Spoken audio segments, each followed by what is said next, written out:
You can't be mad at the moon. You can blame the moon, but you can't be mad at the moon. The moon has gifted me one of the best dreams I've had in years. So I'm in a great mood. I woke up today feeling like I could do anything. So this moon working hard. Hello, Professor Aberdeen, Cam, Vegas, Quasar, GTM, Neuro. Hello, Lekefbo, Danny. Hello. Yes, blame your over-punctuality on the moon. Such a cop-out. All right, I'm early. I was awake. I'd already taken Pixel for a walk and made another piece of content and done a whole lot of reading. Like, I'm thriving. I'm out here. I'm ready to go. It's actually, you guys just need to step up, all right? And you guys need to step up and be ready to go when I'm ready to go, all right? I'm sorry I'm all over the place, but what do you want from me? You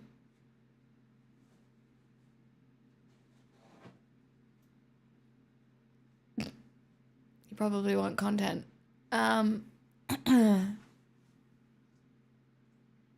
It's really cold. My hands are cold. Pixel's cold. We're all cold. Everything's cold. And my hands are the most cold. Don't let the warm lighting trick you. We are chilly. We are chilly. We are chilly. It's even cold in Queensland. Can't imagine where you are. Yeah, it's like 13 degrees, but it feels colder. Like it's 13 degrees with extra cold. I have a heat pack on my feet. You can't really see it. But I'm also putting my hands on it. It's not working. Yes, I know I washed all my clothes. Turtlenecks are back. Turtlenecks never left, but turtlenecks are so back, you know?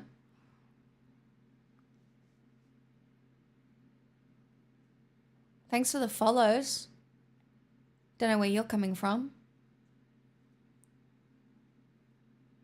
What has happened?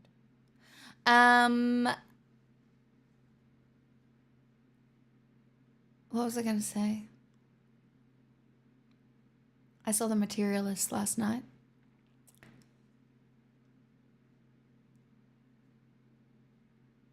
I have a lot to say, but I can't say any of it until you've all seen it. I don't want to do the whole spoiler thing, but I will say it's worth watching. It's fucked. It's fucked, disguised as a rom-com. Yeah, I'm not surprised Q&A is no more. Lunch with Dad was great. We had pepper lunch, actually. Yeah, the meal with Dad was really good. Yeah, it was great. Just caught up because he's leaving the country now for ages and I won't get to see him again for a bit.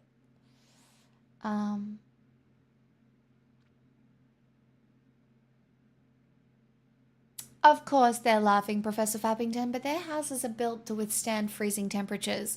I fear the insulation in this apartment is leaving a little to be desired.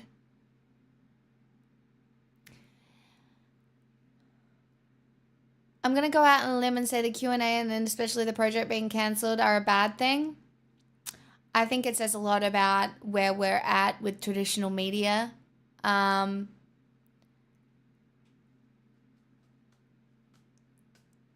don't think people are consuming it anymore.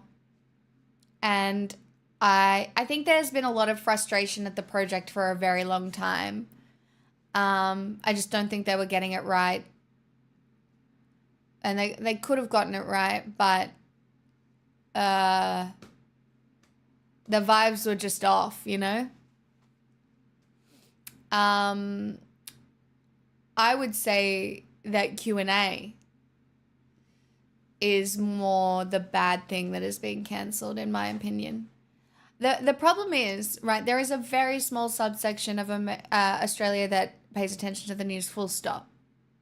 Q&A is like a show on ABC, which is our government network, which they bring on politicians and other people to answer questions from the public. But it's gotten a lot of critique for a while now. So I'm not surprised that it was cancelled. Yeah, like Question Time in the UK. Yeah, kind of like that. But it's going to be quite interesting. I mean, something like it will exist, DJ. They'll make something new.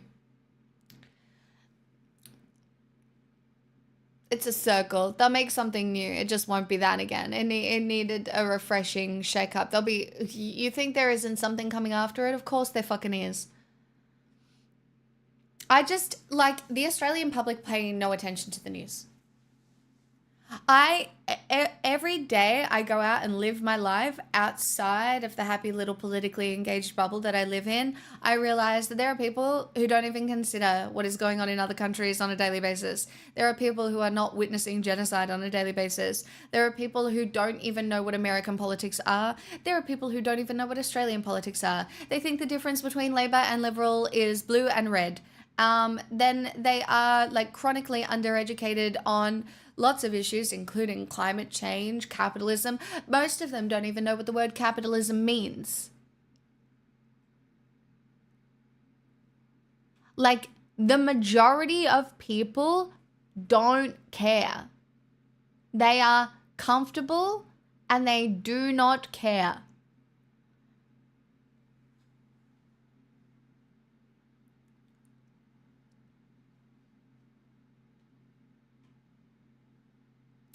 Dottie, I mean, yeah, Twitch is a bit slow and hates me. Are you stupid? Or are you slow?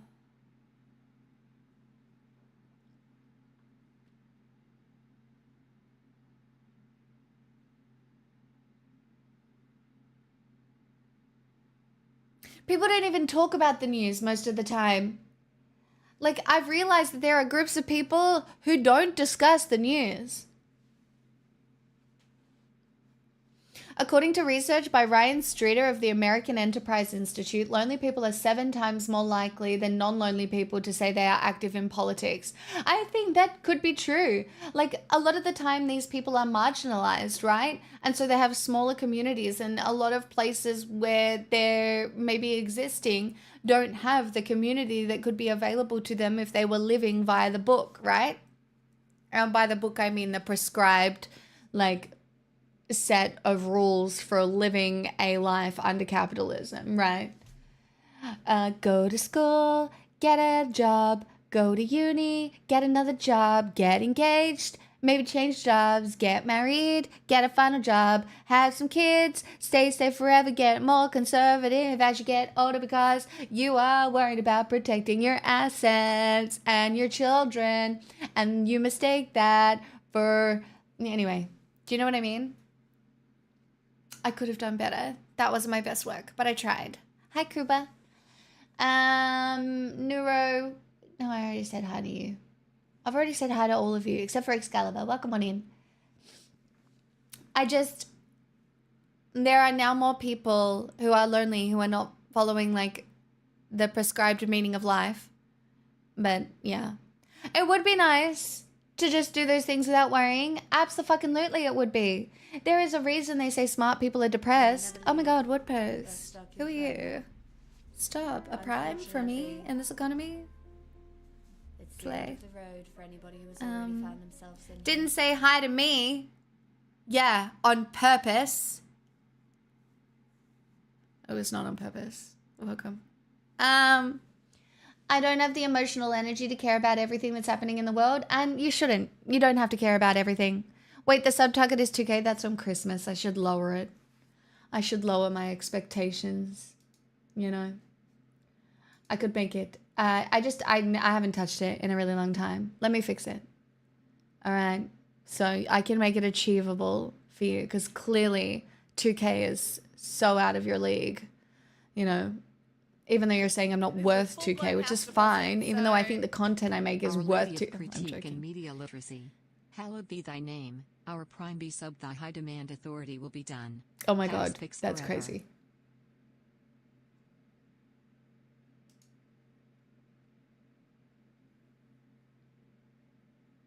That's crazy. Evan, thank you for the 29 months. Oh, I like my boys playing hard to get, and I like my men all incompetent, and I swear they choose me. I'm not choosing them. Amen. Hey, man. Sorry. Rude. Where do I even find the sub goal? I don't even know where it is. That's why I've never changed it, because, like, who could be... Oh, I think it's just in Stream Manager.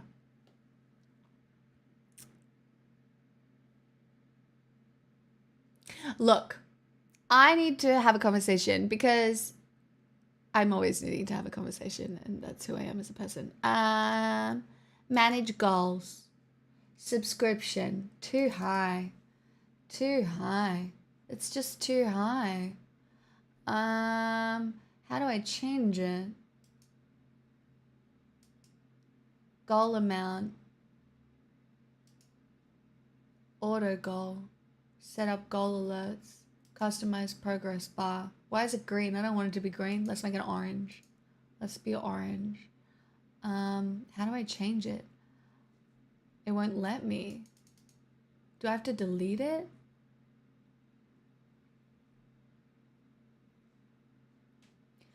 Cam, we can't get to 166. One, I can't do math. Leave me alone. Why let me change it? End goal. Oh, that's why. Manage goals. Subscription. We'll make it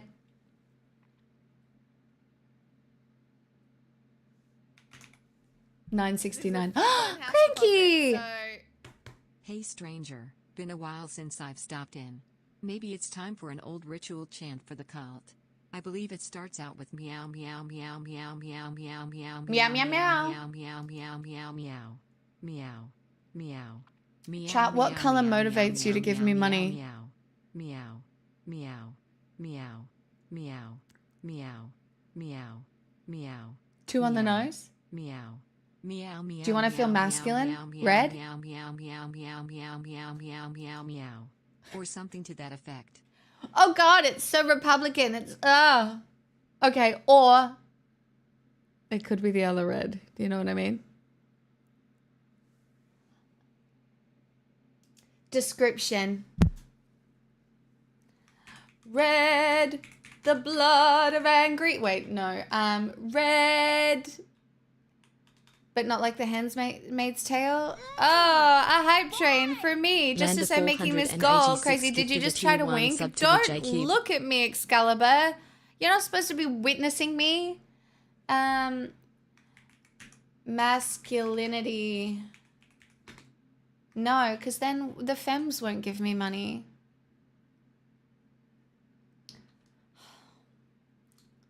Solid investment.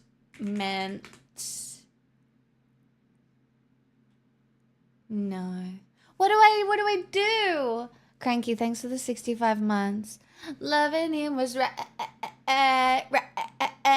Oh, red.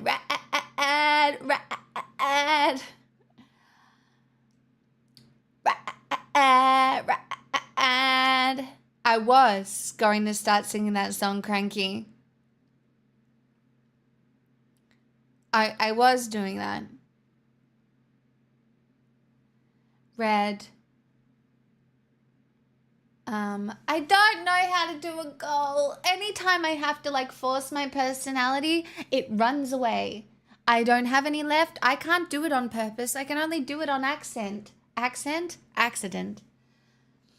Red.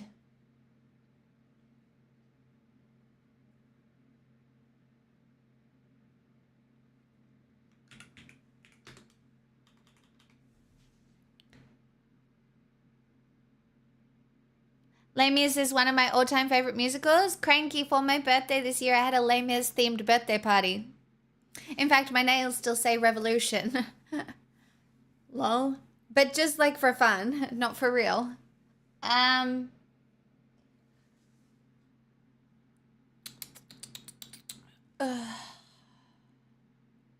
sounds lame as I am lame.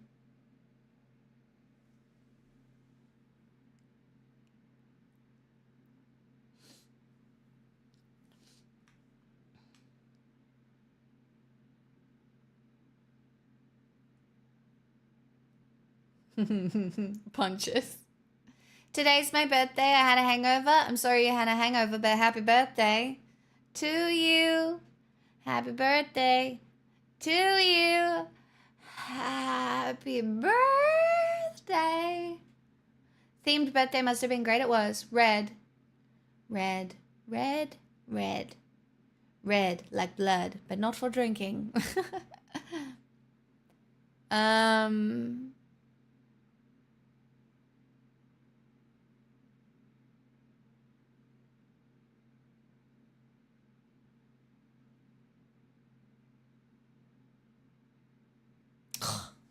I cannot think of a label for this goal.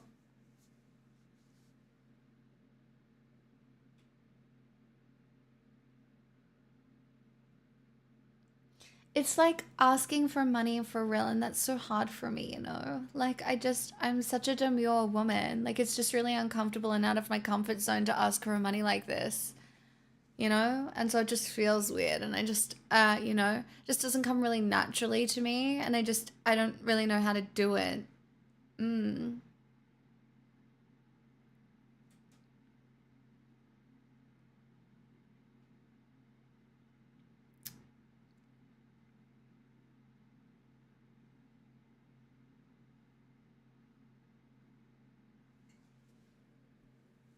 I don't know. Ugh.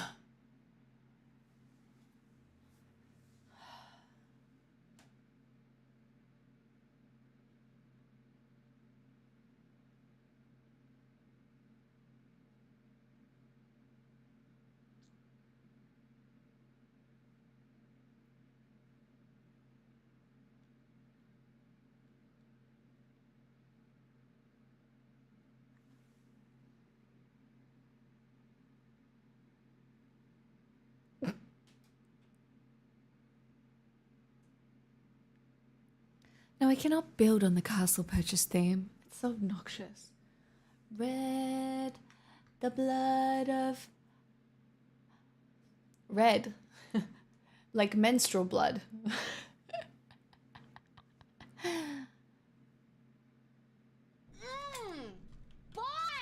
Good thing it doesn't feel weird to give you money when I'm able. I appreciate so much that you're around.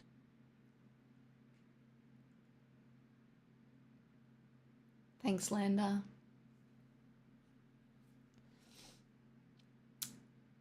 Kuba, see, I would put that, but people aren't gonna like it. Where's Diva Cup Vampire when you need them?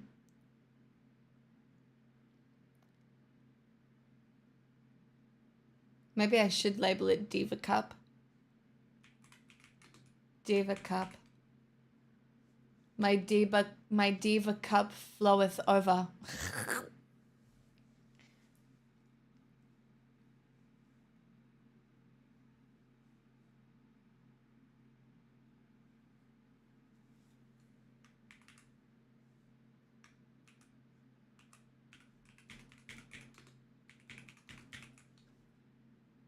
It did land. What about masculinity points? Except for femmes. Themes. Masculinity points. Gender euphoria points.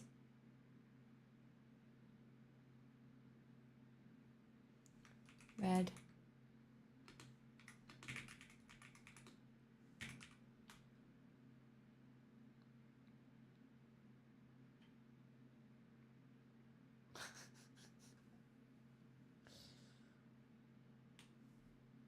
Do you know, I had so much personality going on before I started stream. It was perfect. I was ready. And now it's all gone. And it's your fault, chat. You've sapped the life from out of me.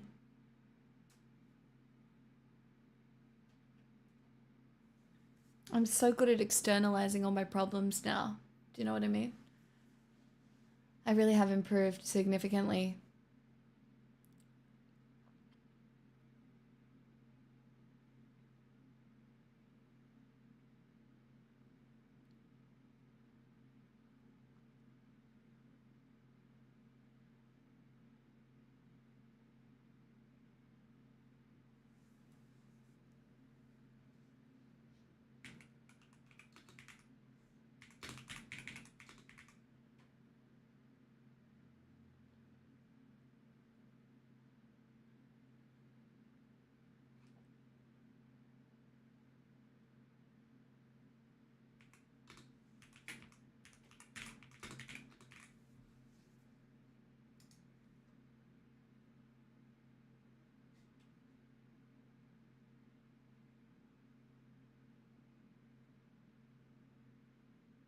When all else fails, we retreat to our comfort zone of Grey's Anatomy references that no one will get. It's fine.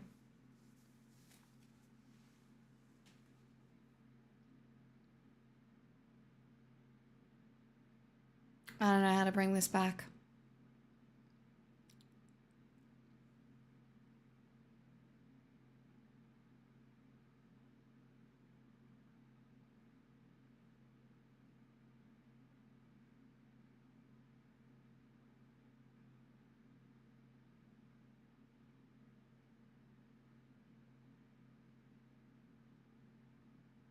Oh no, if it was a staring contest, I would win.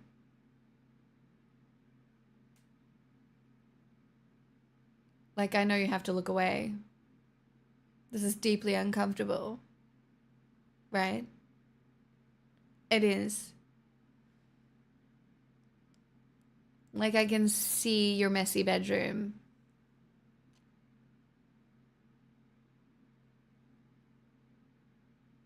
And also, you should probably fix your posture. It's tragic. Don't ask me how I know, I just know.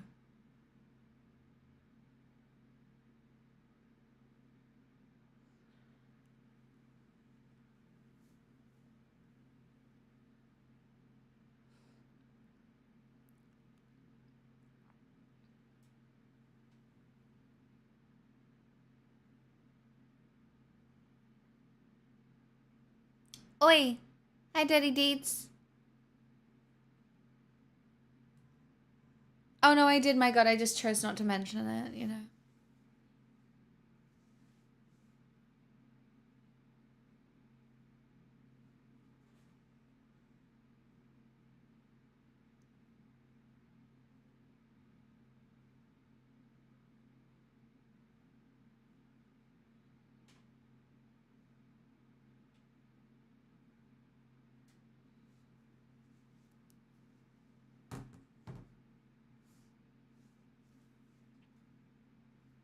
You know what, Chad? I've decided it's opposite day and you guys have to entertain me for once. I'm tired.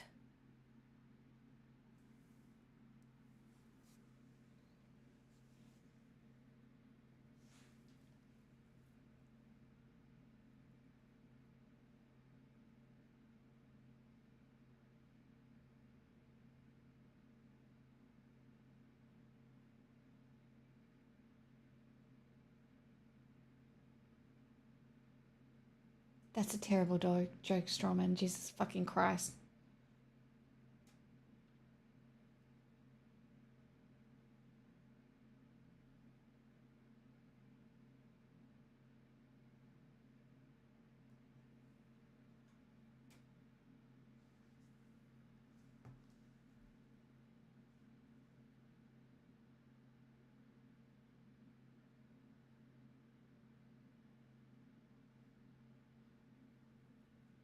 Are you not entertained? No, I'm not. Do better. Come on. You know what this is? This is training. And we keep talking about providing avenues for learning, you know. This is one of those avenues, all right? I need you all to step up.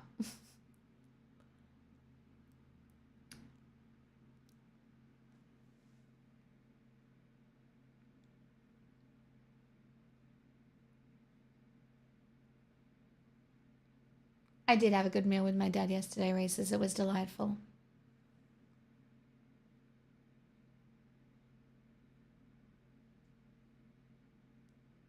Oh my god. Guys, these jokes are terrible. Out, damn spot. I say out. Oh my god.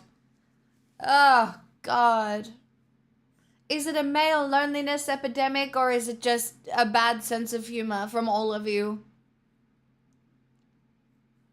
These are the deep questions we will be answering today at twitch.tv/pixp.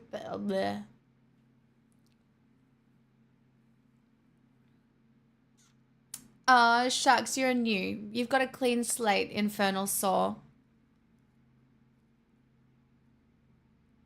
Come on. Clean slate. Prove it to me.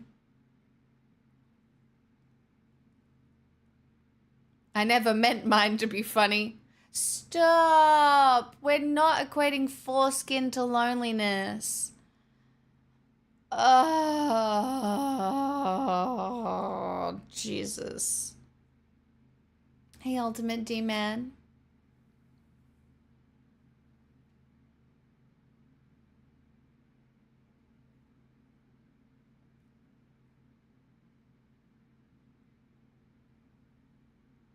Wait, let me Google some jokes. I regret to inform you, you have already failed. The banter is non-existent. Useless. Go next.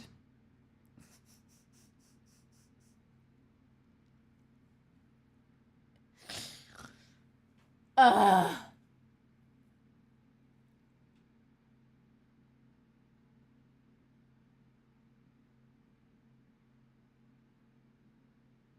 I love how when I ask you as a chat to entertain me, you think I am the kind of woman who wants to be told one-liner jokes as a form of entertainment.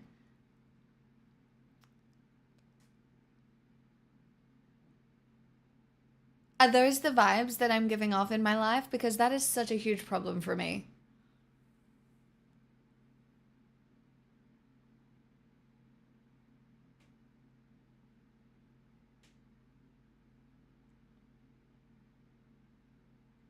Chipso. Yes? See? A disaster. Weird text though? I know, but there are so many ways to be entertaining in text that aren't just like, knock knock, who's there? Seasonal depression. Seasonal depression who? Seasonal depression me. Did you know that the most effective improvisational arms tutorial was actually made by the US Army?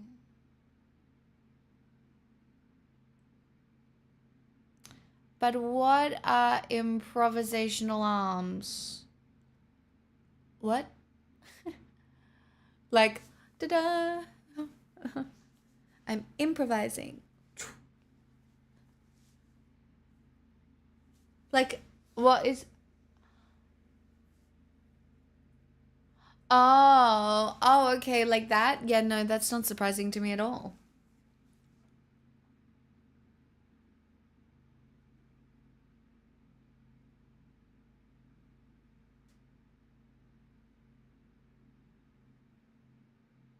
I got to learn about how my mum met my biological father some more. My half-brother told his dad we had talked and he claimed to never have known of me.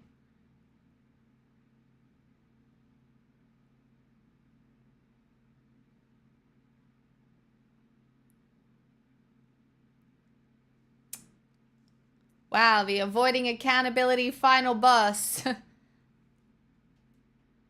Never seen this one before. Tale as old as time, true as it can be.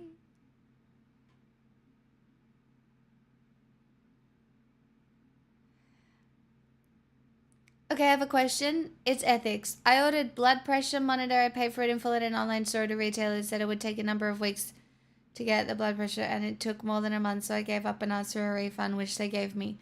I'm curious, what do I do now because they've sent me the blood pressure monitor despite having given the refund?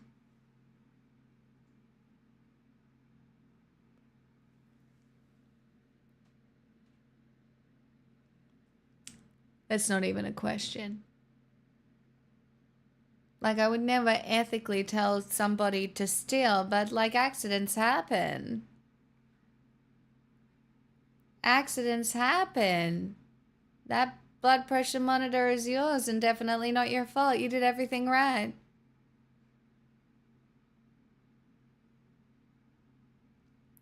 I love that you think I'd be like, no, go out of your way to give a corporation money. Come the fuck on.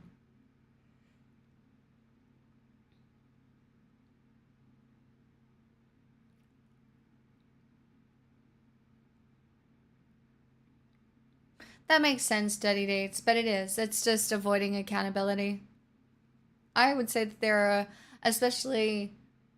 a lot of men in that situation where they cognitively like disassociate or have cognitive dissonance from some of their children while treating their other children like they're real children. Like, that's a thing that happens a lot. And it's also why a lot of people are really fucked up, because it's like, no one deserves that.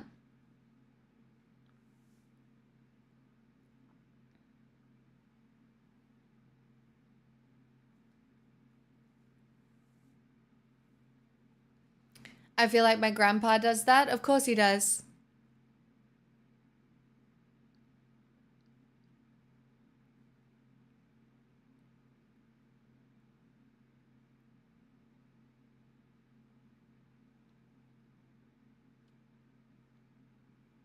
There used to be a guy who came in here a lot and he left once I had a conversation with him about seeing his child. He was looking, probably, I gave him a lot of empathy, but he was looking for probably more empathy than I was willing to give him in his circumstances.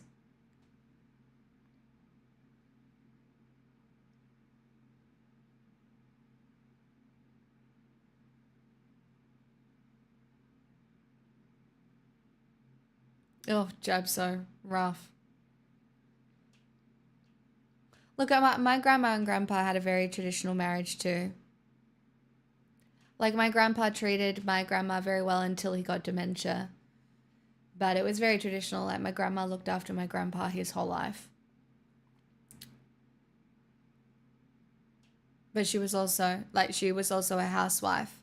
They were never rich, but like, she didn't have to work. Her understanding of life was extremely different to mine.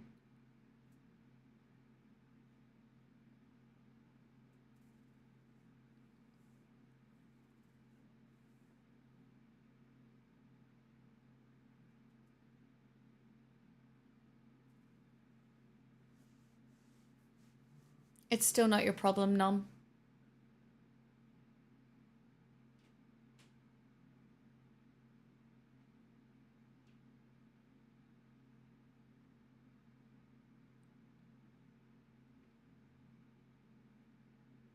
Do you think women in that situation when they're really old ever feel regret?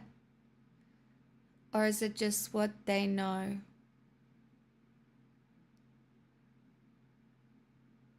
I think my grandma really only had to face those decisions once my grandpa died.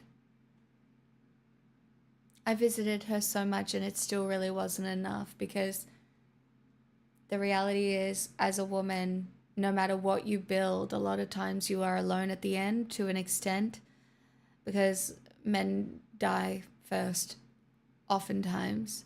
And your adult children visit you, but a lot of the times in Western society, it's not as close as it is. Like, it's not like you're living in multi-generational households or anything like that.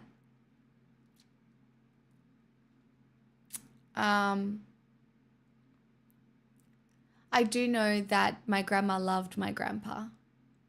So that's a privilege that a lot of women didn't get in those times. Like, a lot of women just had to get married for the sake of getting married.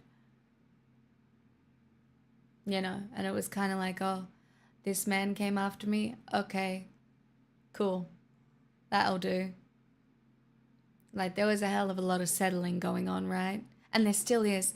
Like, chat, the movie I saw last night and its critique of the way romance has been corrupted by capitalism, the way nobody knows what to do with themselves, the way some people don't even believe they can feel love, the way that other people are willing to make themselves small to appease others, the way that even with a lot of traumatic experiences, you remain hopeful, what that hope does to you,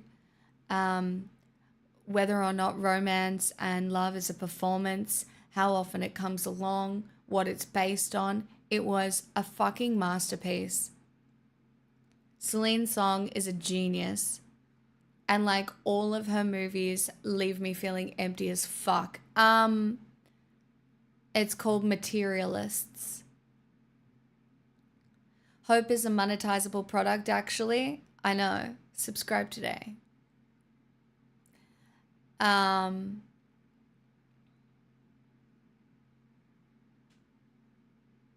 Reese's, you don't understand. I am in a great mood.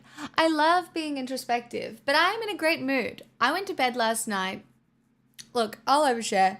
I went to bed last night and got really comfy and had the best dream ever.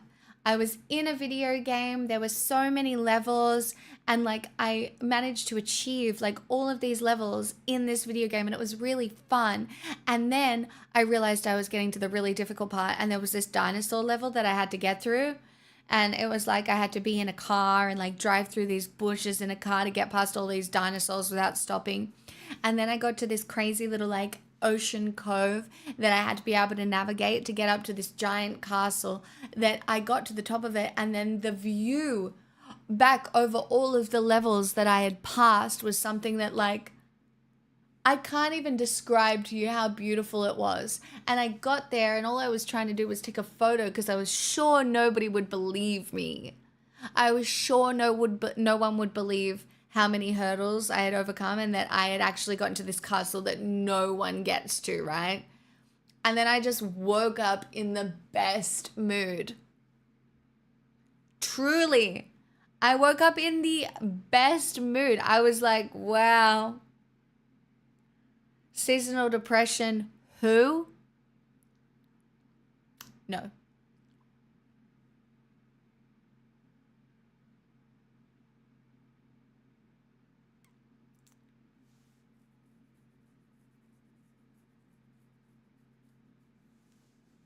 That's good of your grandparents, Evan.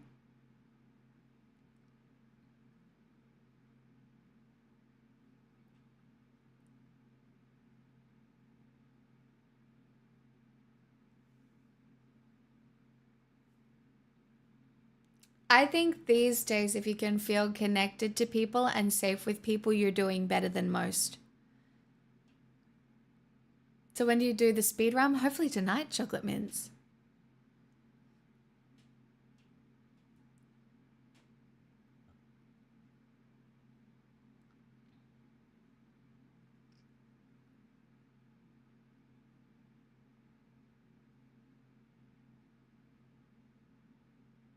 Oh, straw man. It probably means that that shit is still affecting you. And it can't help that you're still in the same fucking place.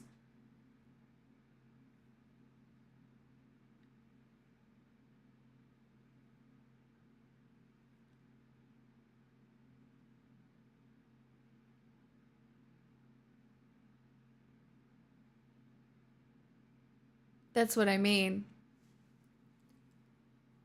Like, I can't imagine the kind of person I would be like if my parents had never sold my family home and I was still living in my like bedroom that I had like those teenage formative miserable experiences in.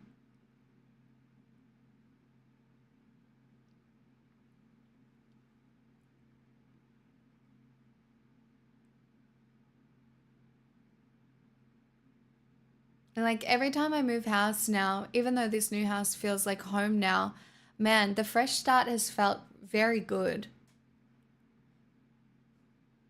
Like it does feel like a reset, even though like I have my things and in many ways it is the same or worse or better in some ways. At the same time, it still feels like a fresh kind of lease on life. Like you let go of a lot of the memories because you're not looking at the same thing over and over again.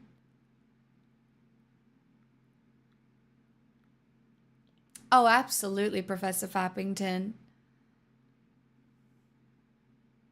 Hey, Teresk.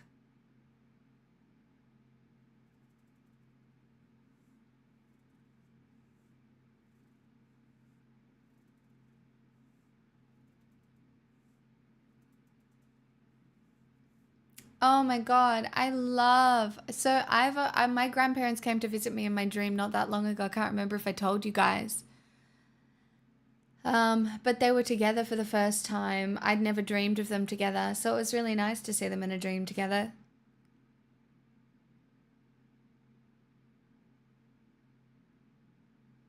I do think dreams in some way are really fucked up, like subconscious processing that happens. I was actually watching a video last night on what psilocybin does to the brain and the part of the brain that it turns off and how it works on neural networks, because I find it very interesting regarding depression and like it in a clinical scenario. I honestly think psilocybin has clinical applications that probably should have been researched much longer than they are.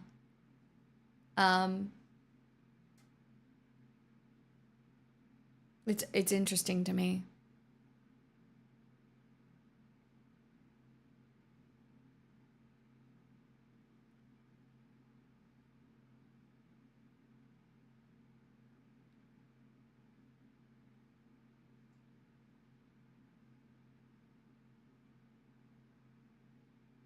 It's so fucking cold. I want to put the heater on, but I'm poor. And I haven't got my first energy bill here, so I don't know what it's going to be like. I do keep a dream diary. I have one next to my bed.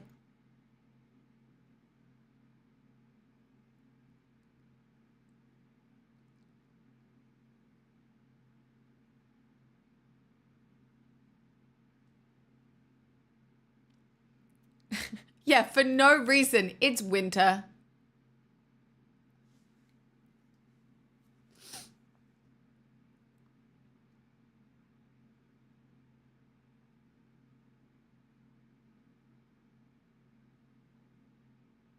Supposed to be a low of 3 tonight.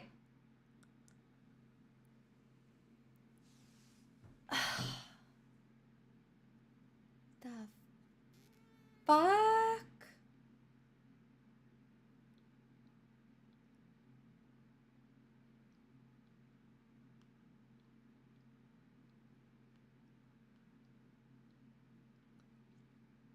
I need a fan to sleep through. You want to know my advice? If you don't sleep through the night, consider your jaw posture. It's made such a huge difference for me. There is so much I would tell my past self regarding facial posture, posture in general, and the problems that I think I could have avoided if I had known that your tongue is supposed to sit on the roof of your mouth basically at all times. Like, I have a really giant overbite. My jaw's fucked still, right? But I have no pain right now, and I am sure it is from jaw posture, fixing my bite, so at least my teeth touch, even though it's crooked or whatever, it doesn't matter too much. But the jaw posture alone has been so life-changing for me. Singing is easier, breathing is easier. I breathe out my nose most of the time. Like, it's not perfect, but if you are breathing out of your mouth, if you wake up with a dry mouth, you're doing it wrong. Like, I'm not even kidding. You're not supposed to breathe through your mouth. If you can't breathe through your nose, it's because you've got like something blocking it. Yeah, your mouth is not supposed to relax in an open position when you go to sleep. Do you know that? I'm literally not kidding.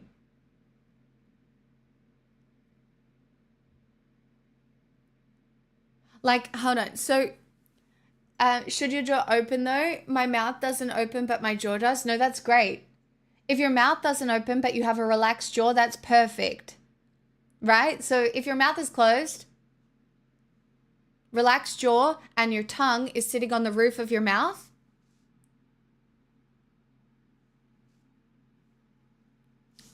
perfect posture, right? But like, I'm gonna show you something right now, and you guys, if you haven't seen it before, you probably will have, but if you haven't seen it before, it will make a lot of sense, right? My jaw is kind of fucked, right? Like it's kind of recessed, and so basically, if my tongue at its natural where it wants to sit is like this, like that, but if you put it in the right position, that's where it's supposed to be. It's mewing, but you're supposed to leave it sitting there most of the time, and it changes the whole way your fucking face works, the whole way you breathe, the whole way your teeth sit. And if I could have taught myself that at 12, my life would be so different.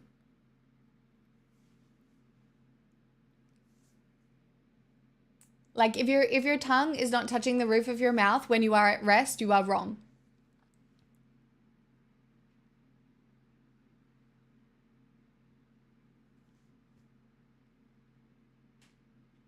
And it's taken me years, by the way. And not like this, not with a pointed tongue, it's with a flat tongue. Correct. I would be susceptible to sleep apnea as well, Jeb. So it's when your airway is blocked off. You live and you learn. I know, but John, I had to go through so much fucking shit to learn. It's bullshit.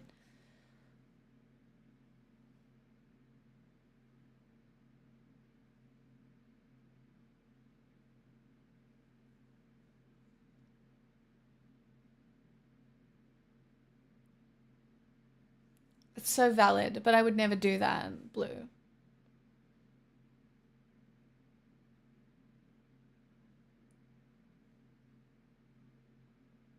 Honestly, you should be thanking the gays, Moon, because I'm here early. And people love when I'm early for work. You know, I'm just a grinder. You know, I'm just out here grinding. I'm grinding glorified company. You know? Just trying to put food on the table for me and my poodle.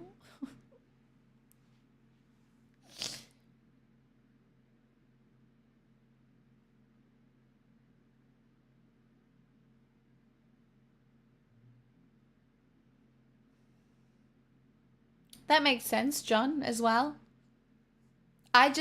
In my life, I have never been able to this consistently breathe through my nose.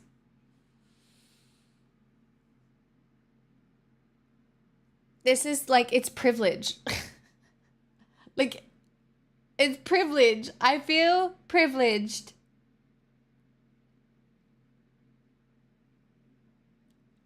Blue, is your tongue sitting flat on the roof of your mouth?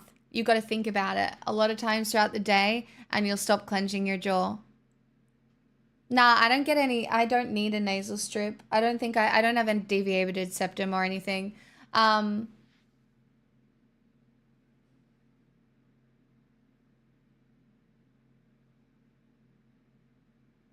I do think it's normal to have one nostril that's generally working harder than the other at any given time. I think that's normal, Blue.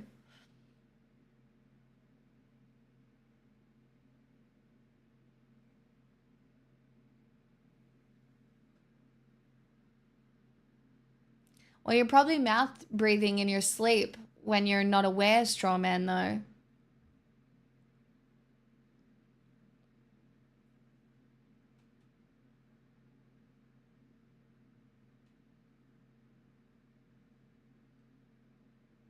Is it stuck to the roof of your mouth? That's a good thing, though. That's a good thing. You don't want it to be relaxed.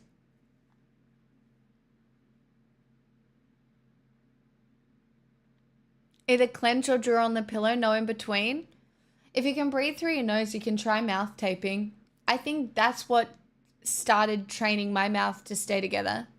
Time to practice sleep mewing. It's not even sleep mewing. It's that you find that it is a new comfortable position. I'm not even kidding.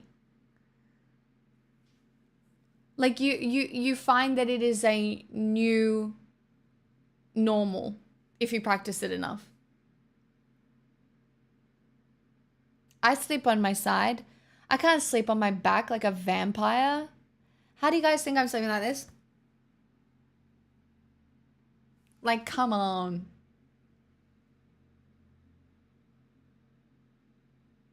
No, I don't need the sleep tape now.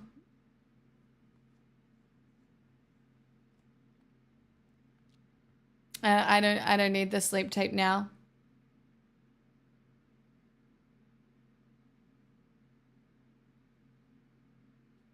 Oh my god, what if it's the feng shui that's fixed all this bullshit for me? How long did you use sleep tape? I mean, like, I just used it on and off for like a couple of months. Like, I wasn't particularly...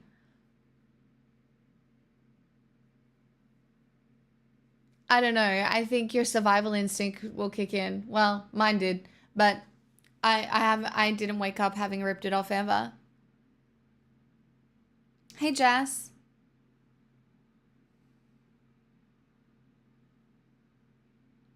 Also, if you get normal sleep tape, you can breathe through it. It's more to keep your lips together than anything. You can breathe through it. It's got holes in it. It's not like you're duct taping your mouth that you can't breathe through. It's like it's stretchy and you can breathe through it a little bit. It's not weird.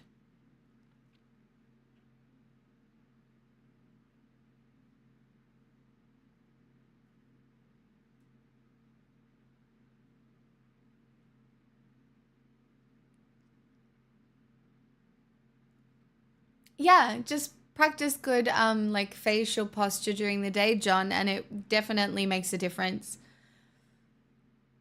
Or at least it has for me, and we can't extrapolate my life experience to everybody's life experience, but hey, I'm just giving you advice I wish I would have had. Like, yeah.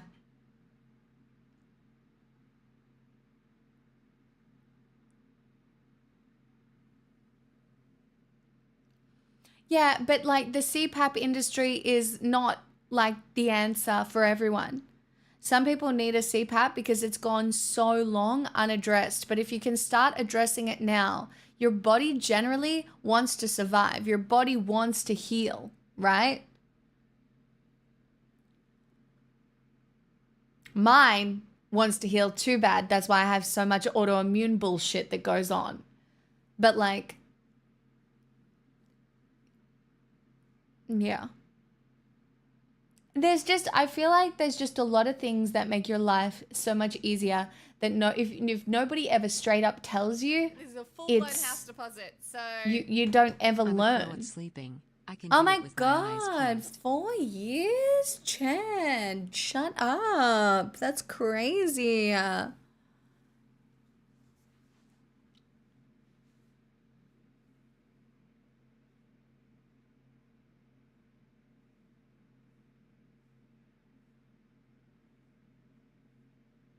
Scientifically, it's going to say it's on your back, Blue.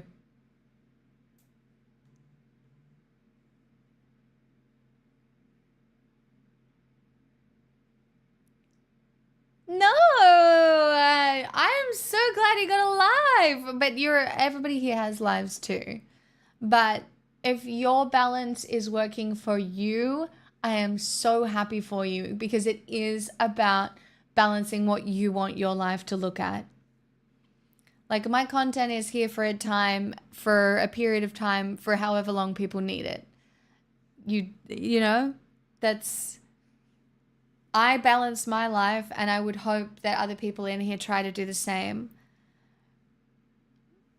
If I was evil, I'd try and keep you all depressed for $5 at a time. But the reality is I would much rather you all improve your living conditions to the point where you spend as much time here as feels comfortable and healthy.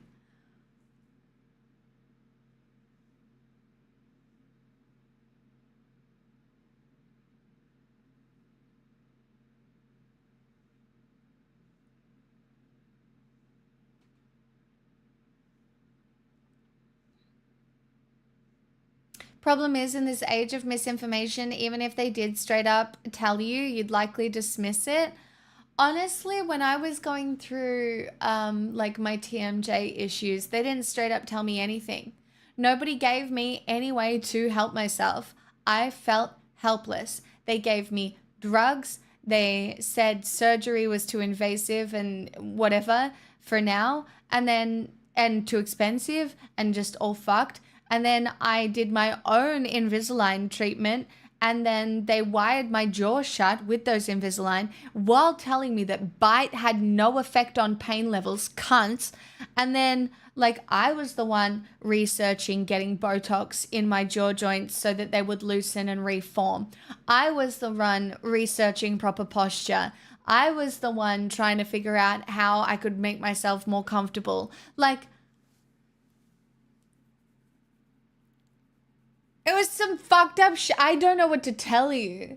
Like, they weren't giving me any answers. They were just like, you know, you're a bit hysterical. Here's a fucking drug. Like, and they were trying to help me, and I was going to physio, and I was getting dry needling, and I had acupuncture, and I had massage, and like all of those things might have helped a little bit, but guess what? I had to pay for them all. Like, I don't know. It's just such a hard time. I'm still so bitter about. Like, if you had to ask what I am bitter at, I am so bitter at that.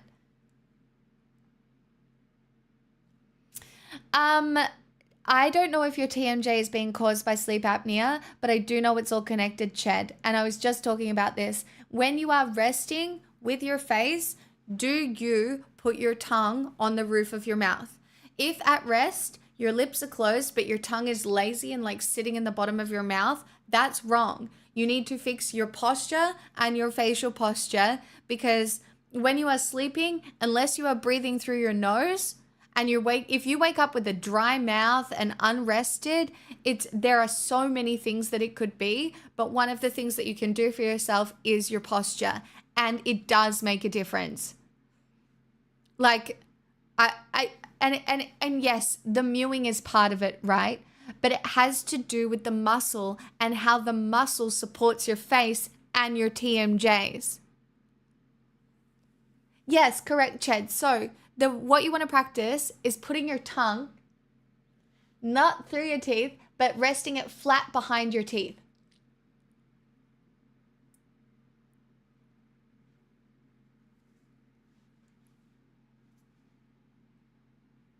Whenever I am resting, whenever I am sitting here, my tongue is flat behind my teeth. Like it, and I know it's crazy because, right, if your tongue is relaxed, you have like this, at least I have this, right? Because I didn't know this for a very long time. So it's like hanging down and this muscle is doing nothing. If you are sitting relaxed though, and your tongue is on the roof of your mouth,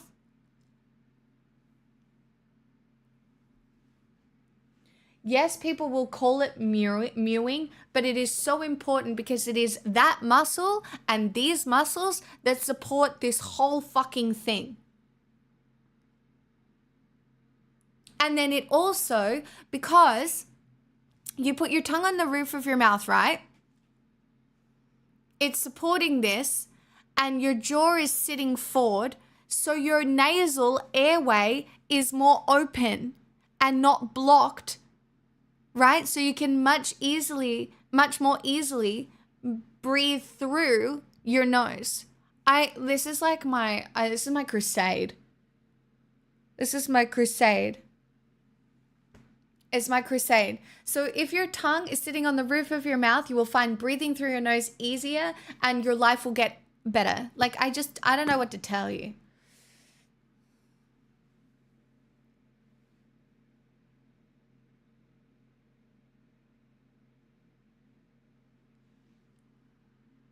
Like when I am sitting, and I have a giant overbite, right? Like it's so unhealthy. Right? So unhealthy.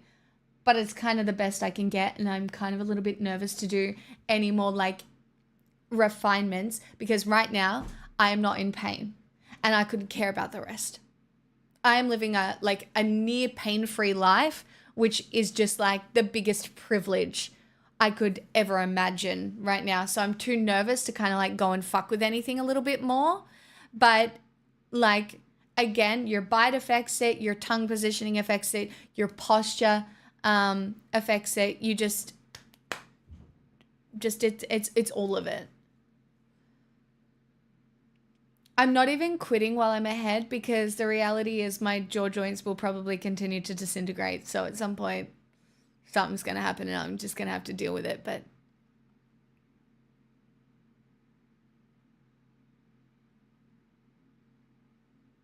yes, it is. And it does have to do with the types of food that you eat. And it's why thumb suckers have really terrible like palates, because if you're sucking your thumb, it's pushing your palate up, it's narrowing your teeth, right? All of these things come into play. It's the same how you can tell whether a baby or not was neglected by the fact if the back of their head is really, really flat. It means they were left on their back a lot as a baby. Like people, like babies with like well-formed skulls, they were sitting up.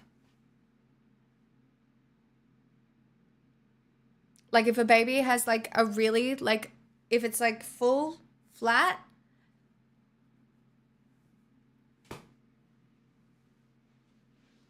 Do you think nerve blocking would work for it? I was on nerve blockers the whole time, Blue.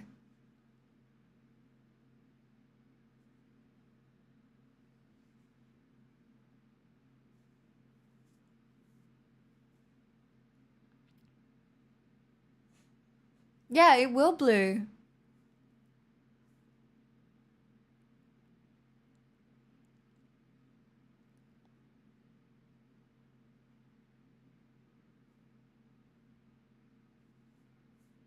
I mean, babies are born with really deformed heads, just full stop, okay? Depending on how they came into the world. Like their skull kind of gets crushed when they come out of the vagina. If they're sucked out by forceps, then yeah, it's like a cone. But they generally, they mold back to normal.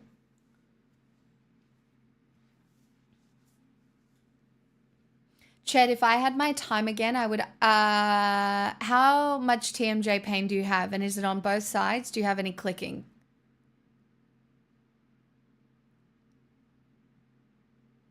Jeb, so stop it.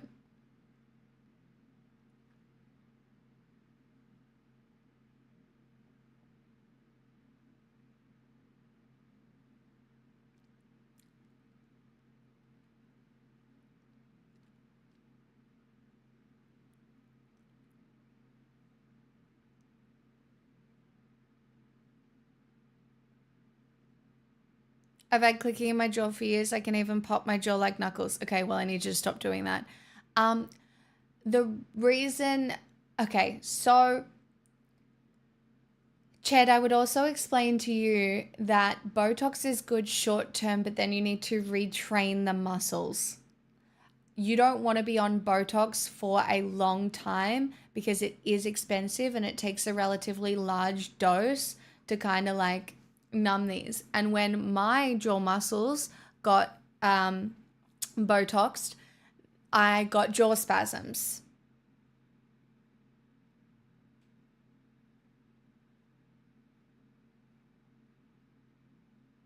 Oh, you get a numb pain. So it is in your joint. I would get a CT scan. I would get a CT scan and go from there and then try and get like proper advice because obviously I'm not a doctor, but I wish I had got my CT scan earlier, especially if you can afford it. And then go from there because if you've got joint disintegration, you need to take it pretty seriously like I did. Don't let them tell you that your bite has nothing to do with it. It does. You can try Botox, but know that it is going to be your facial posture that you have to change when you get the Botox, right? So you have to be really conscious that you are, when you loosen these muscles and they are like, they're made weaker by putting Botox in them, you are going to have to like retrain them. And if you can retrain them a little bit like I did, I am sure that Botox fixed half my problems. Yeah, but the sleep is a result of the sleep, and the sleep apnea is a result of the TMJ. I don't think it's causing your TMJ. Right? I just remember when my TMJ was really fucking bad, the only time I would feel peace is when I was sleeping. Like the amount of nights, oh God, it's crazy to think about now. I would lie there for hours in pain, unsure of what to do, watching fucking ASMR because it was the only thing that provided me like milliseconds of relief when I got like tingles down the back of my head. Milliseconds of relief. And then I would just like eventually pass out. It was honestly, Chad. There were at least 3 days in there when I was about ready to neck myself. Like, truly, I cannot believe I made it out of that time of my life. There was no end in sight. I was borderline alcoholic, so sad, so angry, very difficult to maintain friendships. Very disconnected from the world. The nerve blockers changed my personality a lot. Um, the yeah, it's crazy.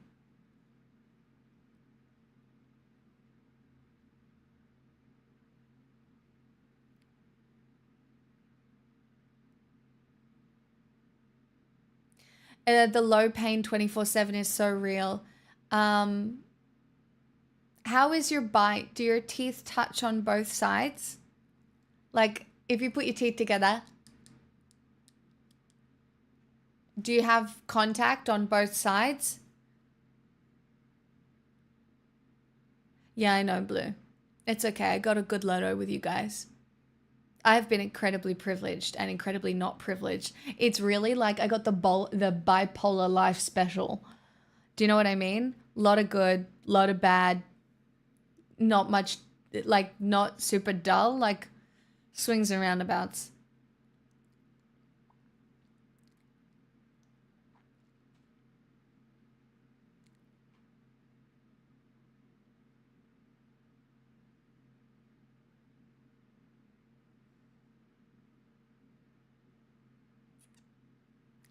I don't think stomach sleeping is good for you though, by Dan. If you can breathe through your nose, like there are heaps of things that you could try. You just have to train the muscle. You have to train your tongue to sit at the top of your mouth. It will help.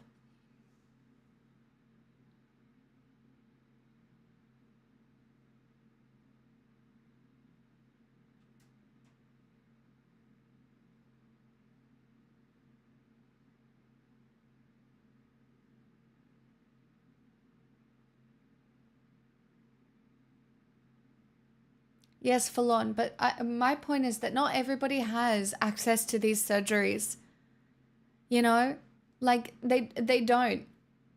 The reality is some people can only improve their situations with the information that they have and the access to things that they have.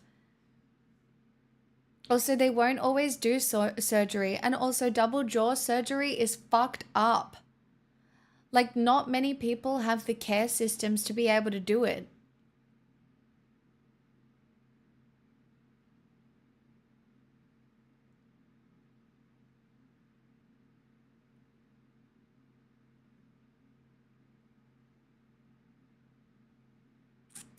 Yeah, that's hard. Well, as long as you've got like things touching on both sides, definitely just try and focus on tongue posture for the like next little while. Posture, tongue posture, and then building up the strength that you have around this part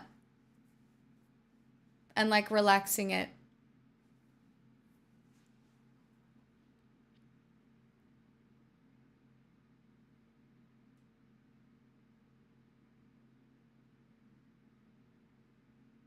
Sleeping on your left side does help with digestion, but if you sleep too much on one side, you end up like, you know, it can change the shape of your face. I would know.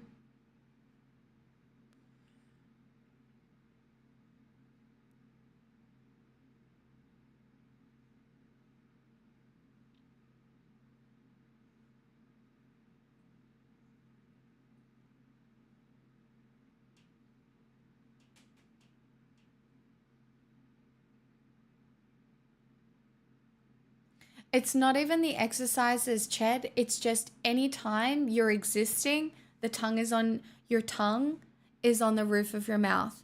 I know it's so difficult to do it constantly. Don't even think about it as exercises as much as it is your tongue sitting on the roof of your mouth flat like this.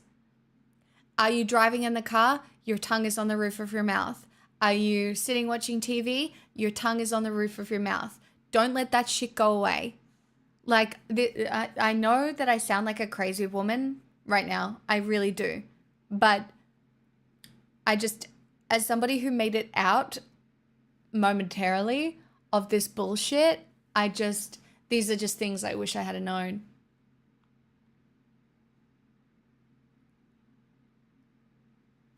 So if I had to describe it, the edge of your tongue sits behind your top teeth, but then your tongue is flat. You're not pointing it. God, nobody fucking clip this or I will ban you. Right? You don't want to do it like this.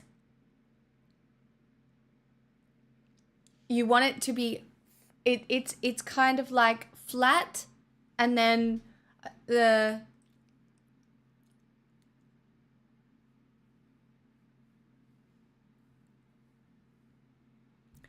like it's sitting at the back of your front teeth, but your tongue is flat across the roof of your mouth.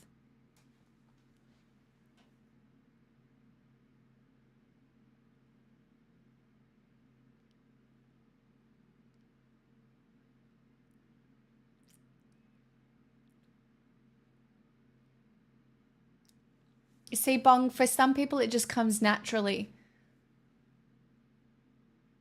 It's the whole tongue is like,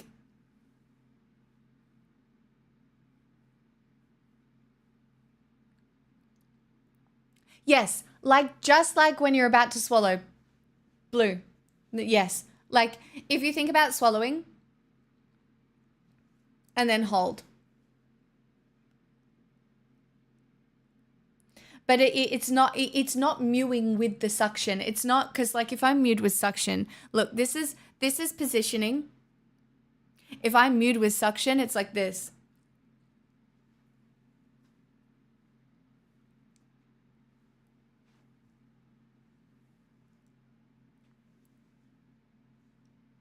No.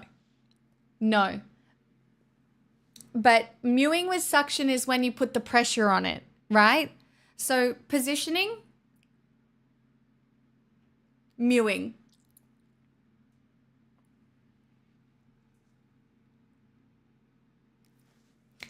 Because Ched has TMJ issues as well, Dottie.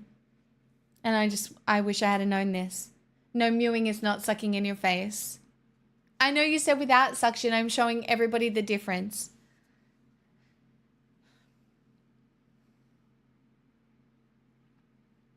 It's good for breathing. It stops sleep apnea.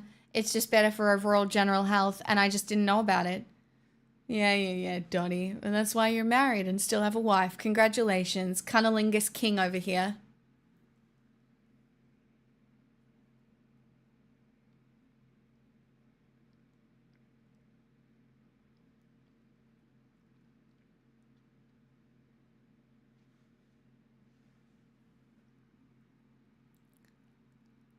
What do you want from me? I'm feeling a little spicy. All right? I get roasted all the time. Aw, that's really nice, Chet. I'm very happy for you. When I do the swallow and pause, I cannot breathe through my nose. You have to relax it a little bit. By Dan. Swallow, pause, relax the back of it a little bit, and then you should be able to breathe. _horse. They have given Oh my 286 God, Dottie, gift thank you subs so in the much for the channel. gifted sub. Thank you.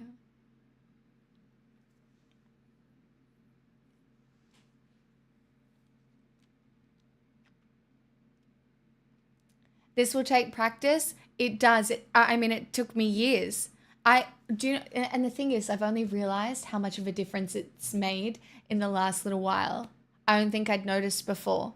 Like things had just gotten easier, sleep had gotten better, things have just started getting easier that I don't think I ever realized. Singing's gotten easier. My voice has changed. So that just a significant amount of things have just shifted. Hey, Party Hardy. Thanks, Flagoo. Anyone else who's just joining us, hello. Good evening. I need a drink.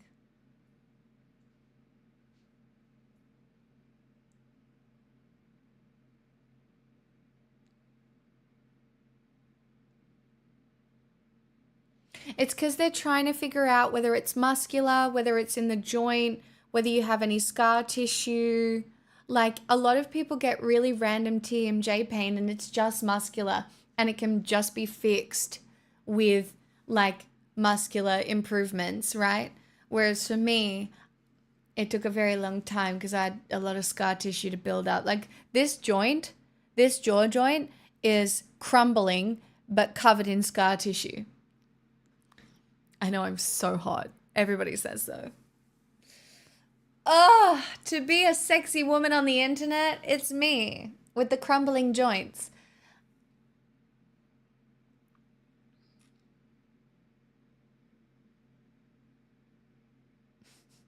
No, mate, you can't. This is my domain. It's just for me. I'm the one and only.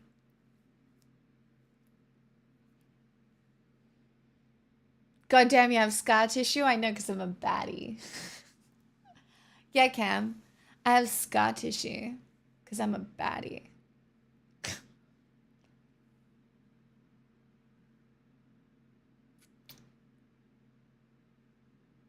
I hate myself. I'm gonna go get a drink. You do. Unfortunately, my mother and I call it maintenance. It's like maintaining a car. Right, I gotta pay for a new timing belt soon. And that's what it is. It's just maintenance. It's miserable. I don't like, ugh, God, fuck. Ow, my knees. Oh my God, I should not be. See, I say it's maintenance, but then I'm like sitting on my knees on my chair and they're fucked. Like every time I stand up, it's like, ooh, creaky. I'll be back. You hungry? Come on, let's get you some dinner. Oh, and like my boys playing out again, and I like my men are incompetent, and I swear they choose me. I'm not choosing them. Amen. Hey man, would you like some goat?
What? I love a hijack of chat, not just in general.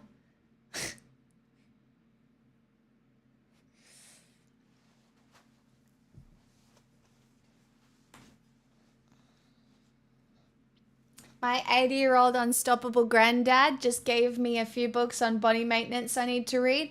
Chat, do you know how you know if you're still physically able? This is the biggest thing you need to be able to do to survive. Ready? This. You have to be able to go all the way down to the ground and stand up. None of you will be able to do that.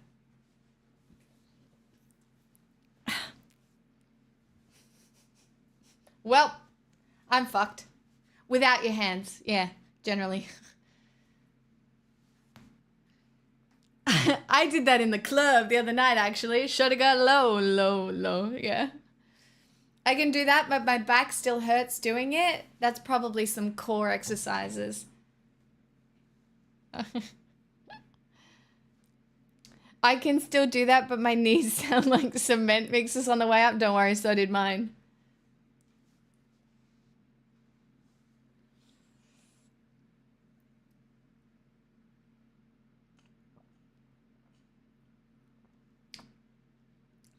Well, Cam, you know where to begin.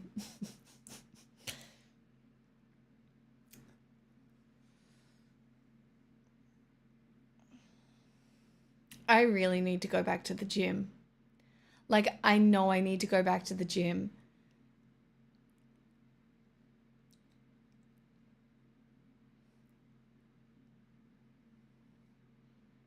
But also, like,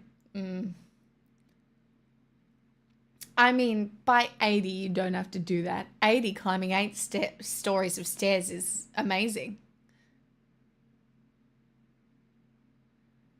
I've been saying that since they reopened after COVID. Relatable. I'm glad you're still functional by the end. But it is like, it's hard maintaining mobility. And like, that is one of the biggest reasons you should go for a walk. Back to the gym, did you forget something? Yeah, I'm trying to be hot. Everybody knows the only reason you go to the gym if you're a girl is to be hot. Okay? I only want to go to the gym to be hot, for male validation, and fitness. Take it or leave it. Like, you know, I just want to be hot. Hell yeah, brother. Don't worry, men go to the gym for male validation as well. I know I'm really in my masculine right now.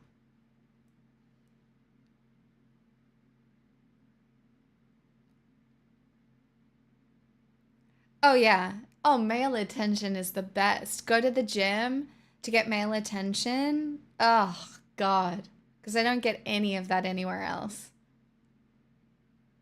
You know, I really am suffering for that. You know, I do wonder what will happen when the sustenance of male validation dries up and I'm left to my own devices. What will I survive on then? Nothing. I'll just die. Rip. We all know women can't survive without male validation. It's like air or water.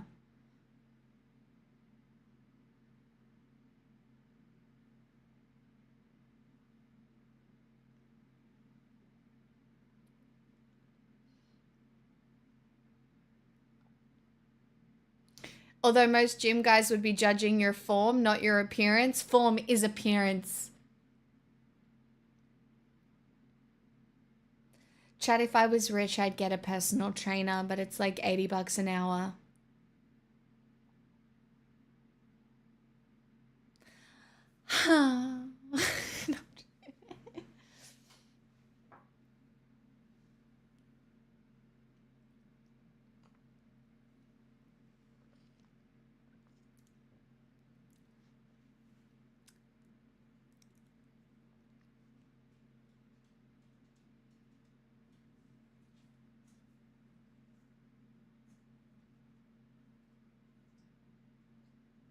I'm trying to win 100 mil tonight.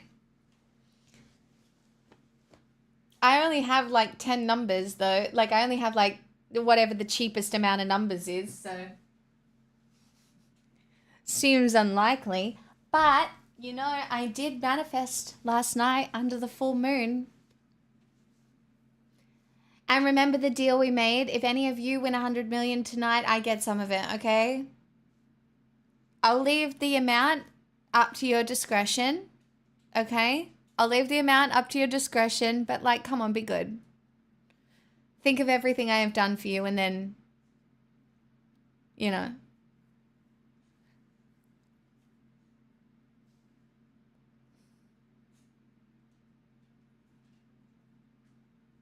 No, I can't manifest anybody else's love life. Lol. You think I got that shit to spare? Hell no, brother.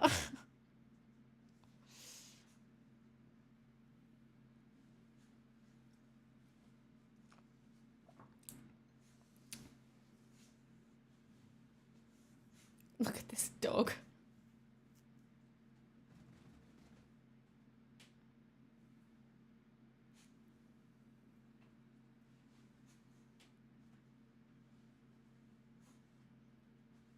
Do you know what she's doing? She's wiping her mouth because she just ate dinner.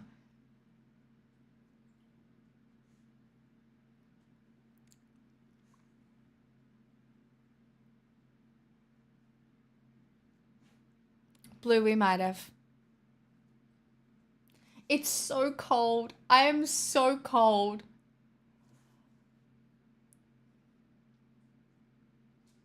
Like, I am so cold. My hands are so cold. I am so cold.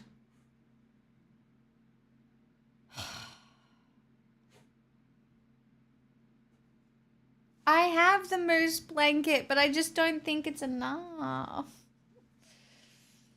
It's not cutting it, you guys. It's not cutting it.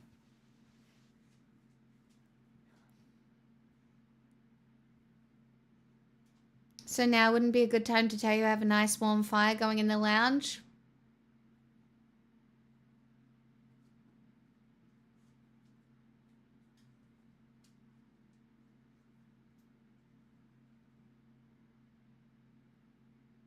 If I wasn't feeling murderous before.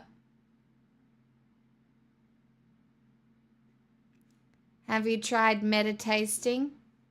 I hate everyone. You're insulting the moose? That's probably why I've never seen one.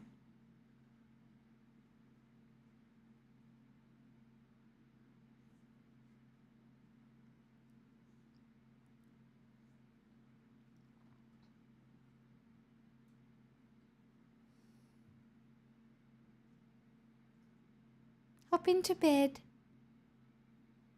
Hop into bed. Hop into bed so I can shut the door. Oh, she might need to do a wee.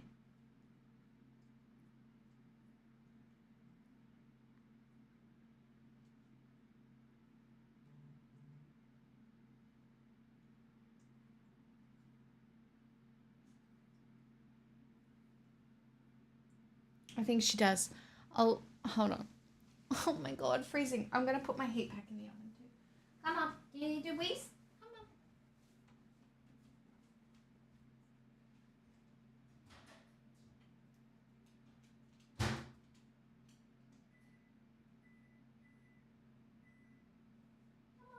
Come do wheeze. Wheeze.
She did need to do a wee. I'm just waiting for my heat pack to heat up. It's really cold. It's really cold. I am really cold and I don't want to put the heater on.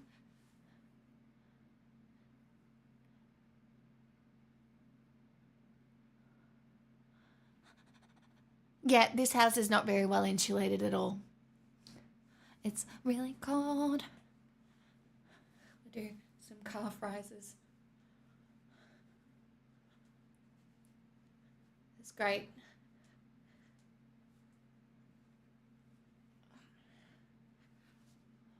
I am. It's chilly. Well, prepare the blanket. Okay. Well, it's stuck. Yes,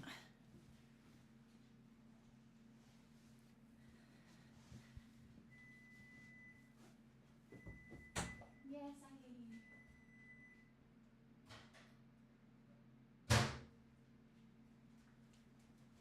Come on.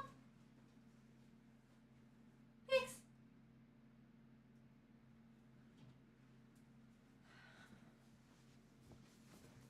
Okay.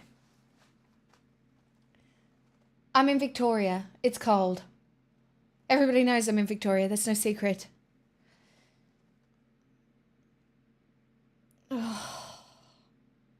It's so funny how when you're cold, it's like invigorating, but also like you can't do anything. And I'm just worried that this house is so not well insulated that when I put the heater on, it's not ever, yeah. I just think it's going to be expensive. So I only want to put it on sometimes. And it wouldn't really even reach this room really well. So it just doesn't really feel like a good decision. Good girl.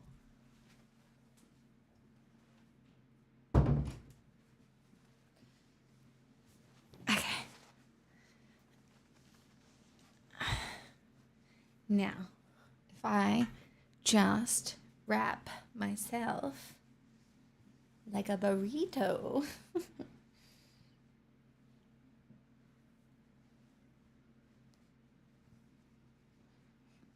Perfect.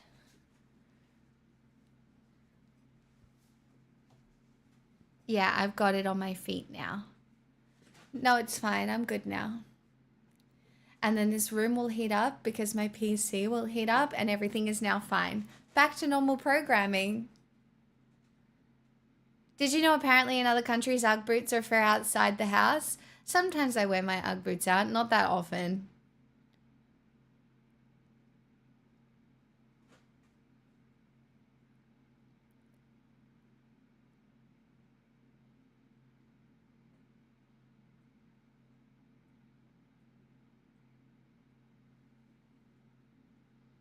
I've been sandwiching a hot water bottle under a pillow so it stays warm for longer when I go to sleep.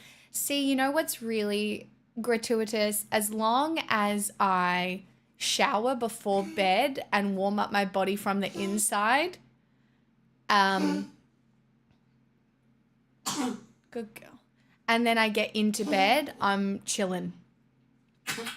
Like as long as I'm warm, but if my feet are cold when I get into bed, I just don't sleep well, ever. So, like, even sometimes if I can't be bothered having a shower, I will put my heat under hot water. No, it doesn't work. Like, heat packs and stuff like that don't really work for me in bed. They kind of just, I have to heat my body from the inside. Like, I have to be warm from, like, my blood has to be warm. I'm a very cold person, okay? I am an ice pack. I am. I'm an ice pack. I'm cold-blooded. 2,000 years old and cold-blooded. Don't ask questions, all right? Nobody knows what this is. It's got a tint.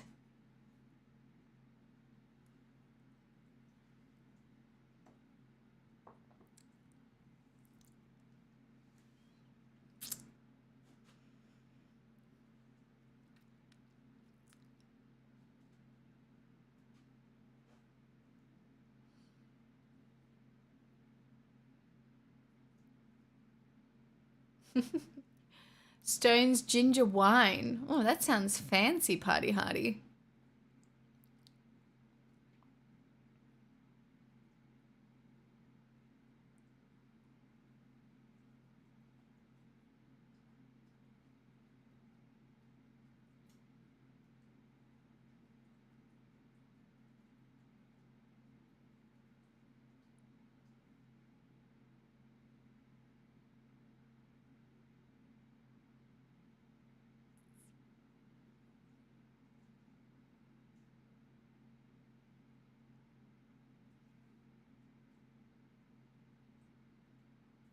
I'm surprised you're not drinking decaf tea all day. I had coffee this morning. I made myself a coffee this morning and it was delicious. It was actually the perfect cup of coffee. And I drank it in bed, which again feels like the biggest privilege ever. So,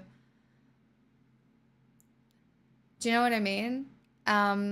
Even though I had to make it for myself, boo. It feels like I don't know. The small things feel like privilege, and sometimes drinking coffee in bed, it feels like a very big privilege.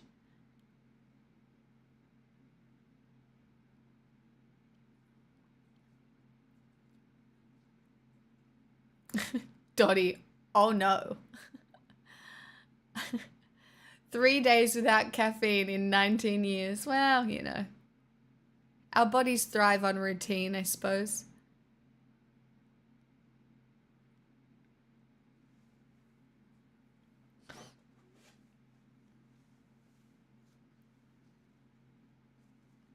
Hey, well, you know what? That's not too bad, Ozzy.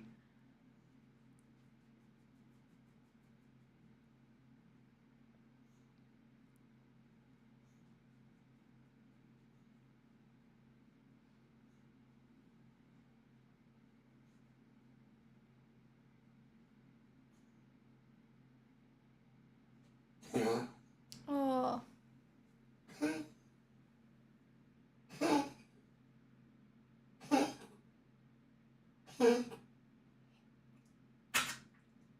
I might give her some medicine in a little bit. It's just because it's so cold and the air is so dry.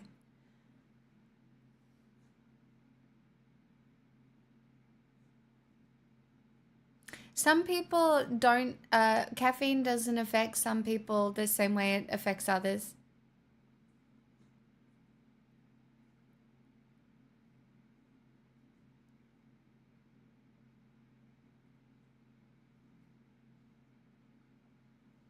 Why did Uplink it go after me on Discord? What? Oh.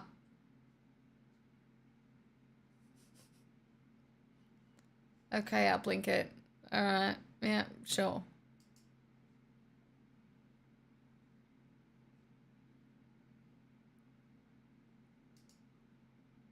Sure. Okay.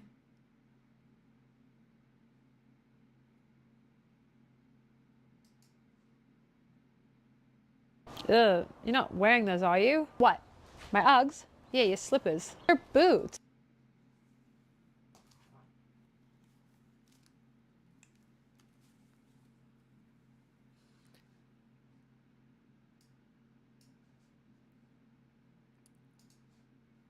Ugh, you're not wearing those, are you? What? My Uggs? Yeah, your slippers. They're boots. Ha, they're slippers. What do you mean everyone wears them outside? Hey, no one in Australia wears those outside. It's like wearing your hoodie to the supermarket. Like you can, but everyone's gonna think you're a feral. What are you talking about? They're sheepskin insulated boots. Why would anyone need insulated boots to wear inside? Australians decided to do personal insulation rather than home insulation, all right? I will go and change my shoes. Yeah. Ugh, you're not wearing those, are you? Yeah. We took individualism to a whole new level of personal insulation.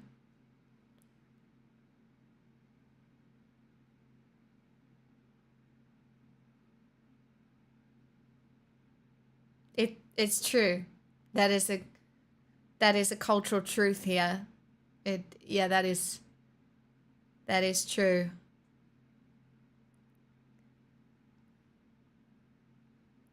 Yeah. It's pretty accurate, guys. Don't know. Yeah. Yeah. But hey, at least we don't have a president who is deciding to rename all of the forts after Confederate soldiers. And by rename, I mean revert the naming back to them being named after people who wanted to keep slaves. I'm sure that's not foreboding or bad at all. You know? I'm sure that's all very good and well and definitely not a problem. Yeah. I don't think it's the Confederacy. I think it's Russia. Call me fucking crazy, but Trump is a Russian operative, allegedly, possibly, with caveats, who is destabilizing America from the ground up so that their effectiveness and cohesion in any sort of global situations is less focused. But then again, I'm probably just a silly girl on the internet and a conspiracy theorist, so don't take anything I say seriously.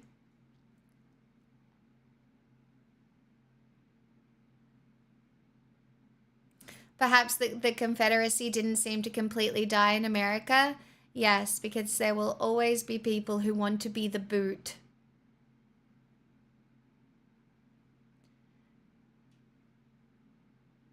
If you frame your existence on the worthiness of your life being better than somebody else's, you are always going to try and find somebody else to oppress.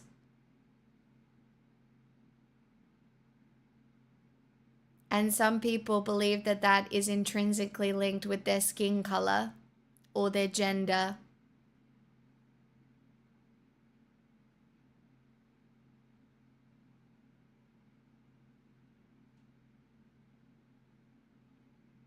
I personally just like to oppress discombobulated men on the internet. It's so fun.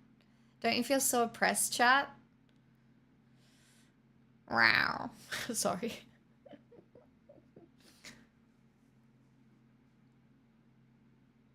I don't feel oppressed. And you probably owe me $5. I'm joking. A little, you could do better at making you feel oppressed. Yeah, I know, but I don't really like engaging in that sort of behavior. It feels wrong. You know, I like everybody to participate free willingly. That way I don't feel like a baddie. In fact, I feel more like a baddie and more powerful, you know, because, well, I don't have to be manipulative. I just am. Not am manipulative. I just am. I exist, you know. It's enough.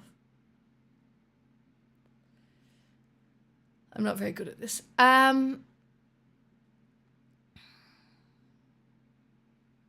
I wish I could be oppressed in a different way. How about we just found a way where people were able to measure their self-worth without basing it on the success or oppression of others? Because you'll find there are even little ways people do this in their brain where it's like, oh, at least I'm not that guy. Oh, it's a full-blown house deposit, so... For the oppression.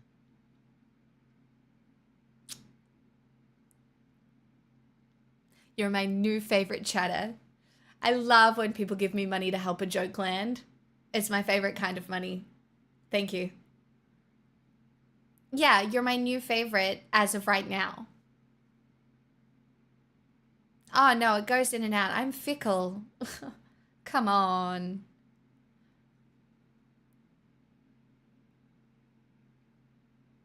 Not that money is everything, but many people use that as a barometer. They certainly do. Don't base your success in your susceptibility to findom. I really try not to.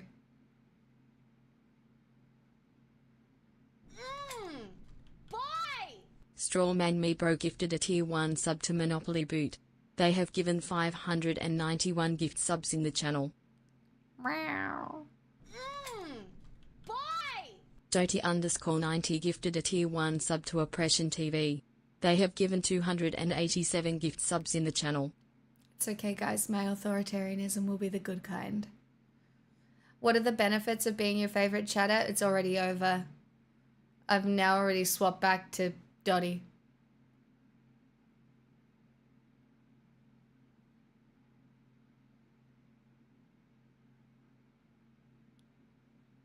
Wait, if I pay you money, you'll oppress me? Oh, the oppression is inherent. What do you mean the good kind of authoritarianism? Like Stalin? No, it'll be a fresh new kind. Okay? You know? I don't think we've ever had a true authoritarian woman. I'm breaking boundaries. You know? It's different. And I'm talking like politically authoritarian. Not like in a sexy way. That's easy these days. Do you know what I mean? Dime a dozen. You can be sexy and authoritarian. You know? We've all been there. That's so easy. You know? I want to be authoritarian in like a new, fresh way.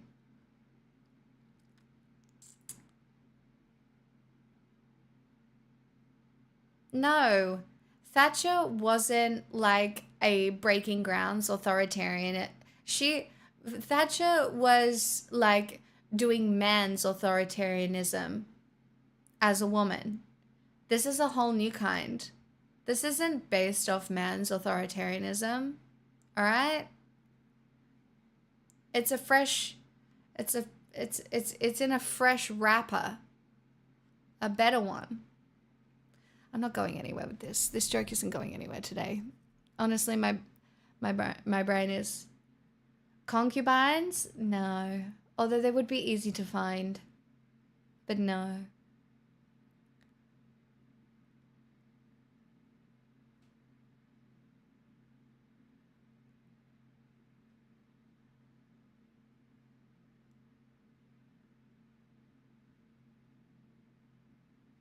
Don't you already have concubines? I know, that's why it's nothing new.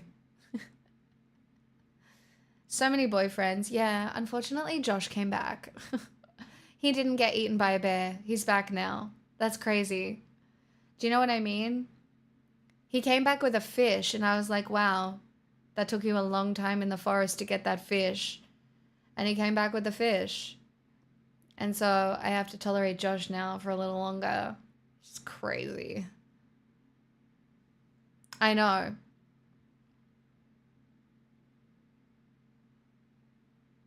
He was gone so long though, I'm kind of sus on it. Do you know what I mean? I'm kind of sus. Like the man came back with a fish, but where was he the whole time? Fishing? No, I'm just not sure.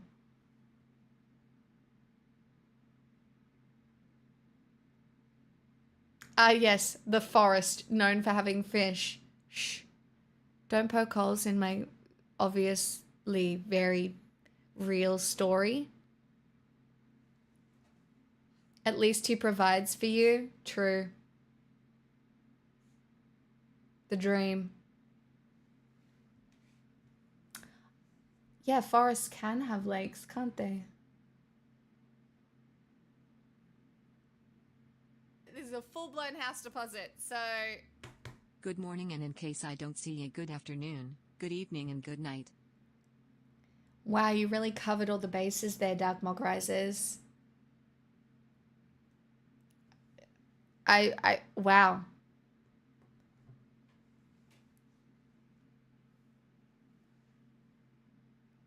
That's crazy. What do you mean if you don't see me, though? You're here.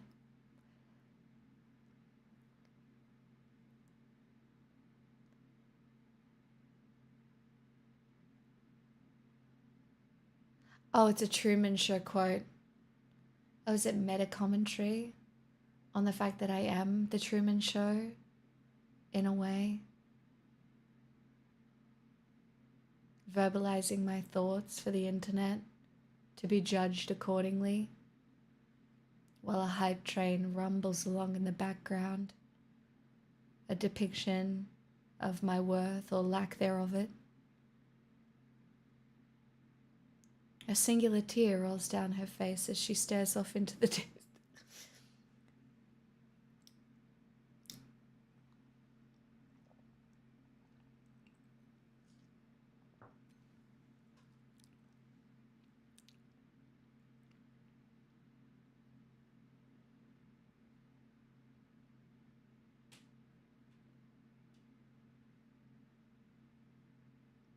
I'm gonna be real, hyper reality is fucked.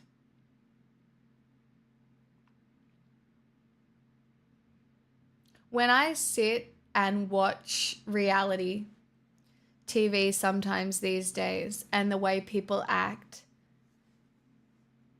it is crazy to me. Because, and again, the movie I saw last night was such a critique of this.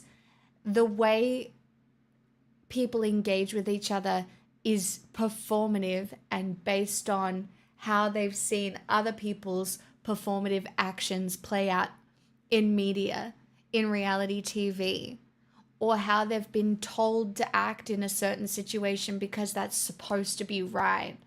Yeah, I saw the Materialists last night, and it has left me feeling empty as fuck, which I think is potentially the point. 100% worth the watch. A beautiful, beautiful movie, but I have not stopped thinking about it.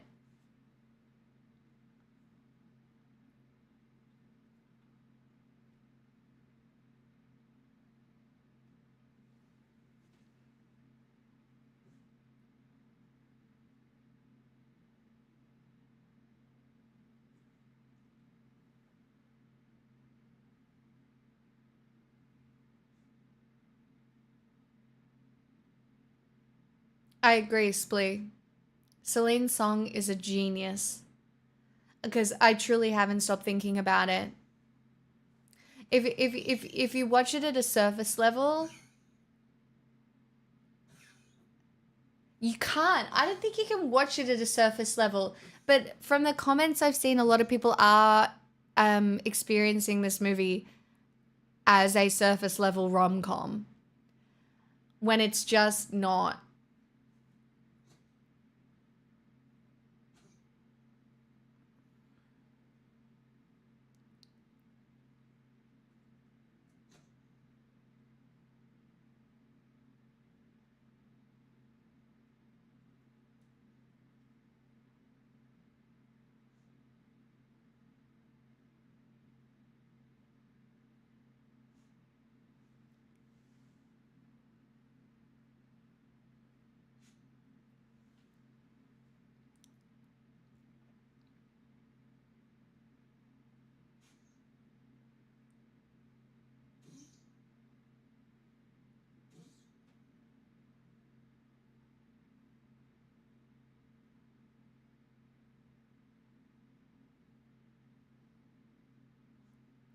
Yeah, Turesque.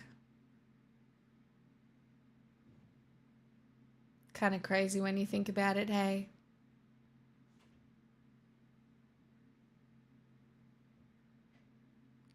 Like the cultural moment that was Jersey Shore was something else.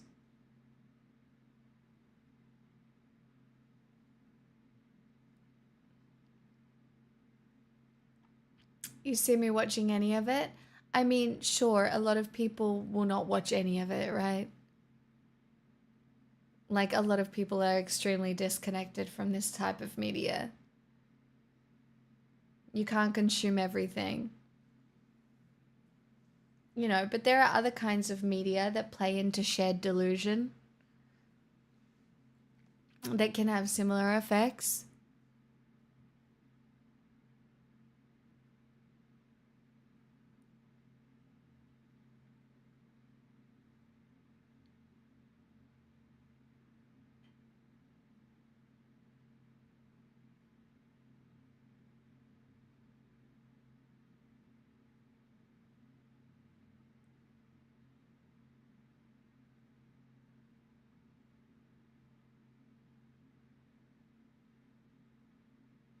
Yeah, I think I saw that TikTok too. Strawman, I might have even saved it.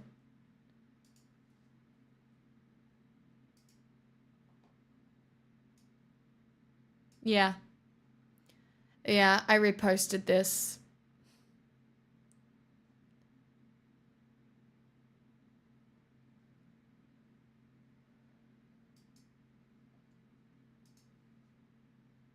Connection is collapsing, and dating is just the first place.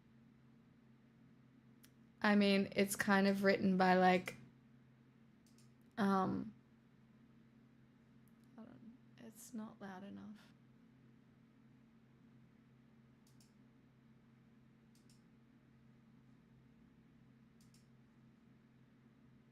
Place we're noticing the cracks. I need you to think about it. If even the place where people are supposed to be vulnerable and open is breaking down, what does that say about everything else? I'm going to try to piece this all together, so please, for the love of God, stay with me. So, you guys remember cable? Yeah, that dusty relic from the past where television didn't ask you who you were. It just told you what was on at 8. That wasn't just nostalgia. It was infrastructure. Even if you were a Disney kid and I was a Cartoon Network kid, we still shared the same programming blocks, the same commercials. Even the act of waiting for a show created synchronicity. We were culturally braided together. Now, we lack a base note. And I'll say it, and you all know it. It's social media. But social media didn't just fracture our milestones. It splintered our identities. Talk about the dark side of hyperchoice, am I right? The capitalist illusion is that more options gives you more freedom, which equals more happiness. But too many options does not create freedom. It creates fragmentation. At first, it does sound utopian. You get to be whoever you want. But what's the cost? There's no longer a collective we. And human beings ache for shared meaning. With 1 billion streams, who's swimming in yours? So I watched this and I really enjoyed it. But second time through, I'm sure she wrote this, but certain intonations in the way it's written sound like AI. Like it's really good. And I don't know if I'm just crazy. I don't know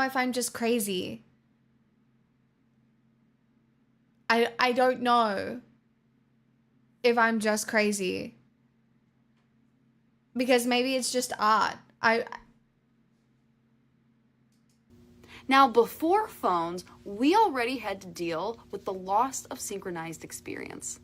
It's that invisible cliff in your late 20s where everyone's timelines quietly split, and you can't even name the moment it happened. You're not in a classroom reading Hatchet anymore. The birthday parties stop, the school dances stop, the hangouts stop. Then one friend gets married, has kids, another's in grad school for 8 years, another vanishes to Pennsylvania. Making friends has always been hard outside of shared experiences. But at least back in the day, they had porches, church basements, arcades, bowling alleys, places where presents didn't cost $14.99 and a 2-drink minimum. $5 got you a soda, a game token, and a shot at belonging. And now in 2025, inflation made socializing a luxury. Phones replaced presents. Bars replaced community. And everything's tethered to a transaction. That disorientation doesn't just live in our wallets. It's in our timelines, our algorithms, our attention spans. The fragmentation isn't just physical anymore. It's psychological. Everything is out of sync. I'm binging this. You're doom scrolling that. Someone else is deep into a 47-part Icelandic YouTube docu-series about moss farming. There is no shared soil to grow in anymore. And when you do find it, it's scattered geographically. And this is the lovely caveat. People do find their tribe online, and it's freaking beautiful and very valid. But what is someone supposed to do when their online tribe is in Portland and their soul is dying, living with their parents in Columbus, making $20 an hour, has $20K in student debt, and a savings account with a whopping this doesn't feel natural to me. And I don't know if it's because I make live content, so I'm aware of how it, like, and I understand that people read their scripts, right? People write scripts and then they read them. But for example, when Jo is talking to me in a script that she has written, right, it doesn't feel this way. And I understand people do these things differently. And so it might just be like this particular delivery that feels this way. I'm not sure. But like even the examples, they feel pulled out of somewhere that isn't like her lived experience, right? The examples are random examples pulled from am I making sense? I don't know. Like, I feel really bad for even bringing this up, to be honest, but $104. Who's paying for their trip or for them to move across the country? So not only is this person now sad, there is no one in their area that gets them like the Portland people. They can now be sad about the fact that they are too broke to be in proximity to them. Physical presence regulates us. Psychologically, biologically. Our nervous systems are social organs. You can FaceTime your friend 100 times, but it won't slow your heartbeat like their hand on your shoulder. It's not about people who get you. It's about people who can co-regulate you. And if that's not local, your body still feels alone, babe. This makes me think of Catfish, the TV show. Catfish was so haunting and so ahead of... that's AI.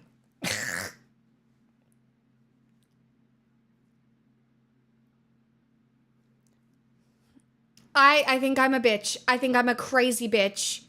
I feel awful. I feel awful for even saying this, but this is the second time I've watched it and I got the same sort of once you've read the way like AI speaks to you, you can't unsee it. It's like you see it. It's like this makes me think of this show, which was so haunting and ahead of its time. Okay. Of its time. It was people building emotional intimacy without physical reality. Miles apart, often living completely different lives or fabricated ones, but still clinging to this fragile thread of digital belief. And it wasn't just about deception, it was about desperation. It started with hope, but the ache came from the distance. We watched it like an anomaly, but it was a warning.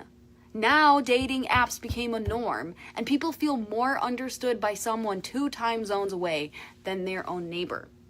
And a lot of people give up on community because online offers a better one on Discord at 50% wholeness. But our soulmate could have been at our local music in the park every Sunday for the past 3 months. But we wouldn't have known because we gave up going out locally and resorted to internet tribes. So maybe it's not that dating is getting harder. Maybe it's that connection itself is unraveling. And dating's just the canary in the coal mine. It's where the unraveling hurts the most because dating forces us to admit we want to be seen. We want to belong. We want someone in the room who laughs at the same joke because they watched the same show. We want a damn bass note. Someone who gets the reference. But the references are gone. The timelines have shattered. I mean, this is a conversation about hyperreality as well. Once everybody is speaking like AI, we will not be able to tell the difference, right? That is why I think that even like sitting live and being unable to fake your personality or to fake your intellectual responses, she admits to it.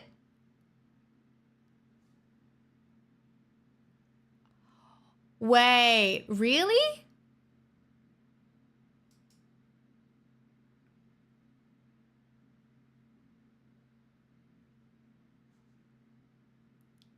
co-thought with AI. This is soul-led epistemology and tech-assisted truth recovery.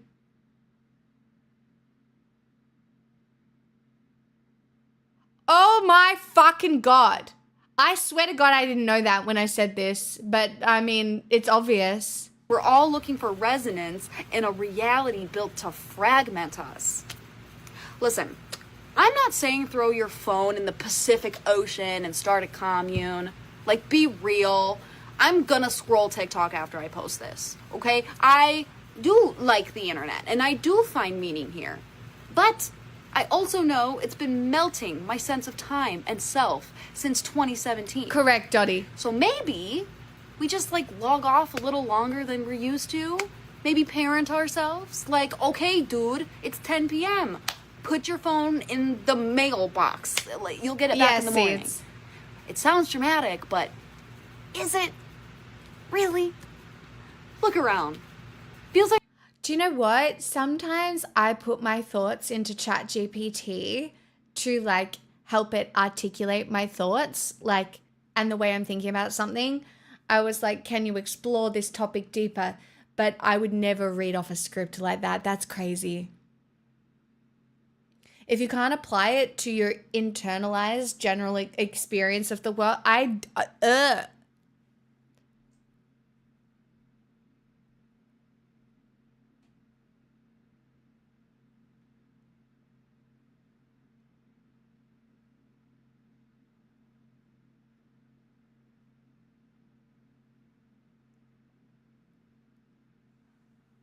Isn't that so interesting?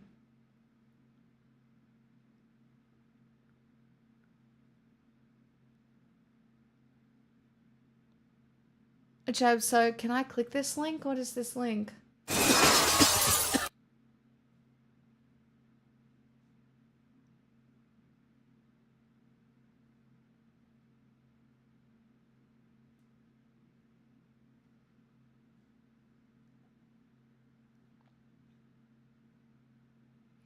Oh, this is almost like when someone would write a book, but somebody else writes it while they say what they want in their book. Yeah, it's ghostwriting.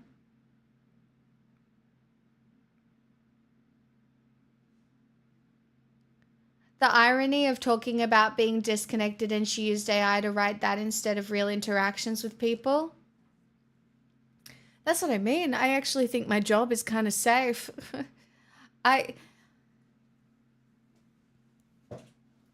Like, obviously, I am an amalgamation of the content that I consume and the conversations I have. But fuck me, at least you know I'm not sitting here reading off a fucking AI.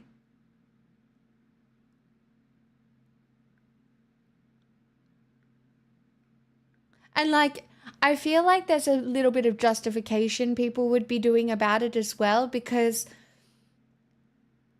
there are no real original thoughts, right?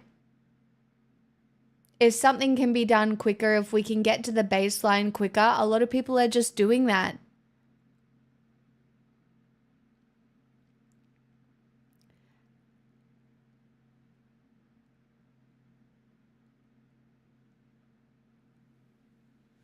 But that just felt so icky to me.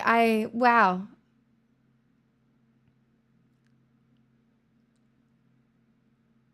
Optimization culture. It's true.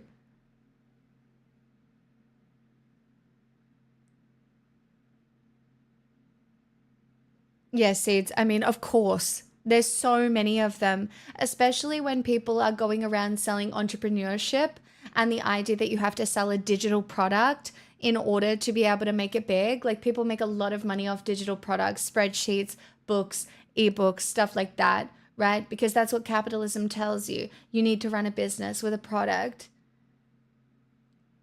Like, the amount of things I have sold on my stream over my time here are so minuscule. And I think about it all the time. Like, should I be running a business? Should I be selling something?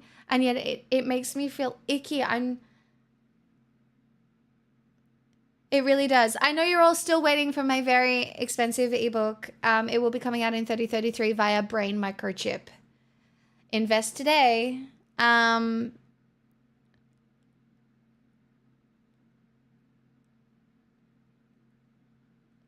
I mean, kids shows are made with AI these days because why would you even like put in any effort to any of this?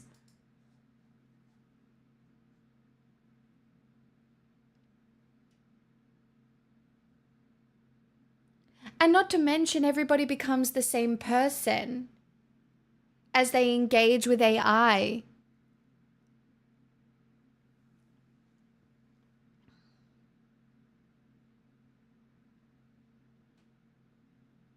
You've said in the past sometimes coming on stream helps you feel better. I don't think that would remain true if you were also selling products. I completely agree. I don't think anybody can accuse me of being inauthentic at least, but not the breakfast cereal.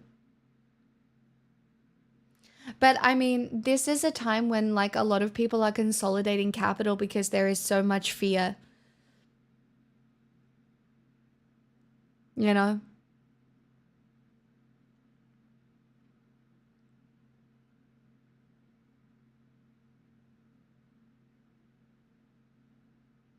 I'd buy Pixel's canned stroganoff, I swear to God.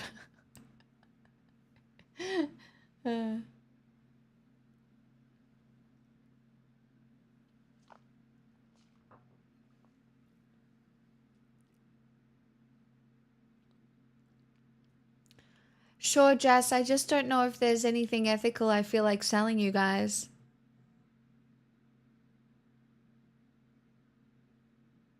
Like, even merch feels like I'm just... Like, I have some hot takes, and the hot takes I have are so insulting, right? Because, obviously, I spend money on expensive cardboard at the moment. Cringe. But very fun, contributes to a third space. There is also this collective psychosis going on surrounding Labubu. Little things. I don't know if you've seen them, but they're little furry, like, creatures or, like, you know. And I do think that it is, one, it's like Beanie Babies all over again. They're cute. You open a box, you get a specific one. There are some that are rarer than others. And people love them. And now I'm not trying to shit on that. But even that AI generated video that we just watched, right? And how we are craving connection and the base note, right? These little capitalistic fucking base notes exist that bring people together. Like the shared collective delusion of wanting to gamble on a little fluffy doll, right? It's a big thing. It's a big base note that people are participating in. And it is. And it's because it brings people together and people want that connection with other people. But my problem with that is, guess who it is making rich? It's not the connection you're after. Sure, it's a base note, but where is that money funneling to? Popmart, a giant corporation. It is funneling money to a very specific place, and it is preying on very specific human desires. I don't see the difference between Labubu and collectible cardboard. It's the same thing, just less laser focused. Yes, for sure. I would say that at least cardboard at some point would probably disintegrate back into the earth. Perhaps. In some cases, you know.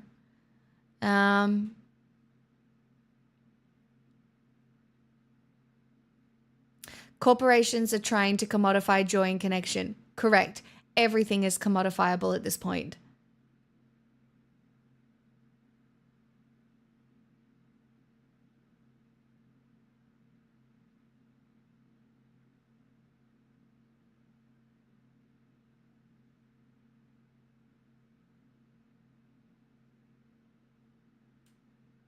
Likempo, yeah, I'm just selling household products.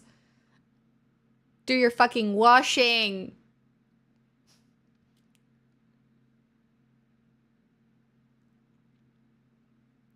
Absolutely, because it's community building, party hardy.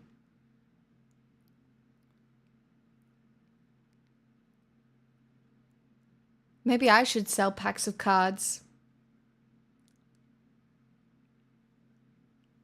You know? I know you'd all buy them.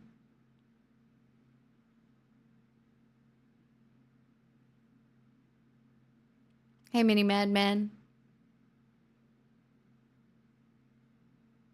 You know? Like the foil beef stroganoff card. One of 69.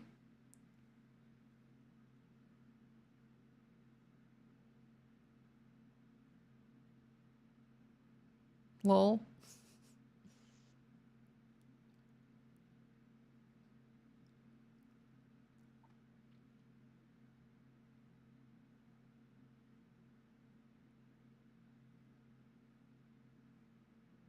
Jabsaw, I have 2 of those coming either tomorrow or the next day. Or Monday, I guess. So, I'm right there with you. I'm definitely getting a serialized chocobo and being rich off it. Will I sell it? Absolutely. Because Final Fantasy isn't like my 100 thing. Boxes or just packs? Jabso. I didn't buy a box. I bought a pack. I bought 2 packs. You think I can afford a box of collector boosters from this set?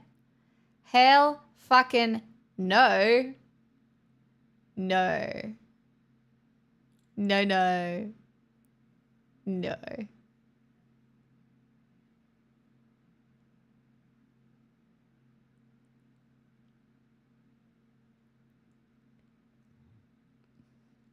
There are some proper pricey cards. The serialized golden chocobos are like of 77. That is not many.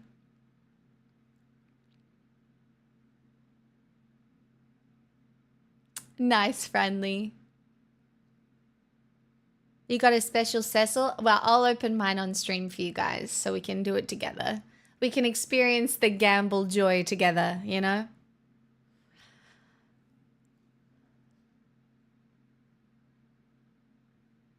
Yes, a golden chicken.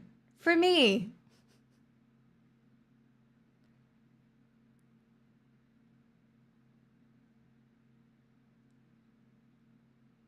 Do you get to tour the factory if you get one? It is a bit Willy Wonka and the Chocolate Factory, isn't it?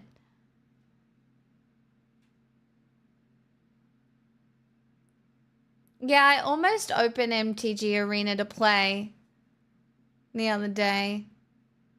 But I really do just like playing with my friends. You know? I'm still not sure I want to do that. But I do. I love playing so much. It's been so lovely. You're playing right now with your Tifa deck? Oh my god, that's so funny, Seeds. Lol, what the fuck? Here's your chocobo wings.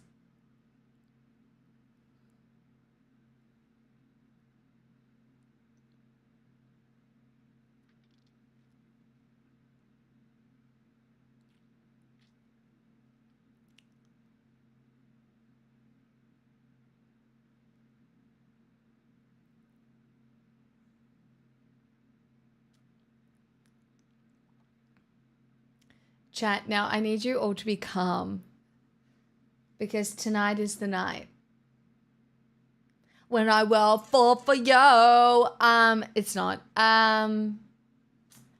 Tonight is the night. What night, you ask?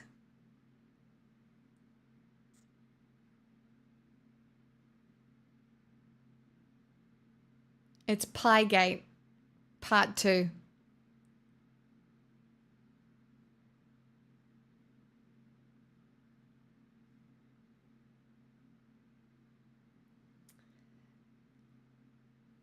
But I need you all to be normal. I'm just going to go heat up the oven. I'm not putting it in. I'm heating up the oven. But I refuse to watch Max, because it's history night. I refuse to watch Max without a snack because of who I am as a person. I'm just heating the oven.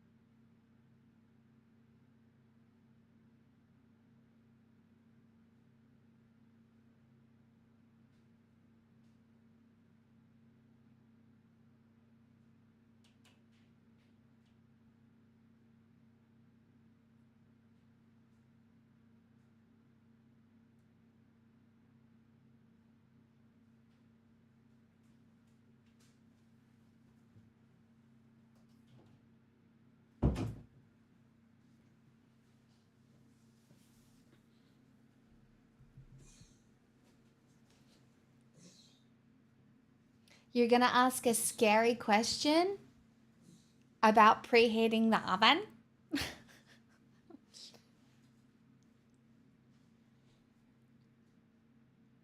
What is the status of the sticky? No, don't bring up the sticky. I still haven't dealt with it.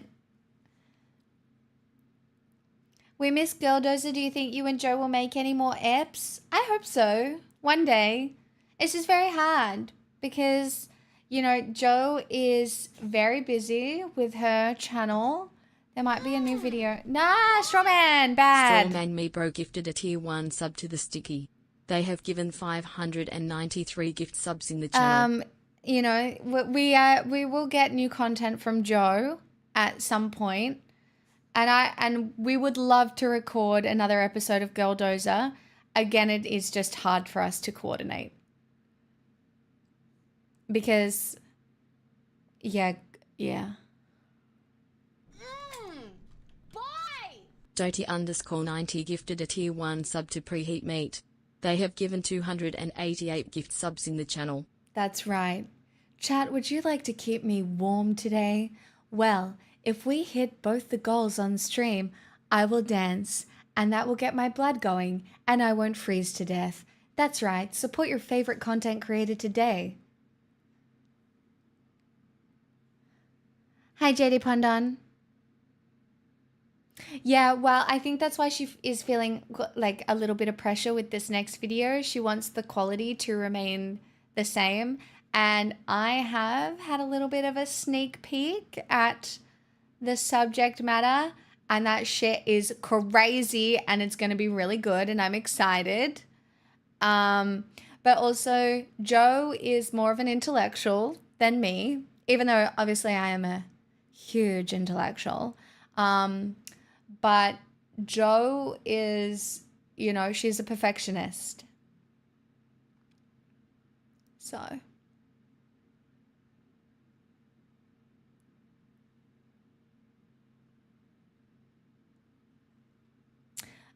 Joe is Blonde Politics on YouTube.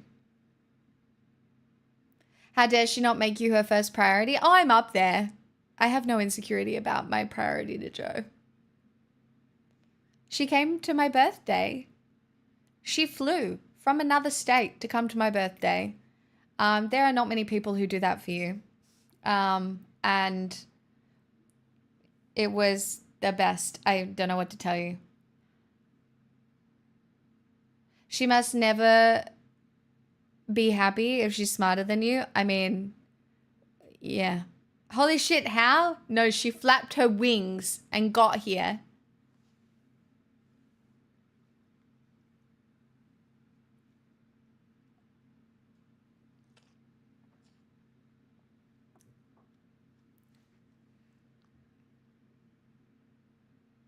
Not you being tapped the F in. Lol. Yeah, look, Joe and I did build a really good friendship over a decent period of time now. We've probably been friends for like 6 years or something. Less? 5? Definitely pandemic.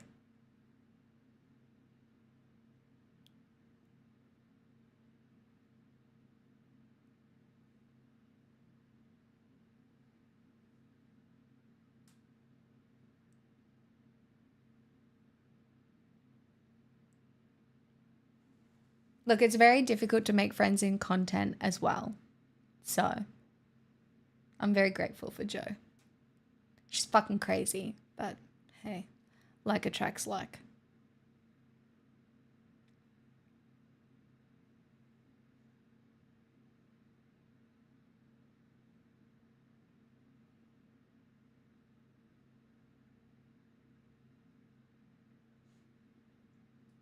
It is very good, isn't it, Vox?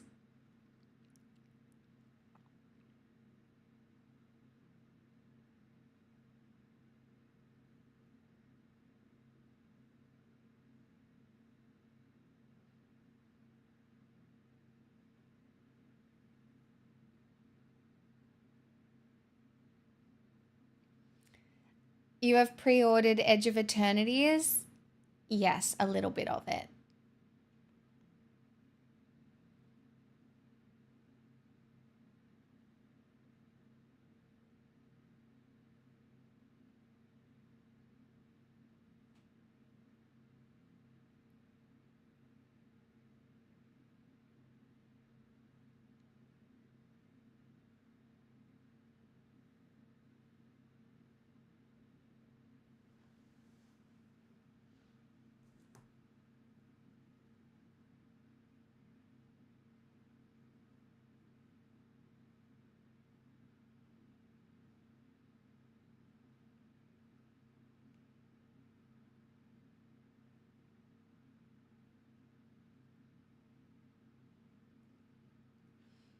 Oh, good, because it's selling out already. Yeah, got my pre-order in.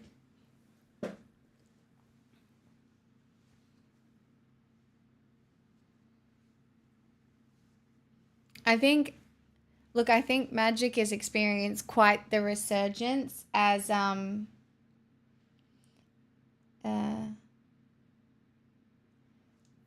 as people long for connection.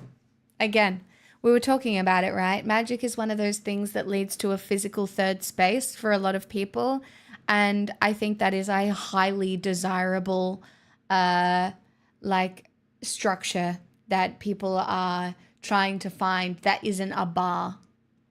And so a lot of people bond over board games or card games or other hobbies. But there is something unique about Magic in that the skill, it is enjoyable because the skill level can be so high, but you can also just play for fun, right?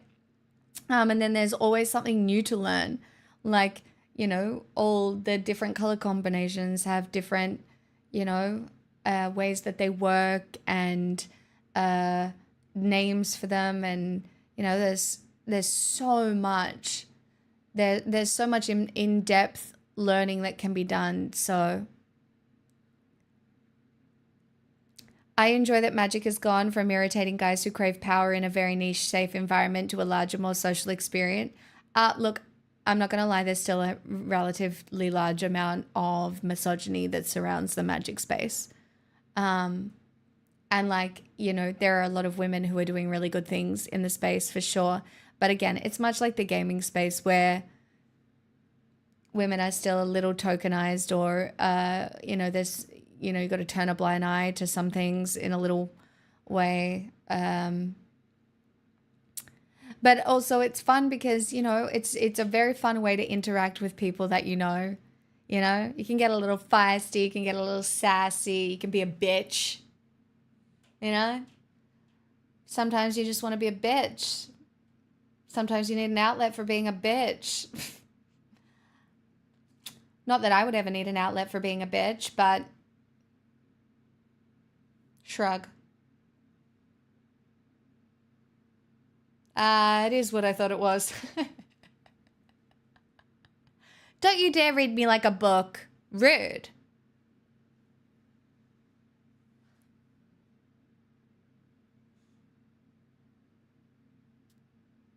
Look, and generally I'm the one that gets walked all over. Let's be real. But on the occasional time where I win, delightful. Would you like a fascinating Magic video that should have broader appeal? Maybe. What is it? Absolutely. Dog Gone Wrong, thank you so much for the $10. My new One favorite song chatter. pre-ordered, please. You might notice that the criteria for becoming my new favorite chatter is, you know.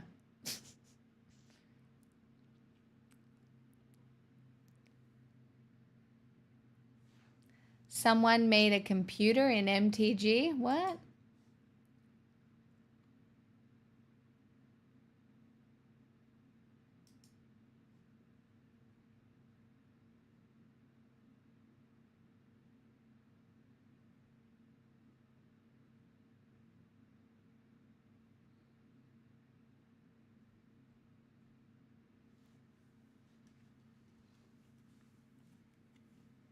What? How could you possibly turn a board game into a computer? Well, let's get technical. Loud. Magic the Gathering is the original trading card game before whenever Pokemon you and want to before come Yu-Gi-Oh! I'm an old demon possessing a little boy. 25 years ago, publisher Wizards of the Coast created the modern trading card game craze and has since developed over 20 Daddy, I do want to come in like a wrecking ball later. Thank you so much for the $10. I love not you guys pre-ordering songs like you can pre-order fucking Magic the Gathering cards. You fucking freaks. I swear to God. But you know what? I love to feel good about myself before I'm actually singing. So Thanks. 50,000 different cards for players to battle with inside of Magic the Gathering. This stack would be over 10 meters tall, by the way. Magic is famously complicated and complex, but that complexity, scientifically speaking, has been hard to quantify. Until now, because it turns out that Magic is so complicated, you can develop a computer inside of it. Yeah, but with that upkeep out of the way, it's time to draw you in to some science. Another Wizardrix? I don't need a vanilla 7-mana 6/6, that's ridiculous. No. First, let's be very clear. When I say you can make a computer with Magic the Gathering cards, I don't mean you can make a monitor and keyboard and integrated circuits out of cardboard cards. No, I mean making a computer in the abstract sense, making something that computes out of the real rules and interactions between real Magic the Gathering cards on a real table during a real game. By the end of this episode, you will see an actual game of Magic the Gathering operating like a simple computer. And the simplest computer we can hope to build is something called a Turing machine, an idealized and mathematical representation of computation invented by one Alan Turing in 1936. The formulation of the Turing machine was the birth of modern computer science. When Turing was thinking about a machine that could take a list of instructions and enact them with some kind of logic, it was all theoretical at first, but you can physically build his basic idea.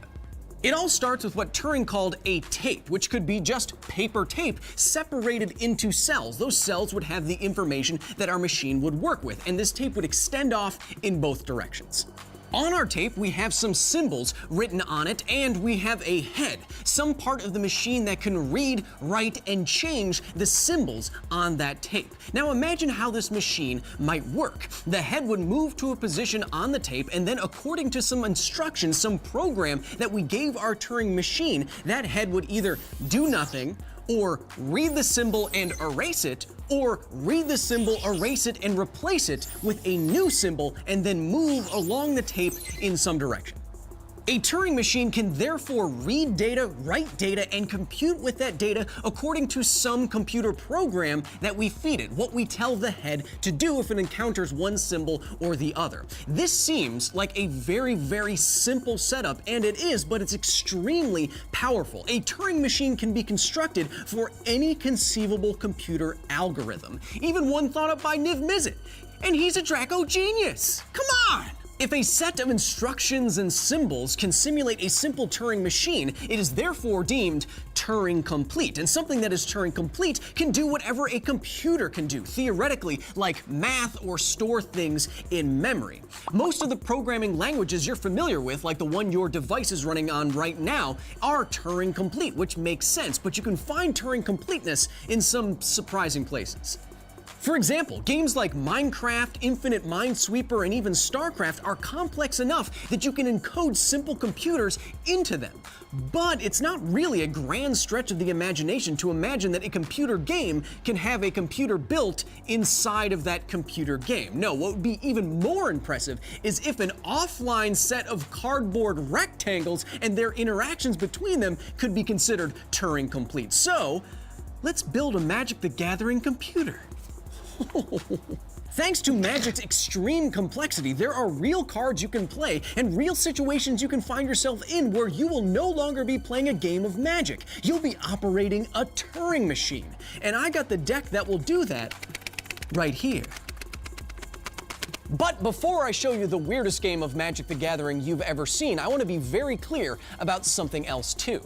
I did not personally come up with the Magic the Gathering Turing deck. I am just going off of a paper called Magic the Gathering is Turing Complete by Dr. Alex Churchill and his colleagues. They come up with this curious construction and they outline the deck in full. They wrote the paper, I am just implementing the If you haven't watched The Imitation Game, it is a very good movie. deck in meat space. I have been communicating with Dr. Churchill for literally months about making this deck and this Turing machine Magic the Gathering thing a reality because as you may So what I'm hearing is anything Turing complete can run Doom.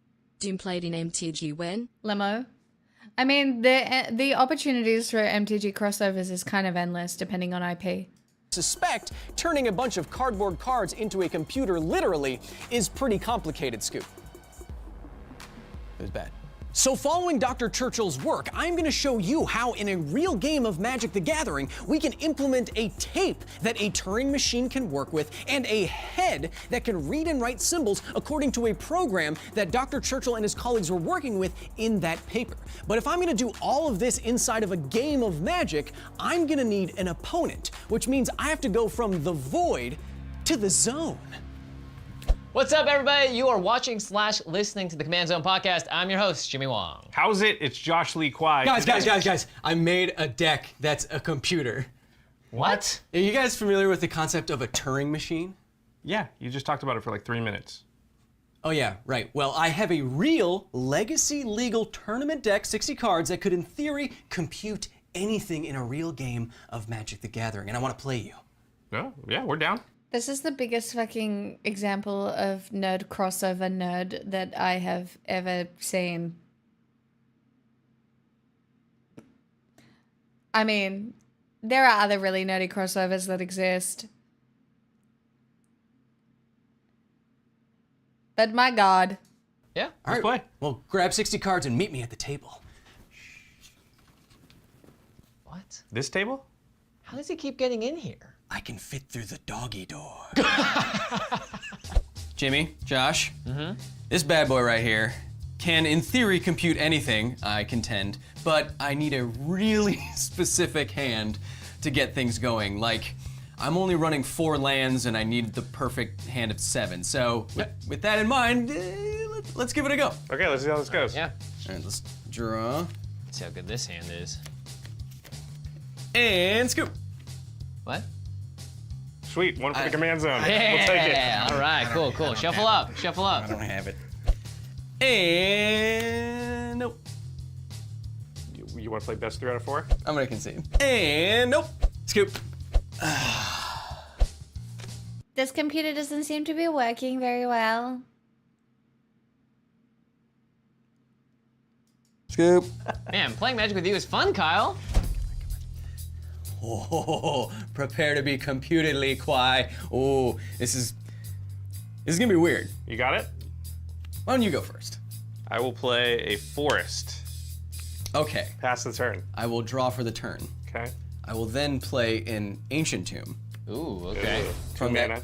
2 mana. I'll tap Ancient Tomb for 2, and I will cast a Grim Monolith. Ooh, very good start. And now you got 3 mana available. 3 mana available, and I will also cast 2 Lotus Petals. Okay, that's a lot of mana for turn 1. Very specific. What are the chances of these cards being proxies? Do we think? That is, what the fuck? What? Hello?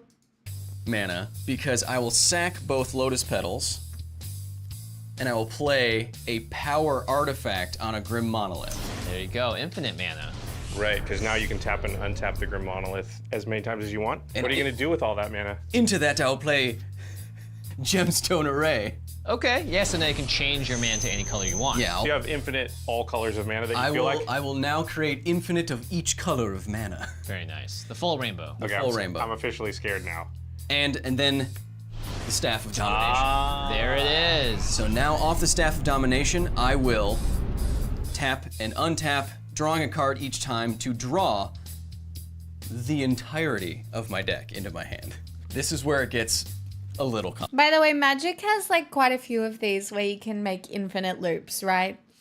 These sort of things do exist. Maybe not Turing complete in every situation, but a lot of people have decks that have infinite loops in them.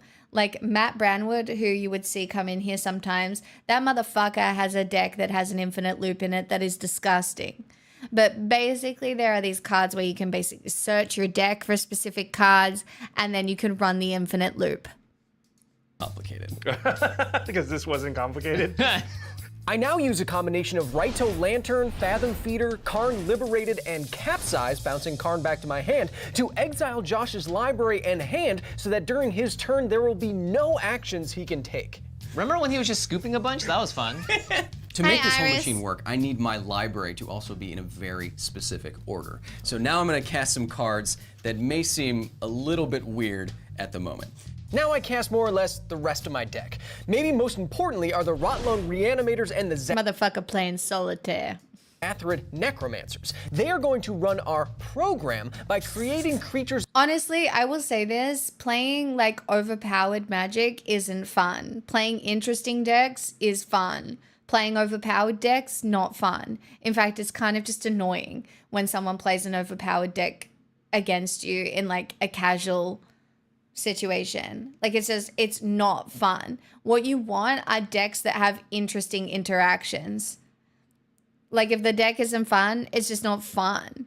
Like the point, and I think this is where sometimes a lot of men go wrong when they're playing Magic. The point is not necessarily winning. The point is having fun. And yes, winning is fun. But if you're always winning, it's not fun. In fact, it's annoying. And it's just like, yeah. The reaction you want is, ooh, that's neat. And you don't want to always be winning with the deck. Of specific types and colors to fit onto the tape. I'm now going to cast a Riptide Replicator. So this is going to be a way of exactly manipulating what is on our Turing tape. So when Riptide Replicator comes into play, obviously I need to choose a creature color and type. Okay. And for that, I need to refer to this very complicated program written by the researchers, which determines exactly what each one of these Zathrid Necromancers and the Rotlung Reanimators are going to trigger to. For example, if you want a Aetherborn or a Basilisk or a Cephalid or a Demon. Okay, part of the problem with that is Magic was originally created as a competitive game. Of course, and Commander is competitive still, right? And you can still play very competitive formats of Magic where you build decks and you build them to win in a tournament. Right? Abso-fucking-lutely. Like you play standard or modern, like, and or whatever other ones exist. Like a lot of people play Highlander. Like, but at the same time, if you're playing it to exist in a third space, or an elf or a giant or a harpy or a fairy or what have you. So I need to refer to this. So what I'm gonna do is each time Riptide comes into play, I'm gonna choose a different color and creature type, and then I'm gonna capsize that back to my hand to choose another creature. Okay. And power and toughness and type. But I still need to perform 17 other steps in order to get the machine running. For the full construction, head over to YouTube and look for my pinned comment on this video. Otherwise, just know that I use some cards you can see and some that you can't, like Prismatic Lace, Glamour Die, Artificial Evolution, Reality Ripple, Cloak of Invisibility, Stolen Identity, and Donate to also the fact that the computer is a blue deck is hilarious to me for some reason.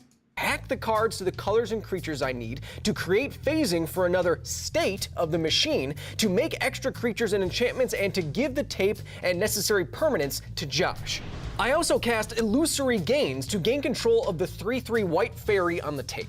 Finally, I use Karn to exile the rest of my hand I don't need, all the permanents I don't want anymore, and itself with Capsize. I then cast Wheel of Sun and Moon so that the cards I play can be cycled through forever as the machine progresses, and Steely Resolve naming Assembly Worker so that thanks to Olivia Voldaren, no creatures can be targeted.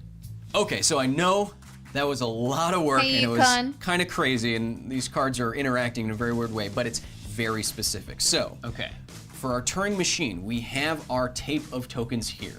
The power and toughness indicates how far away from our Turing machine head we are. What's doing the reading, the writing, the replacing. Right now, that's on our 2/2 orc. The colors represent if it's to the left or to the right of the head. If we did this correctly, when I pass the turn to you, every single action should be forced. You're not going to lose the game because you're going to skip your draw step. I cannot target anything because of Steely Resolve. Every spell I cast is going to go to the bottom of my library to be cast again. My land doesn't untap because of choke. Creatures are not It's a giant infinite loop. going to get destroyed by damage because of vigor. I should go put my pie in the oven. And each one of these necromancers and reanimators are going to create specific creature types and specific creature colors so we can add or subtract from the tape as the machine goes along. What I want to do for you guys is demonstrate just one cycle of the Turing machine. So if we can get this head, our Turing machine head, to be on a different creature and be in a different position, either left or right, you know, either 3-3 or 4-4, 2-2, what have you. If it's in a different position and it can write a different symbol on our tape, a different creature type, then we will have moved like a Turing machine moves. I'm ready. Okay, I pass the turn. All right. Before untap, Don't fuck it up, King. Yes. phasing. Yes. Half of those will phase out. Yeah, the stuff you phased out will phase back in, and the stuff that was in will phase out, except for Vigor and the tape itself, Yes. which don't have phasing. Oh, and the Blazing Archon. Any upkeep effects? Nope. I don't Aside believe from so. the phasing, no. Then we go to our draw step, but because of recycle, we skip our draw phase. We cannot attack. Nope. There's not a single action we can take. No. Quickly, how wonderful I am. Jinx! Thanks for the raid. I hope you're doing well. Did you know Magic the Gathering can make a Turing computer? Yeah, neither did I. We're just learning that. But it's actually History Night here. But before I do History Night, I am doing Piegate. In fact, I will just quickly run and put my pie in the oven, because I can smell my oven, and my oven smells hot.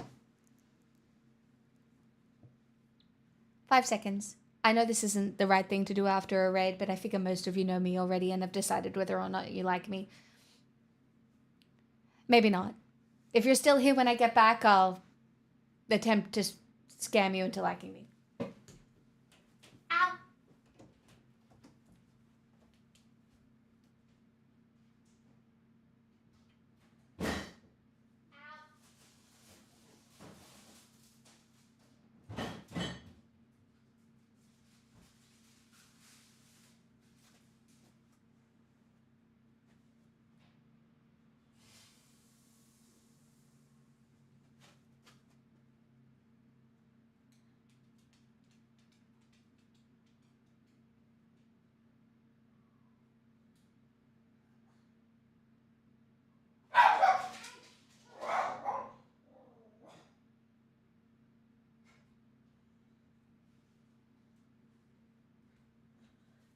Okay, the pie's in the oven.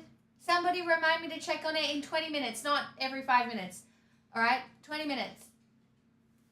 I think I just singed my fucking eyelashes opening the oven. Pain. Pain. Pain. Hold on. Pixel, it's cold. Come back.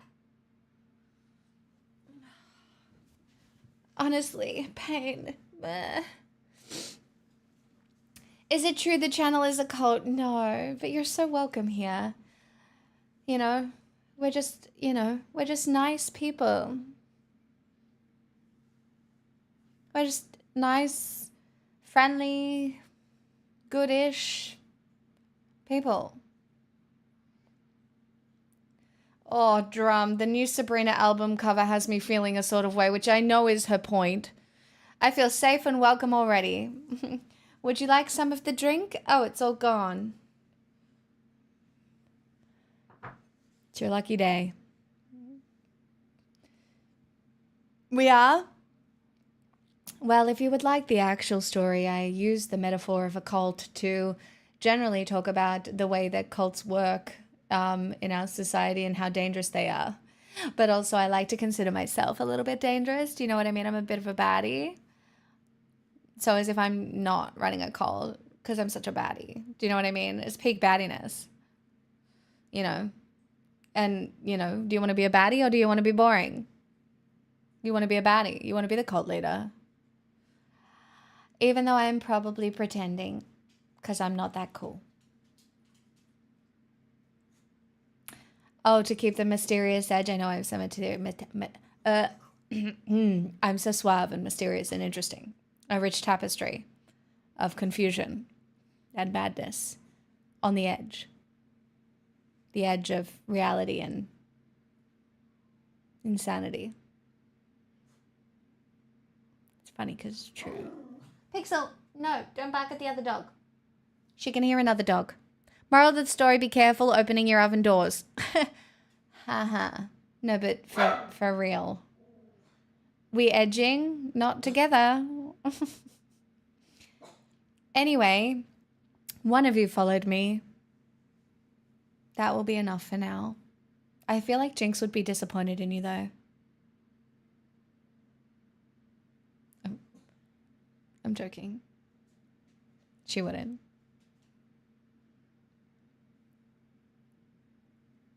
Yeah, she might be.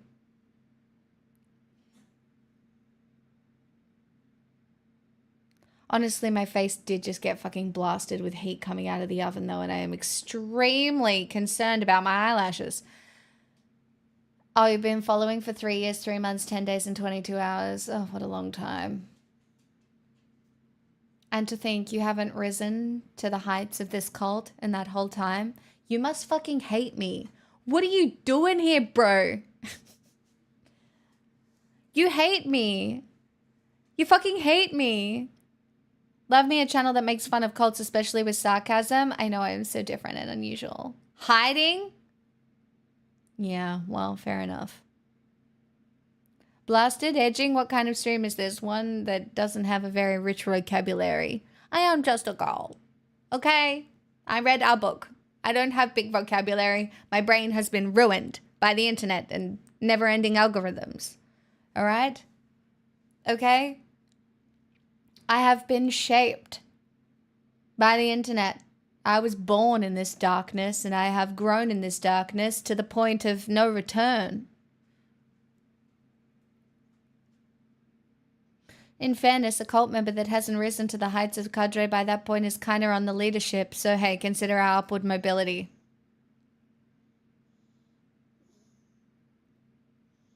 Now I'm mad at you. I know, you can smell the pie. You're not getting any of my pie. Chat, did somebody set a timer for 20 minutes? Anyone? I didn't look at the clock. 6:16. 6:16. It was 5 minutes ago? Was it 5 minutes ago? I can't believe I've yapped that long. Oh, it's so cold. It's so cold. I need to close the door. It's fucking freezing.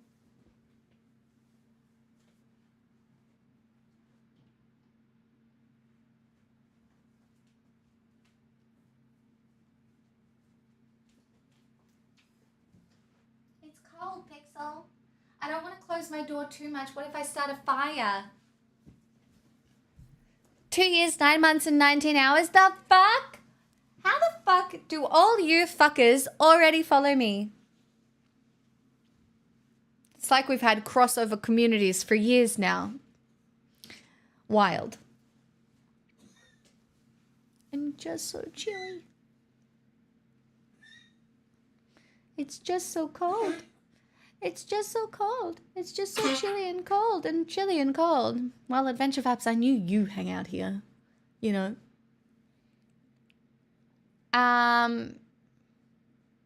You have such a seasoned and veteran cult membership. Honestly admirable. Or am I just old and boring and have people engaged in sunk cost fallacy?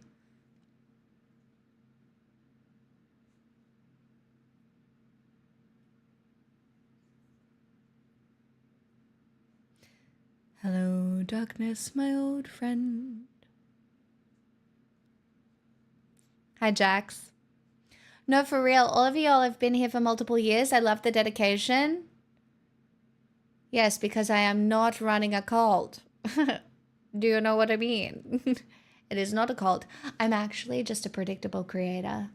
I'm very good. I love a routine. And so I'm live at this time about 4 times a week without fucking fail. You know? I've become a fixture. I'm the newspaper that used to get thrown onto your lawn every morning, you know? But different. You know, I don't get thrown on your lawn. I'm here. On the internet. God's internet.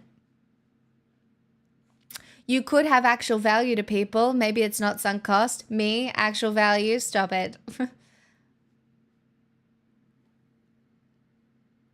Your streams are actually very random. You're very random. Okay, they kind of are sometimes, but they're predictable in that, like, there are a lot of them. that exist sometimes. Somebody isn't in the Discord. I do run a schedule. I don't have a time, but I do run a schedule, so you know what days I'm going to be live generally. You too could join Discord and get up to date on the sketch. What's up with the sketch? Pics? Well, I don't know. I tiny post it once a week as I have delegated that mental labor to the elephant. All right? I'm all about delegating. I've gotten really good at it. I deleted my Discord. Drum, that's so fair though. Do you know what I mean? Not everybody needs Discord. It can be annoying.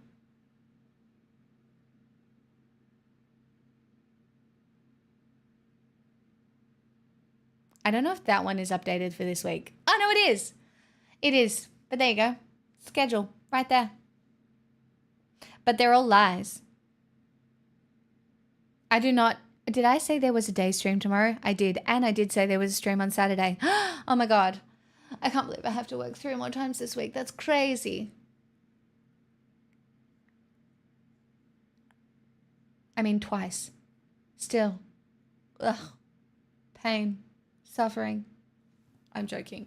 Obviously, I have no issues. I had a great dream last night. I'm actually thriving.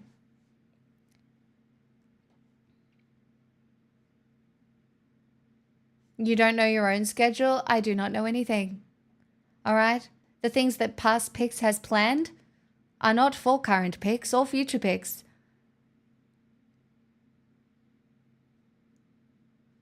This is what happens when you stream on your day off. I know, I'm an idiot.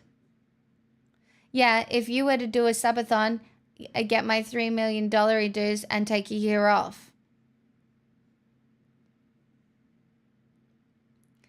Ain't nobody giving me $3 million for a subathon.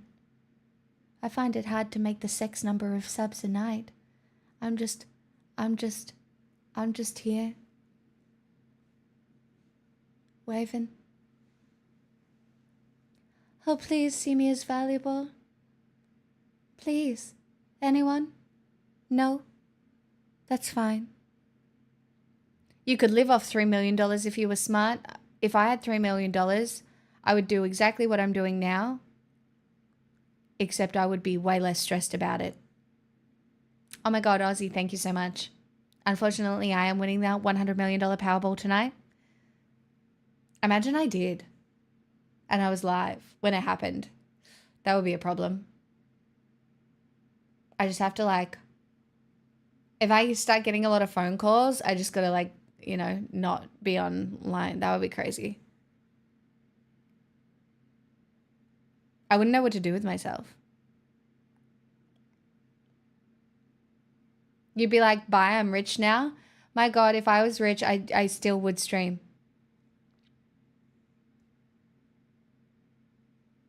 Couldn't keep the wealth a secret from us. Yeah, there would be signs. If I had 100 million, I do believe there would be signs. I don't think I'd ever ask anybody for a sub ever again. I wouldn't be out here being like, any primes? The problem being that if people knew I was rich, the saddest thing is I would probably get more subs and more primes because people hold rich people up to that sort of standard. People don't really like helping leftists as much as they like to suck the dick of rich people.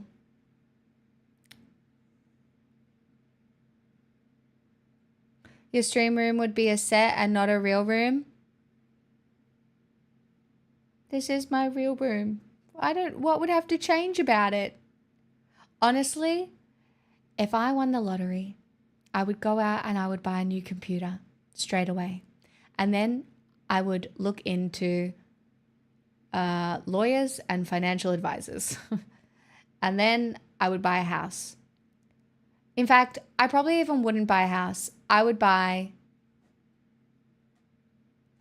an apartment, but a really nice one. And it would be very nice and safe. And then when living in that apartment, I would try and figure out what to do to get a house. Because I don't want a house in the middle of nowhere, but I do want a house in the middle of nowhere. But also because I'm on my own, I want to feel safe. So that provides, I mean, I guess I could just, with 100 million, I could just hire a whole bunch of men.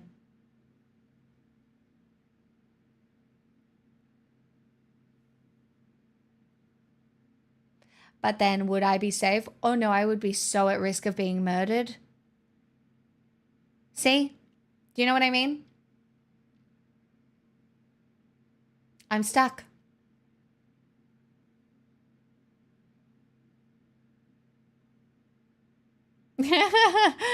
Darth, those are the best bits. You're so right.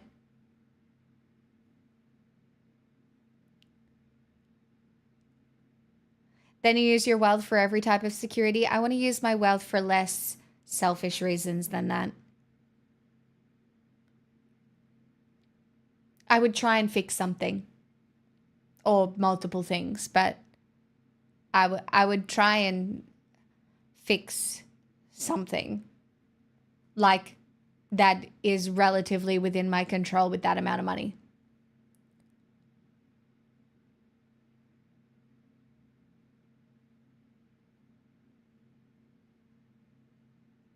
Oh yeah, my family would obviously be looked after. Oh, I love fantasizing about the lotto. It's never happening, but it is a nice fantasy, isn't it?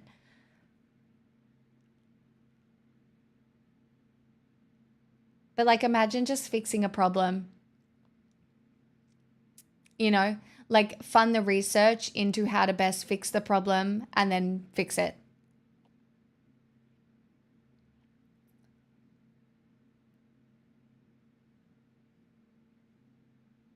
Look, I'm going to be real with you. My ticket was $11. So people go out for these $100 million like lottos and they buy like the tickets with the guaranteed Powerball hit and then they spend like $3,000. Like people do crazy things to up their odds in these lotteries. That is, you know, it is extremely unlikely with a regular ticket that you will ever win the lottery.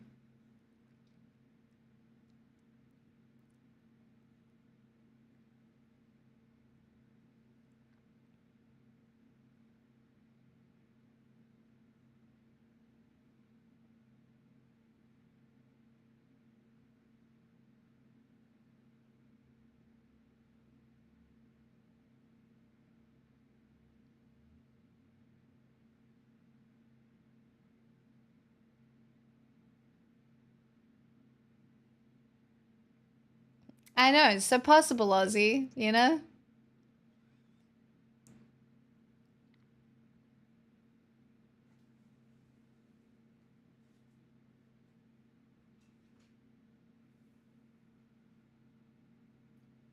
Pixel, I need you to not go near the oven. I know it's starting to smell good.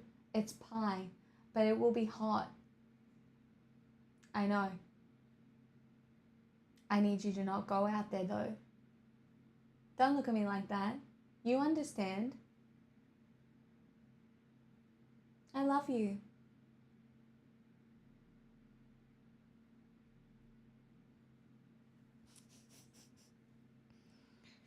Four minutes left. I think it's still going to take maybe an extra 5 or 10 on top of the 20, but I just want to check it in 20 minutes to make sure it's not like exploding or anything, you know.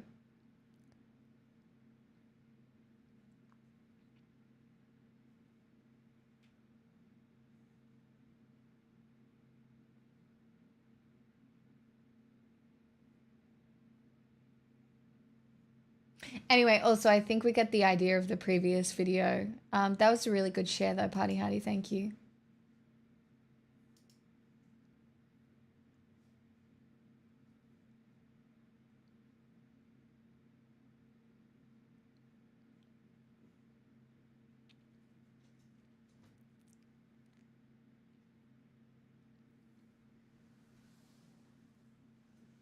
I'm going to go have a look.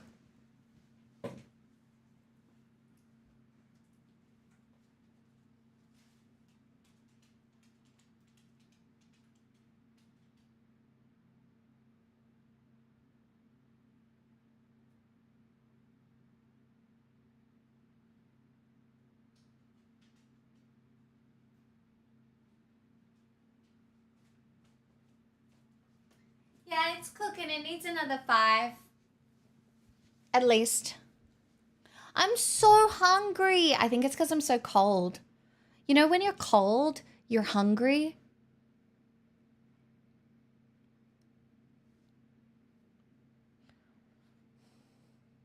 Like, sort of. Do you know what I mean?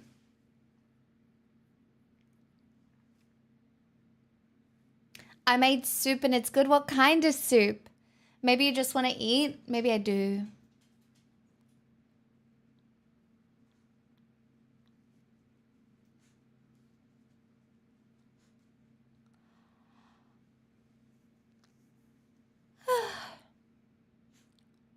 Oh, beef noodle soup? Yum.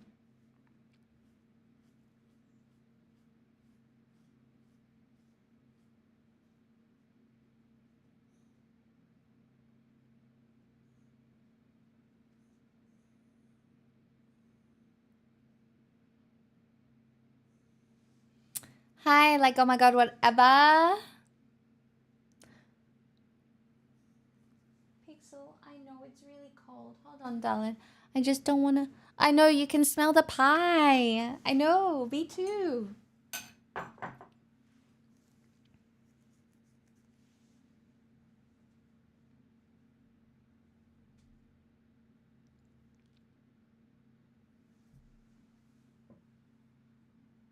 Would you like to say hello to everybody?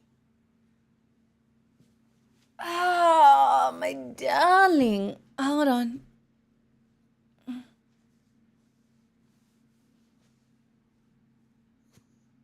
Oh, it's okay. It's okay.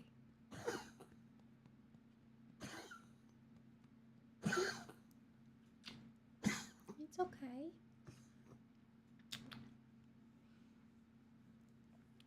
Yes, this is my little doggy. Say hello, everyone. Is it nice? Yes. Hello. Hey, Pixel. I was wondering, maybe tomorrow we could have a big cuddle, or we could play with a toy, or we could try and find where your ice cream is, because I'm not sure. Also, do you know chat loves you? And they probably want you to have the best life ever. Isn't that crazy? Oh, you don't want to go anywhere. That's so valid. I know, it's very chilly.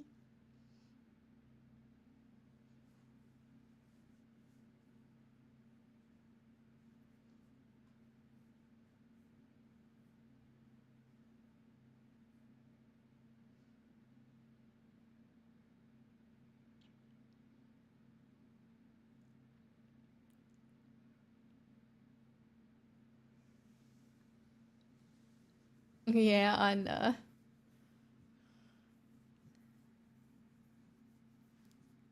Pixel,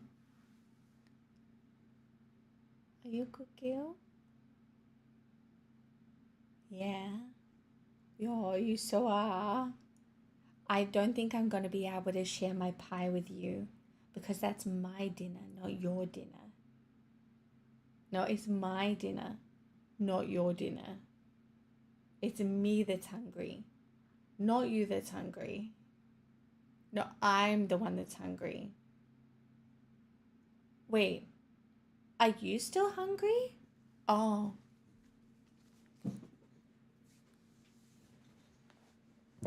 I'll give her a little bit more food and check on my pie.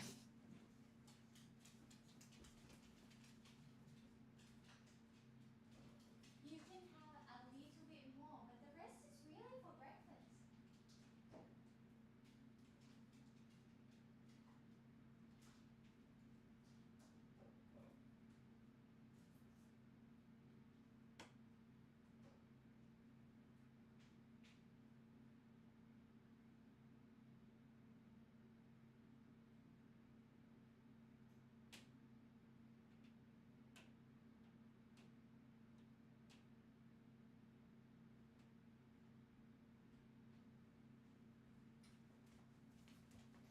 Chan, I just really don't want my pie to be cold in the middle. How long has it been?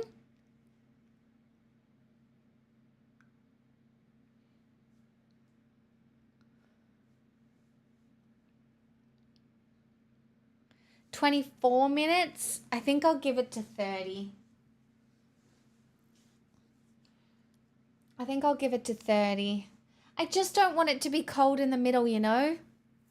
That would suck.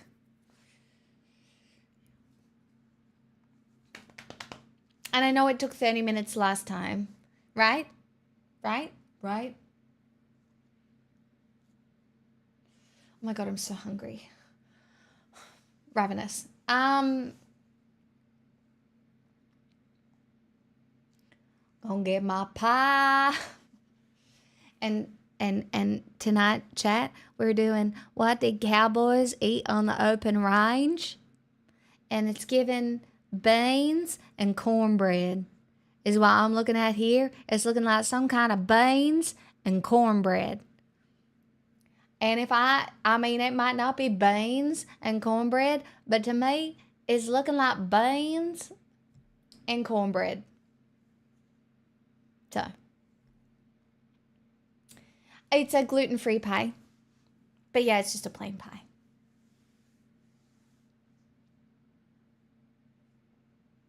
Spoiler, it's gravy. No, it looks like beans. I'm just trying to decide if I want to spend $75 on salmon quiches. In what world is a salmon quiche $75 fucking dollars? What the fuck? Oh, thanks, Lefu.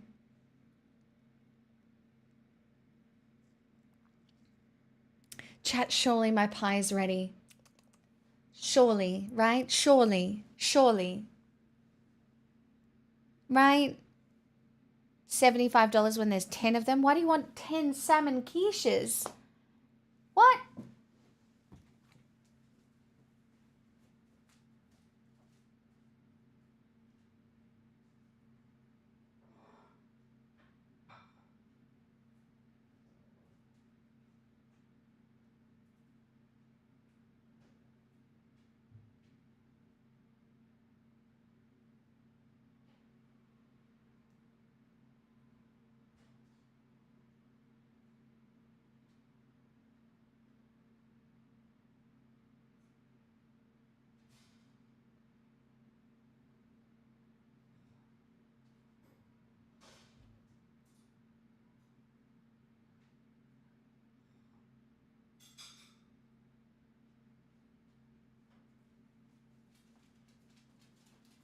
Like, surely it's ready, right? It's looking a little blonde, but...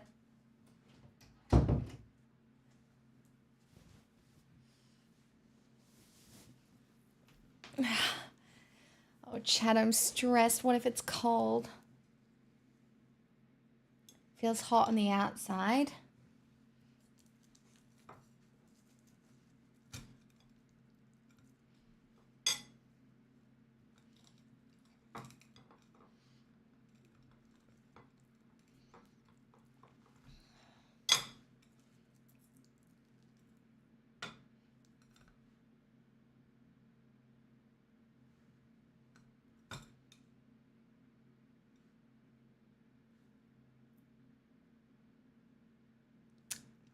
It's hot.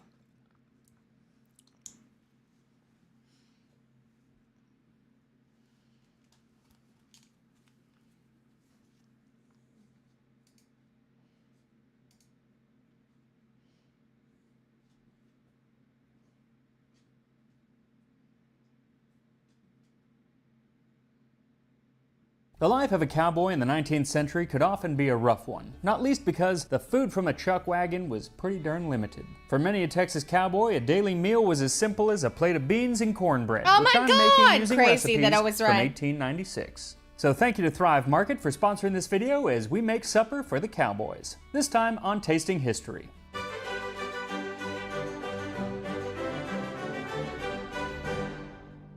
The era of the Great American Cattle Drives, which created the cowboy as we know it. Soon. I'll do it after. I need to eat pie. lasted from the 1860s through the early 1890s. Cowboys would round up thousands of head of cattle from Texas and other parts of the Southwest and then take them to the railroads in the North, which would then take the cattle east to cities like Chicago, Philadelphia, and New York City. And during those long drives north, which could take several months, the cattle grazed on grass and the cowboys grazed on whatever the cook, often called Cookie, was serving out of the back of his chuck wagon. This means a lot of salt pork, biscuits, dried fruit, and hardtack. And according to the cowboy Teddy Blue Abbott, the Texas cowboys had it the worst, because in the Texas outfits, all they'd ever give them was cornbread and sow belly and beans, except when they killed a beef. And so I thought it pretty fitting to make a mess of beans with sow belly, that is bacon, and some cornbread using recipes that are meant for outdoor cooking from this time, from the 1896 edition of the Manual for Army Cooks. And we're going to start with the beans because they do take longer to make. Though, actually, the recipe doesn't call them beans, it calls them frijoles, which is fitting because that is Spanish for beans, and many of the cowboys, especially in Texas at this time, were actually Mexican. In fact, despite the westerns that I watched growing up, cowboys were a very Max is being political.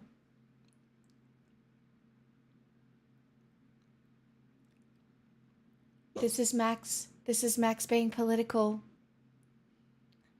He's so good. diverse group of people, especially in the late 19th century. Many were black, Mexican, or Native American, but they all ate recipes like these frijoles, for which you will need 1 cup or 150. I fucking love this guy so much. Oh my god. Yes, King. 50 grams of Mexican beans. That's what the recipe called them, but I'm pretty sure they just mean pinto beans. Then a half clove of garlic, 1 thin small slice of bacon, and 1 long red pepper. Also, it should be fresh. The book specifies when to use dried chilies, and it doesn't specify it here, so I am using fresh. Then the recipe just says to soak beans overnight, boil slowly until soft from 8 to 10 hours, add red pepper, garlic, and bacon, and bake. Simple, but lengthy, because even after soaking the beans for several hours, they need to simmer on low for at least 90 minutes with the lid on. The recipe says 8 to 10 hours, but those beans, they don't need 8 to 10 hours. Modern beans need a lot less time to cook, so 90 minutes, maybe 2 hours, and they should be nice and soft. Also, it helps to throw in about a teaspoon of salt while the beans are boiling. The recipe doesn't mention it, but it's something that any good chuck wagon would have had, and it's really going to help with the flavor. As the beans boil, chop up your red pepper, garlic, and the bacon, and once the beans are soft, add all of those to the pot and stir them in. Then cover the pot and transfer it to the oven at 350 degrees Fahrenheit, 175 Celsius, and bake for another hour, and then remove the lid and continue to bake for another hour and a half or so, or until all of the liquid has dried up. If the liquid evaporates too quickly, go ahead and throw some more water in there, just so they don't dry out, but you want to get them cooked for about an hour and a half. Now, the cowboy cook, usually called Cookie, wouldn't have had a modern oven like I do. They would have been doing all of this in a Dutch oven. Most anything could be cooked in a Dutch oven, from beans to biscuits to bread to stew. A wonderfully varied selection of foods, though not as varied as the selection that you'll get from today's sponsor, Thrive Market. So I am a big snacker. Basically, every time I walk through the kitchen, I find something to eat. So I've really come to depend on Thrive Market to supply me with many snacks that are low in sugar, high in protein, so I don't feel guilty snacking throughout the day. Like when I want something sweet, I go for chocolate. This one has cashew butter in it, and they don't use any refined sugars to sweeten it, which is really nice. Savory or salty, I love these sweet potato chips. They are all done in coconut oil, and they're fantastic, wonderfully crunchy. And on top of their selection, their prices really can't be beat. They have a lot of similar, or sometimes even the same exact products as other health food stores, but you buy them on Thrive Market, and they're almost always less expensive. I don't know how they do it, but you're eating healthier, you're saving money, it's a win-win. So to give Thrive Market a try, sign up using my link in the description, thrivemarket.com/MaxMiller, and you will get 30% off of your first order, plus a free gift. That is thrivemarket.com/MaxMiller. And while Thrive Market is all about health food, so too, it seems, was the 1896 Manual for Military Cooking, at least when it came to this cornbread. because it says that cornbread will often be found more desirable than wheat bread. It is much healthier for those engaged in muscular exercise, more easily digested, and more apt to be successfully prepared. So healthy and Not the hard corn to screw propaganda. up. Sounds good to me. Now, this cornbread is a lot simpler than pretty much any modern recipe. All you need is 4 cups or 580 grams of cornmeal, 2 tablespoons of lard, 2 teaspoons of salt, and 3 cups or 700 milliliters of milk or water. The recipe actually says sufficient warm water, but not hot enough to scald meal, or warm milk to make a thick batter. So you may not need all 3 cups, or you may need a little bit more. It kind of depends on what cornmeal you are using. So this very basic recipe says to put meal in a deep dish, mix in the salt. Pour in sufficient warm water or milk to make a thick batter. Last, add the melted lard, beat thoroughly, and bake in a well-greased pan in a quick oven. So first, mix your salt into the cornmeal, and then gently heat up your milk or water until it's just warm to the touch. At the same time, go ahead and melt the lard. Once everything is warmed and melted, pour about half of the milk or water into the cornmeal and stir. Slowly continue to add more liquid until you have a batter that is a bit thicker than pancake batter. Then add in the melted lard and mix it all in. You know, I don't know if I've ever had cornbread. And you can make this in either a Dutch oven or in a cast iron skillet. I opted for the latter, and I opted for a little more lard to grease the inside. It was so greasy. Anyway, once you've greased your pan, pour the cornbread batter in, smooth it out, and set it in the oven at 400 degrees Fahrenheit, 205 Celsius, and bake for about 40 minutes or until it comes away from the pan. And while it bakes, make sure you are subscribed to Tasting History. Click that like button. It really does help out the channel so I can keep telling you more about things like how... Everybody go support Max right now. It's obviously, like, unless you are supporting Max, you do not support this channel. I understand that I am an absolute little mollusk. No, what are they called? What are the things that, like, stick onto a whale? A barnacle. I'm a barnacle. I know. But this man has spurred so many interesting conversations for us. And he's so good. How it was to eat and cook out of the back of a chuck wagon on the cow trails of the Old West. Now, cowboys didn't start in the 1860s, nor did they end in the 1890s. They were around before and after that. But there was that 30-year period, give or take, that was the golden age of cowboys in the American West. And when you picture cowboys, it's usually people from this period. See, by the mid-19th century, Texas was plumb full of longhorn cattle that were descended from those cows that the Spanish had introduced to the area centuries before. Well, the law of supply and demand dictated that a cow wasn't worth very much there in Texas, where they had plenty of them. It was about $4 a head. But further up north in the cities like New York, Boston, Philadelphia, Chicago, where not so many cattle are just roaming the streets, they could be sold for up to $40. Unfortunately, at that time, the trains didn't really go to Texas. They were further north in states like Missouri and Kansas, so the only way to get the cattle up there was for them to walk, and for that, you needed cowboys. Several trails were established that went from Texas to the train depots in the north. Among others, there was the Chisholm Trail, the Western Trail, and the Goodnight Loving Trail. That last one was established in 1866 by Oliver Loving and Charles Goodnight, and it was Charles Goodnight who is often credited with the invention of the chuck wagon. See, the story goes that in 1866, Charles Goodnight had the idea that instead of cowboys carrying their own dried food with them, they'd pack it all into one wagon and get a cook to go along with them. So he got a Studebaker wagon, which had been used in the Civil War, and retrofitted it with a chuck box on the back, which was a box that had drawers and shelves filled with utensils and whatnot, and was fitted with a fold-down lid that could serve as a cooking surface. And with that chuck box, chuck meaning food, the wagon became known as the chuck wagon. It was large enough to hold not only a bunch of food, but also a barrel of fresh water, pots, pans, and other cooking utensils, as well as the fuel for cooking. There was often a canvas sling underneath the chuck wagon that was filled with either firewood or dried cow chips, or cow poop, which my grandpa actually called Lol, hi Louie. cow pies. Hey! This is a full-blown house deposit, so... Moshe Niman, thank you so much for the 8 months. I am extremely grateful.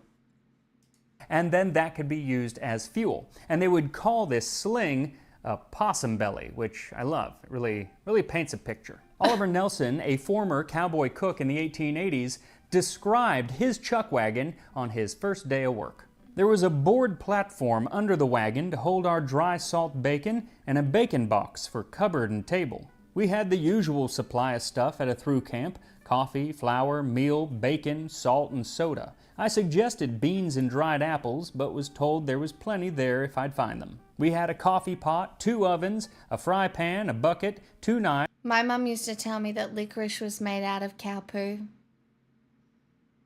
so that I wouldn't eat it.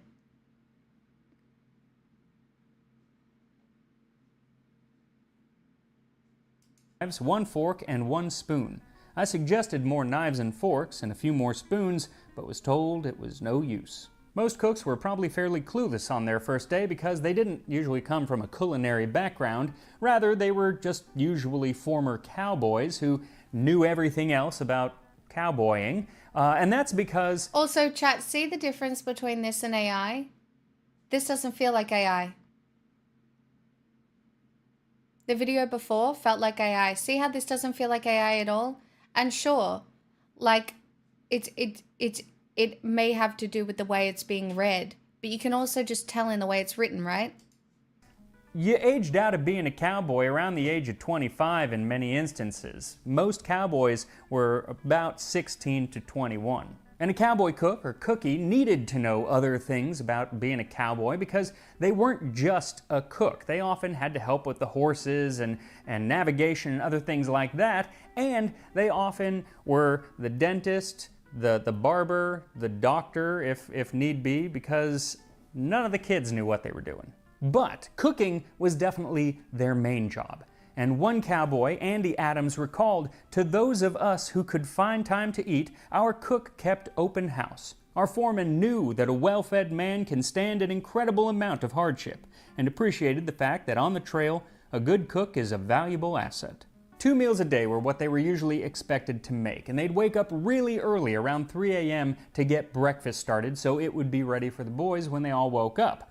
Then he would pack up the chuck wagon and head down the trail 15 or 17 miles or so that he could get supper ready for when the cowboys came that evening. The cowboys were typically on their own for their what a lonely job, I guess. Do you know what I mean? Lots of alone time. midday meal, eating some dried meat and biscuits in the saddle, though dried meat or salted meat and then biscuits or cornbread were pretty much 90% of their diet, whether they were in the saddle or around the campfire. My question is, how did they used to wake up?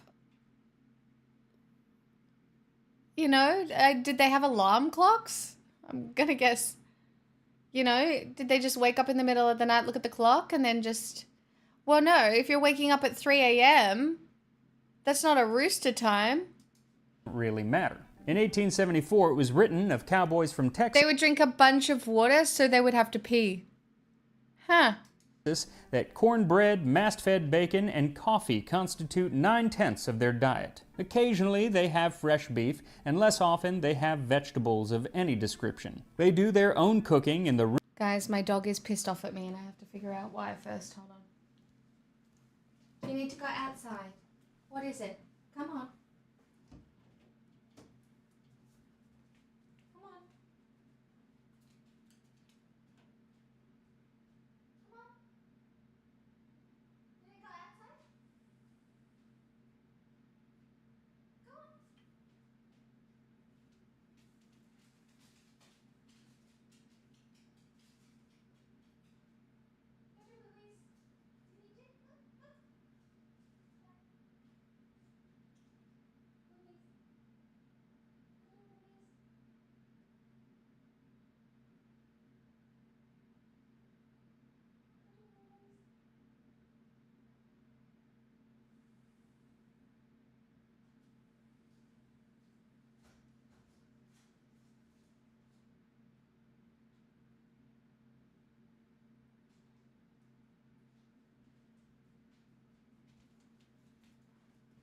I don't know.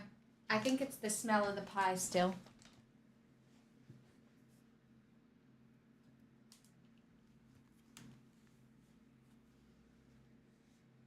rudest and fewest possible vessels, often not having a single plate or knife or fork other than their pocket knife. But gather around the camp kettle with a piece of bread in one hand, proceed to fish up a piece of sow belly, and dine sumptuously, not forgetting to stow away 1 or more quarts of the strongest coffee imaginable, without sugar or cream. Indeed, you would hesitate, if judging it from appearance, whether to call it coffee or ink.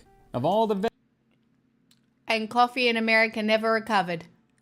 vegetables, onions and potatoes are the most desired and the oftenest used when anything more than the old regulation is had. Now, there was some variation in that bread and preserved meat diet. For the bread, Cookie might make it with Celertis one day, which was basically like baking soda. And then the next day, he might make it using his sourdough starter. And every good cookie kept their sourdough starter nice and active.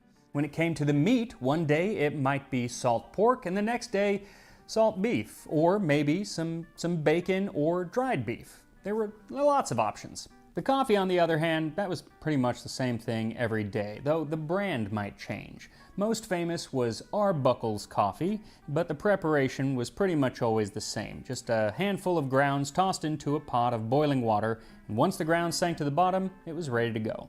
But while that may have been 90% of the diet, you still had 10% of diet to play with, and that's where things got a little more interesting. Like for a cowboy with a sweet tooth, you could have either prunes or dried apples. And if you were really lucky, some canned fruit, like canned tomatoes, which they considered fruit, they would make pies out of them, or canned peaches. Ambassador brand yellow cling peaches, Tomato which were pie, canned hey? and drenched in syrup, were particularly good for making peach cobbler in a Dutch oven. Then, on occasion, there was some fresh meat to be had. Hunting things like deer and antelope happened from time to time, but more often it was varmints like possum, armadillo, rabbit, or rattlesnake. Or, as Oliver Nelson once found, soft-shell turtles. I got hold of a .22 rifle, would kill soft-shell turtles 14 to 16 inches across. I would cut up the meat and soak it in salt water, then cook the white one meal, the dark the next, and have the boys guessing what it was. I got hold of some potatoes and vinegar. I would slice the potatoes, soak in salt water overnight, and put on vinegar, and the boys ate them raw for cucumbers. Potatoes and onions were definitely the most common vegetables, but even those are only going to last for about a week. Pixel is currently burying the moose.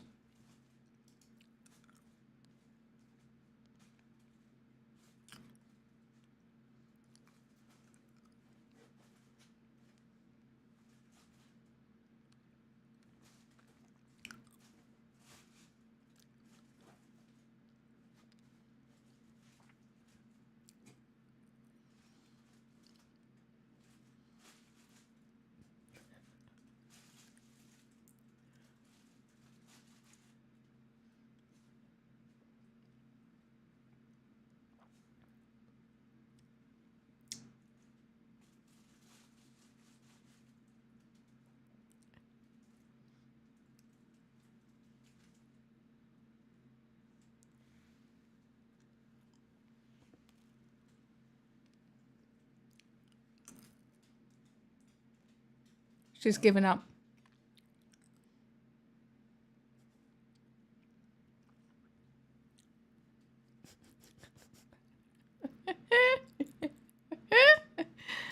Week or so before they start to turn.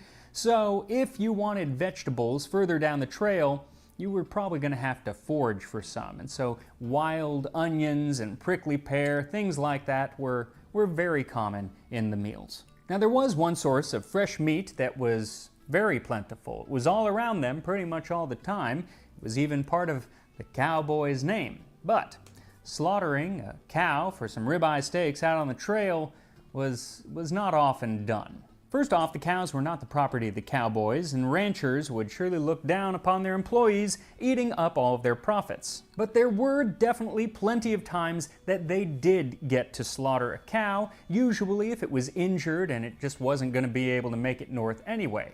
But that doesn't mean that they were getting a lot of fresh beef, because a cow is really, really big, and as hungry as a dozen or 15 cowboys might be, they're not going to be able to eat a cow in a single day, and the meat's not going to stay fresh much longer than that. So on those occasions, when they did get to slaughter a cow, It really just meant that you had a few weeks of dried beef ahead of you.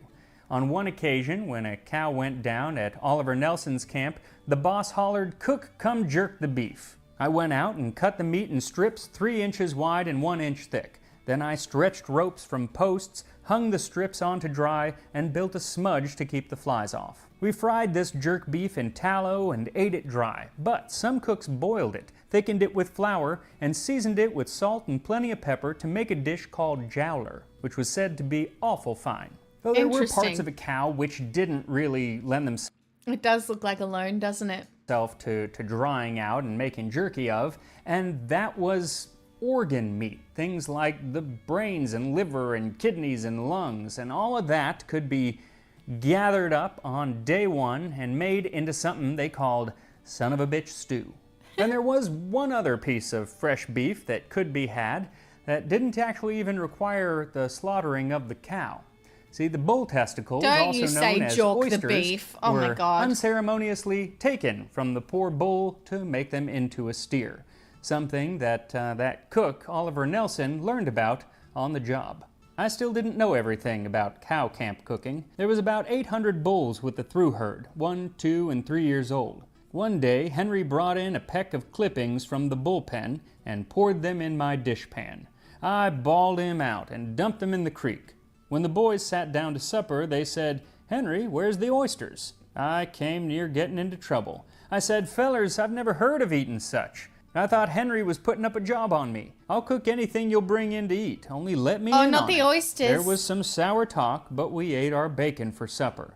The next day, we had a big oyster fry, which kept up for 4 weeks. Now, I have never had a cowboy oyster, also known as a Rocky Mountain oyster, but I bet one or more of you, my audience, have tried these things, and I would love to hear about the flavor and actually even more about the texture of a cooked Have you eaten them, chat? Have you eaten them? bull testicle. Curious, not curious enough necessarily to try them anytime soon. But, you know, when you've been out on the trail for weeks at a time, I guess you'll eat pretty much anything. Which is why cowboys were so excited when they finally came to one of these cow towns along their trail, or else the big city at the end where the rail was. Cities like Dodge City in Kansas. There they could visit a saloon and eat real oysters and a healthy sarsaparilla. And I've actually already covered what they ate in Old West saloons, so I'll make sure that that video comes up after this one. Now, this rough life was definitely not for everyone. Wouldn't have been for me, I can tell you that. So, if you're looking for something a little more cushy, then you would want to leave the Texas cowboy life and head north to Montana. Hey, I've watched Yellowstone. Montana doesn't look that cushy. Because, according to many sources from the 1870s and 80s, the cowboys up in Montana were living high on the hog. For the past few days, I've been punching cows with the northern Montana cowboys. That is, they call it punching cows, but a veteran Texas cowboy Kevin. would call it picnicking. This Texas cowboy said that the Montana boys were usually done with work around noon and then would just lay about in their palatial tents and read novels and gamble. He says they work so little that when a Montana cowboy gets back from a roundup, his horses are still fat. But it wasn't actually the free time that impressed him, but rather the food. Live while these cowboys live higher than anybody. They have everything to eat that money can buy and a cook with a paper cap on to prepare it. The cook is so neat and polite that you would eat him if you were right hungry, but in fact, I do not believe he would object if you were to attempt to do so. He is too well bred, too obliging to object to anything you desire to do. They have fresh beef all the time. One man kills a beef, keeps a quarter, and sells the rest to the other outfits that are along. That is not strange, for remember that a beef here is worth about $80. In 1885, Teddy Blue Abbott, who had been a cowboy all God, that's so bad.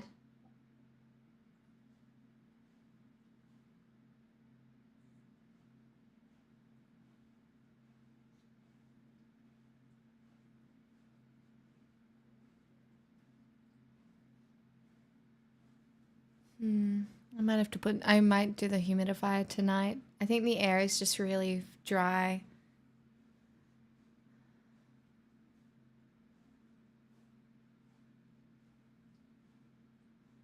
It's better than it was, but still.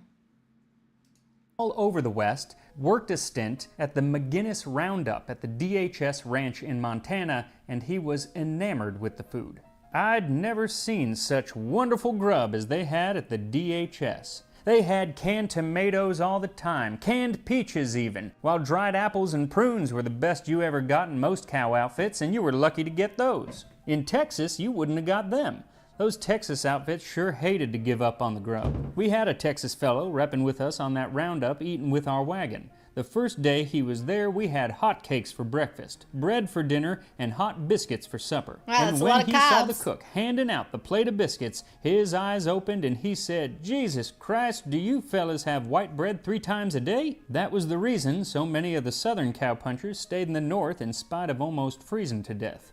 It was on account of the grub being so much better. He told of another Texan who, when coffee was being given out, was offered some sugar, and the Texan said, "No thanks, I don't take salt in my coffee." He had never seen sugar before, only sorghum Oh my syrup. God, Suyogi Well, by one. the 1890s, most of the cattle trails had been grazed over, but they also were no longer really needed because the railroad had come to Texas. And so instead of walking the cattle north, you could just put them on a train and send them on their way. But even though the golden age of cowboys had come to an end, that doesn't mean that cowboys had come to an end. Even today, there are cattle ranches all over the West that employ cowboys. They just don't have to take them on months-long journeys halfway across the country. They also eat much better than they did in the 19th century. If you ever watch Cowboy Kent Rollins, you'll know kind of what they eat today. That said, they do often still eat out of the back of a chuck wagon. Granted, they might be having steak. You know what's really interesting to me when it's like Cowboy Kent Rollins, right? There are so many people who are able to like frame their identities around these really specific historical roles. And sometimes I'm jealous. Is that weird? But like sometimes I am jealous because it's such a built-in historical identity, and especially if it comes really naturally to you.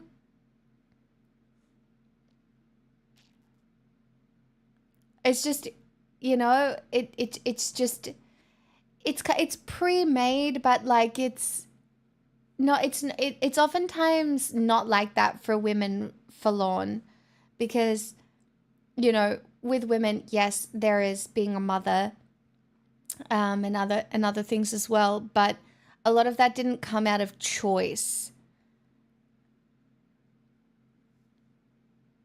You know, there are some identities that come from choice historically. Oh yeah, we've watched the Bearded Bushranger here too, Suyogi one. He's very cool.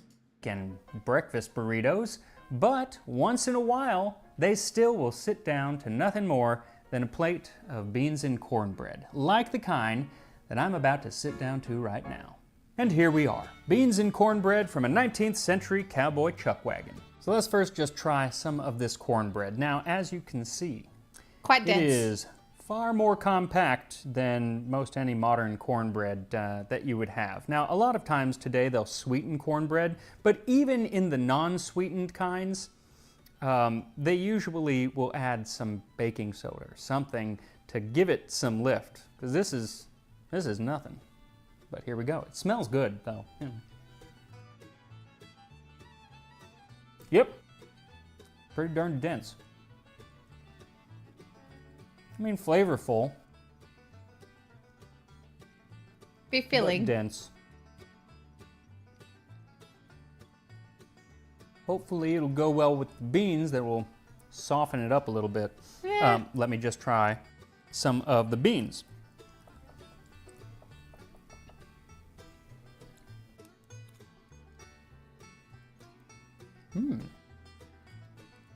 Now those are mighty fine. Ooh. Little kick to them. There's some heat there. Yep, that actually packs a bit of a punch. Takes a second, but it gets there. If you just want to add in a little bit of the chili pepper, that's fine. Or a hotter chili pepper if you like it really hot. This is a little spicy for my taste, but really flavorful too. So I'm actually really shocked that it is. I can't taste the garlic, which makes sense. There's a half of a clove in there, which I think is like, why even bother? But it doesn't matter because there is still a lot of flavor there. Let me try a bit of it together. Cornbread, beans, beans, cornbread.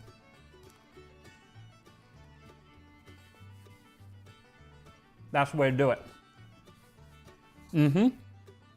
Gotta put it together. It's actually really good. Really, really good. Hearty. I'm surprised at the amount of flavor that's there. Also, if you cook these beans again, they'll just become refried beans. They'll end up just kind of softening and softening and softening until you have refried beans. Yeah, mighty fine. Mighty fine indeed. So make some beans and cornbread, spice them up, Mighty fine. spice them less, whatever you want. Get along, Mighty little fine. doggies, and I will see you next time on Tasting History. I can't believe how political, like, underhanded political the first part of that video was. It was very good. 10 out of 10 max. You never miss.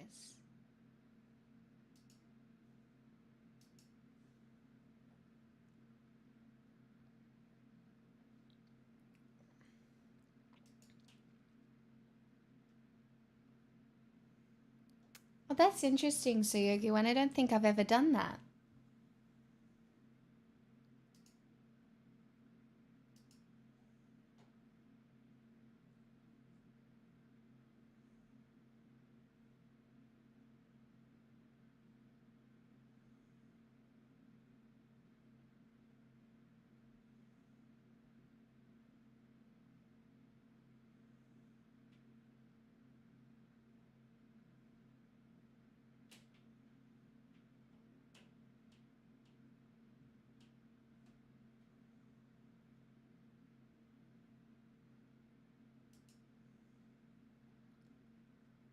You've invented refried beans.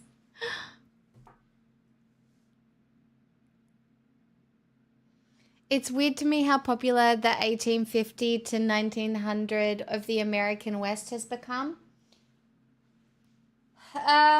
It's not weird to me.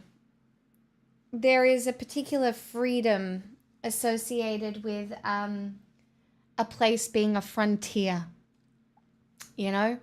And it is human to want to dream.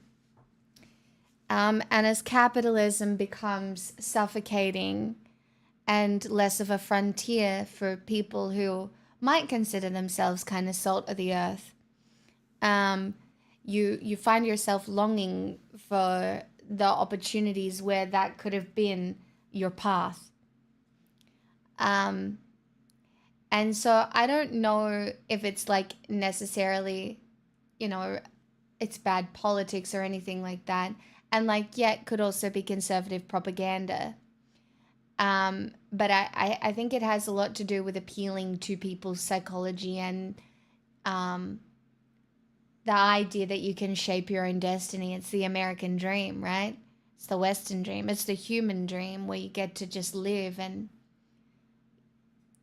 shape your own life rather than feeling trapped. Because I feel like the majority of human experiences today in one way or another feel quite suffocating. You know?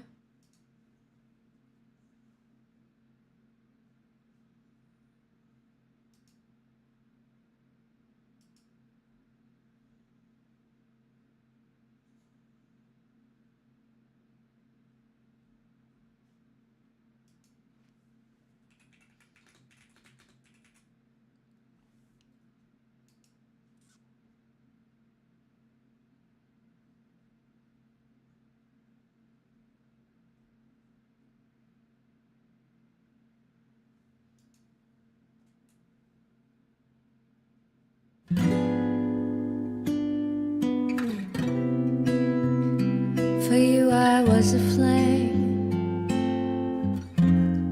Love is a losing game. If I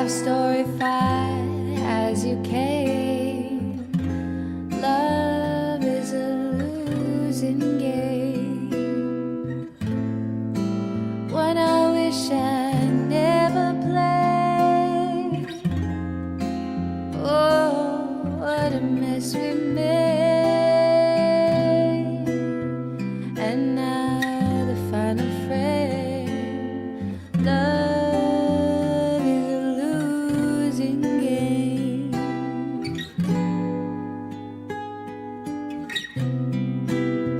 Played out by the band. Love is a losing hand.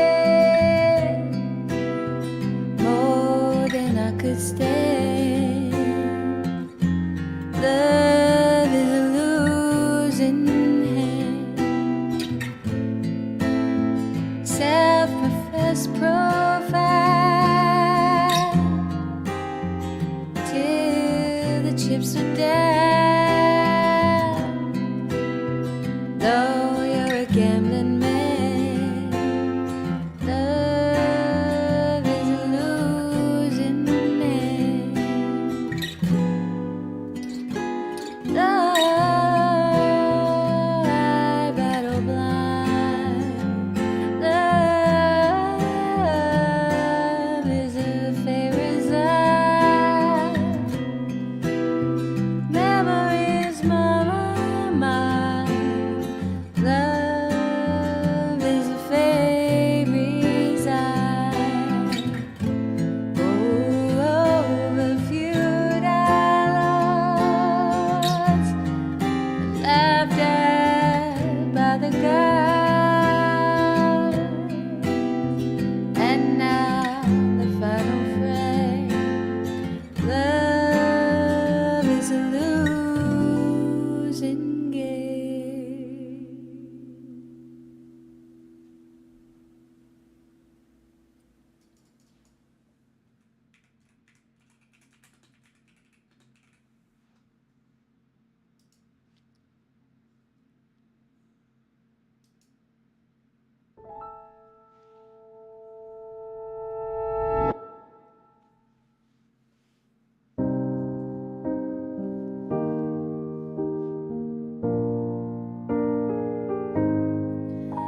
We clawed, we chained our hearts in vain. We jumped, never asking why. We kissed, I fell under your spell. A love no one could deny. Don't you ever say I just walked away. I will always want you. I can't live a lie running for my life. I will always want you. I came in like a wrecking ball. Yeah, I never hit so hard in love. All I wanted was to break your walls. All you ever did was wreck me. Yeah, you wrecked me. I put you high up in the sky. Now you're not coming down. It slowly turned, you let me burn. Now we're ashes on the ground. Don't you ever say I just walked away. I will always want you. I can't live a lie running for my life. I will always want you. I came in like a wrecking ball. I never hit so hard in love. All I wanted was to break your walls. All you ever did was wreck me. I came in like a wrecking ball. Yeah, I just closed my eyes and swore. Left me crashing in a blazing fall.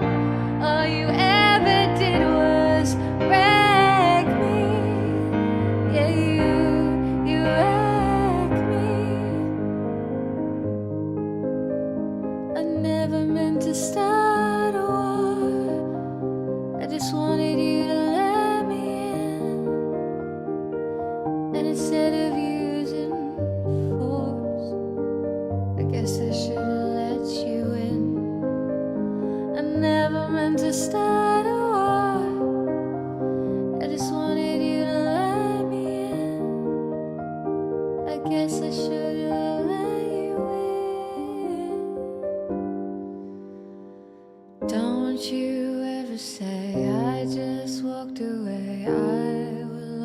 always want you.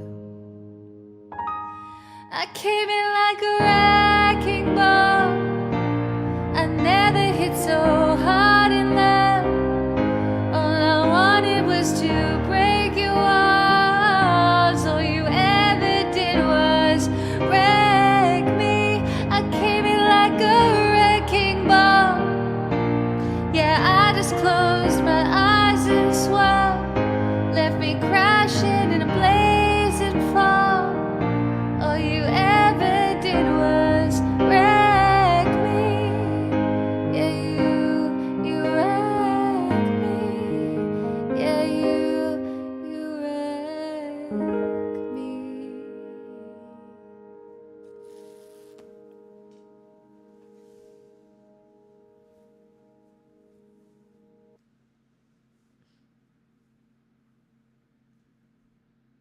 Oh, that's really cool, Soyogi-wan.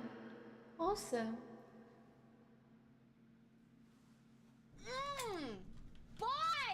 Man-child.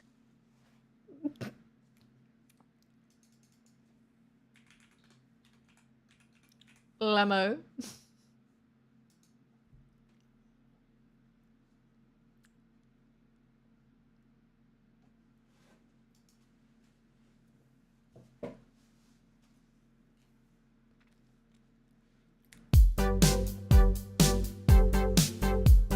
Oh boy.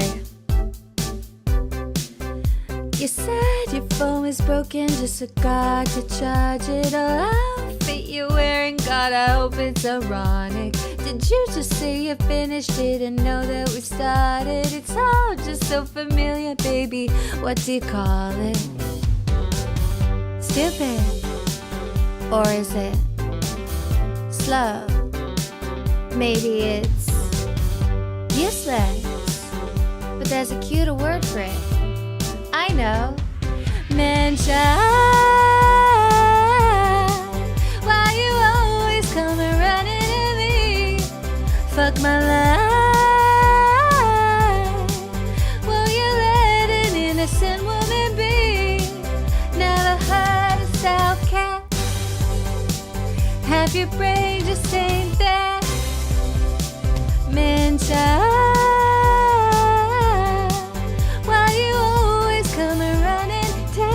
all my loving from me.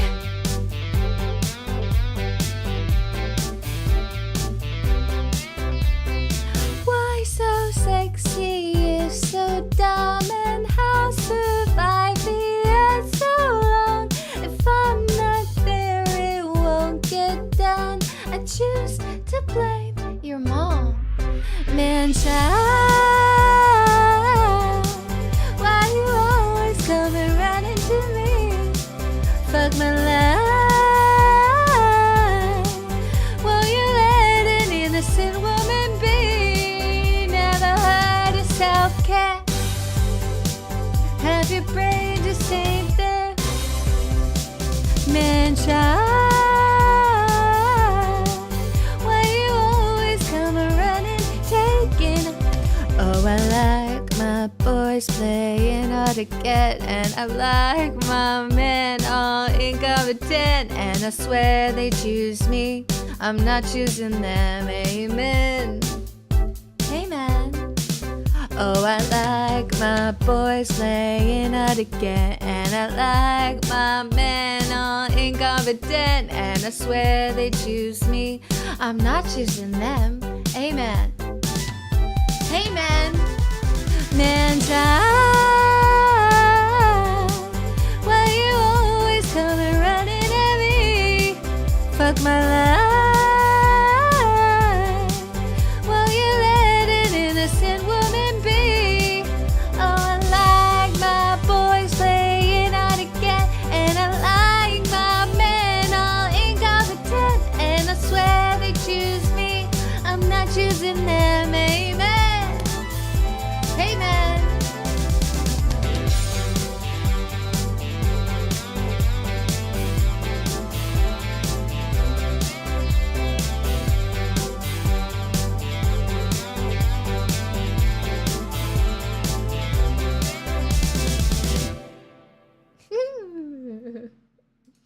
Delightful. Thanks, Drum, for the request. Thank you for the follows as well. Material Girl.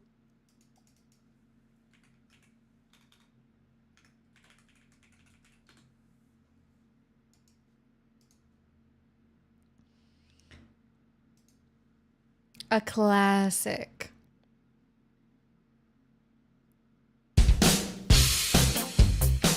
But loud.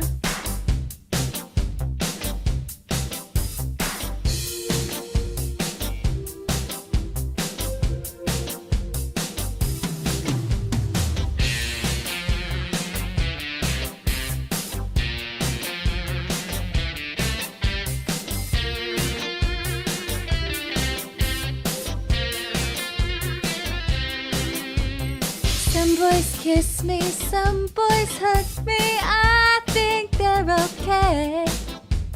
If they don't give me proper credit, I just walk away. They can beg and they can plead, but they can't see the light. 'Cause the boy with the cold hard cash is always Mr. Right. 'Cause we are living in a material world, and I am a material girl. You know that we are living in a material world, and I am a material girl.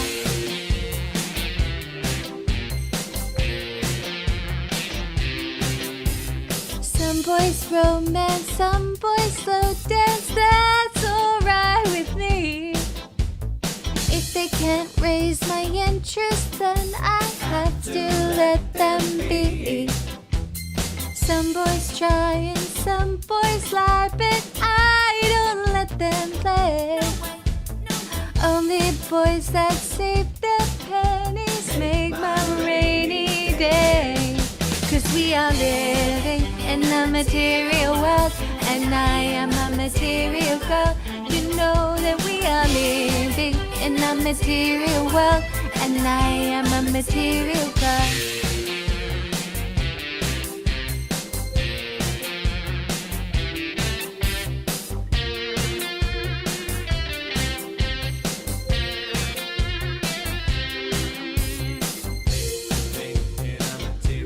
Material.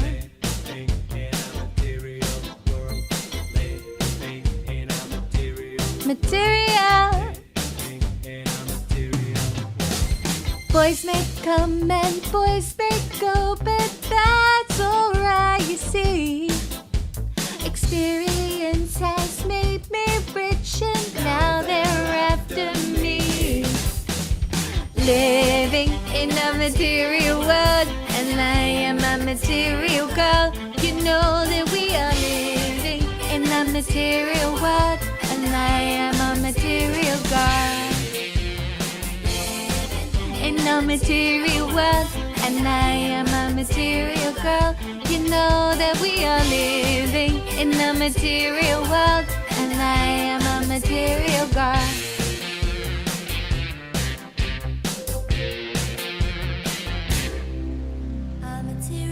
A material, a material, a material world.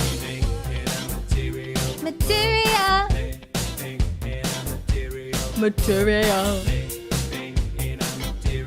Material. Material. World. Material. Girl. Material.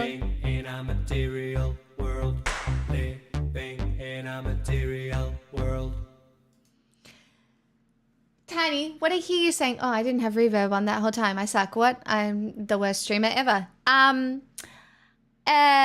Thank you, Mapogus, for that. And Tiny, what I'm hearing you say in chat is that I have accidentally timed this stream perfectly for you. Wow, that's crazy. I can't believe how nice I am. That's crazy. I've woken up Mapogus pretty early. But I've timed it perfectly for you. You've been having so many headaches recently. It's fucking bullshit. I'm sorry.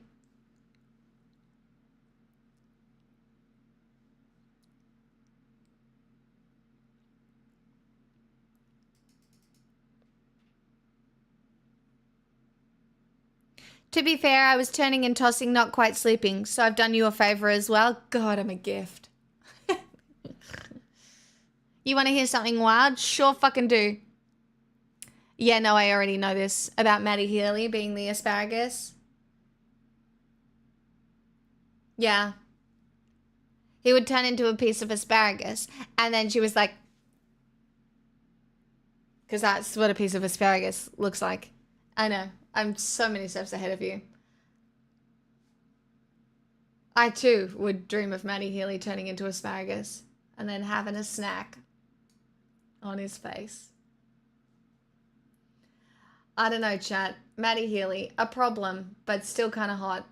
I will not be taking questions at this time. Like, I truly, you know what this says about me? It's a problem. If I had my choice between Travis Kelce and Maddie Healy, chances are, oh, it's a coin toss.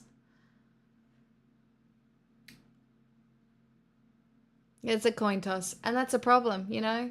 A deep, problematic problem. Do you know, it's tragic.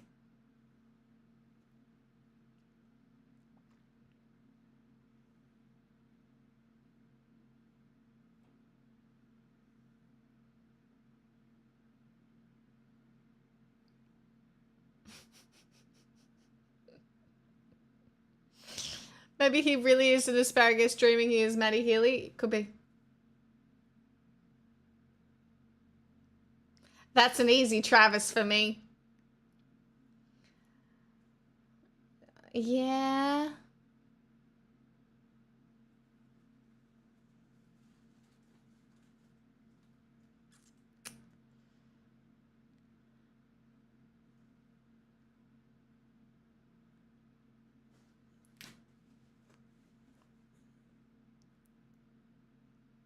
I have no further comment.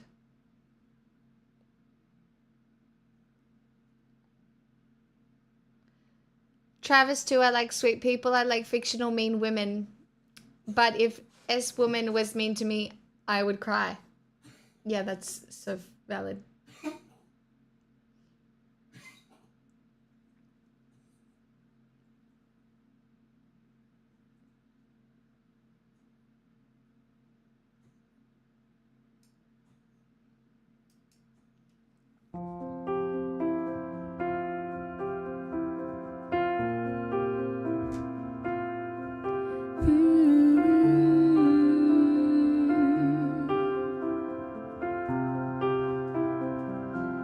Did I dream the whole thing? Was that just a nightmare? Different dimensions, stuck in the twilight zone. Is this a black and white scene?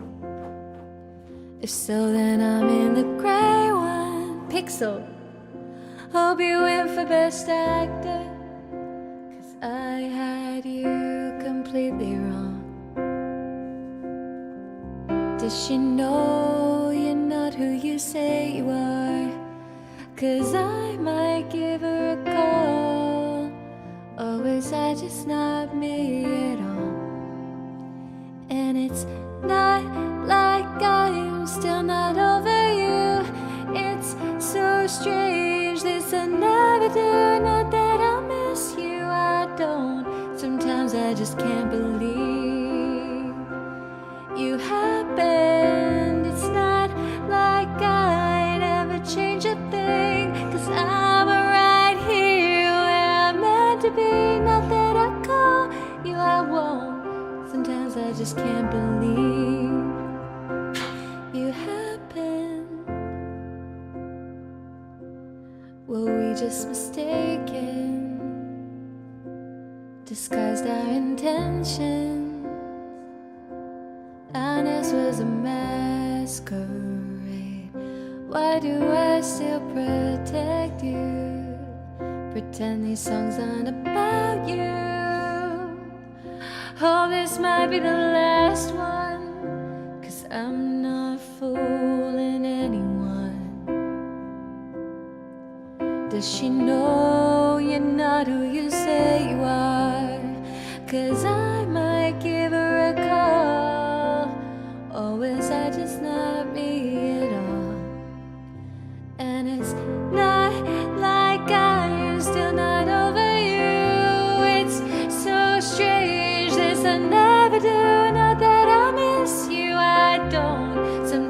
I just can't believe you happened. It's not like I never changed a thing, 'cause I'm right here where I'm meant to be. Not that I call you, I won't. Sometimes I just can't believe you happened. It's not like I'm still not over you. Not that I miss you, I don't. You happen.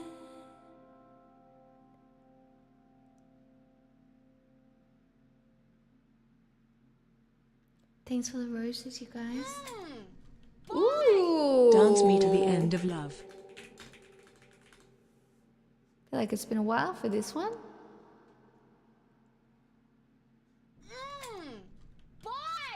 Bedchem. It's so hard. Drum. But okay.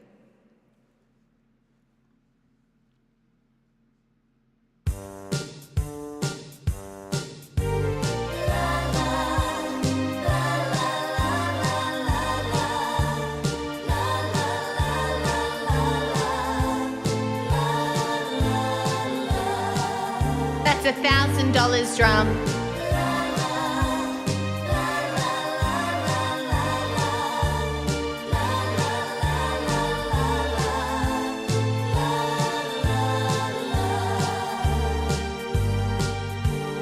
Dance me to your beauty with a burning violin. Dance me through the panic till I'm gathered safely in. Lift me like an olive branch and be my homeward dove. Dance me till the end of love. Dance me till the end of love. Oh, let me see your beauty when the witnesses are gone. Let me feel you moving like they do in Babylon. Show me something what I only know the limits of. Dance me till the end of love. Dance me till the end of love.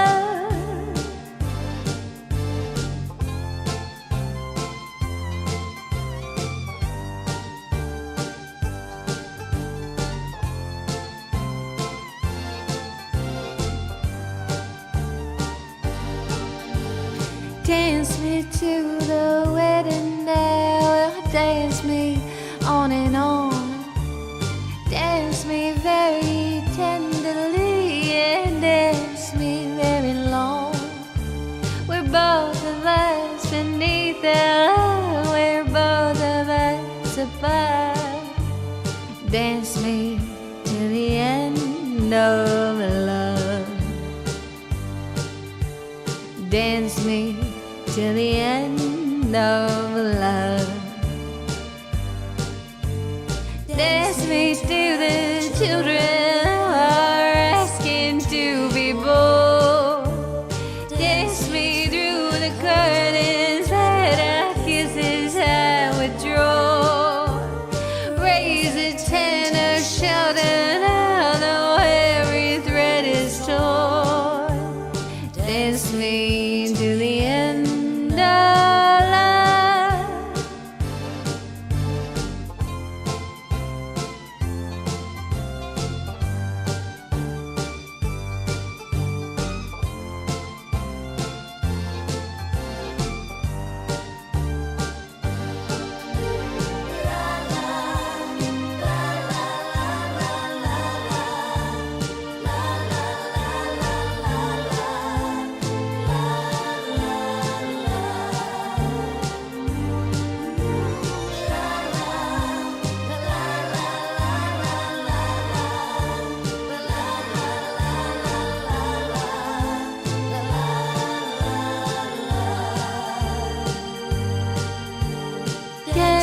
to your beauty with a burning violin.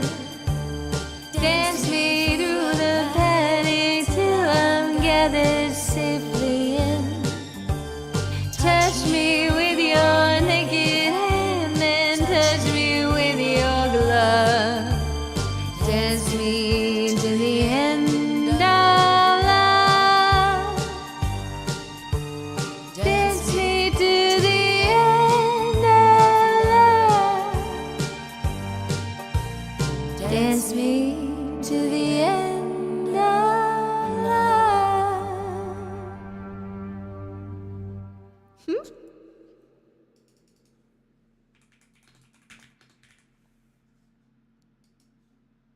You're very welcome, Poggies. Thank you for the request.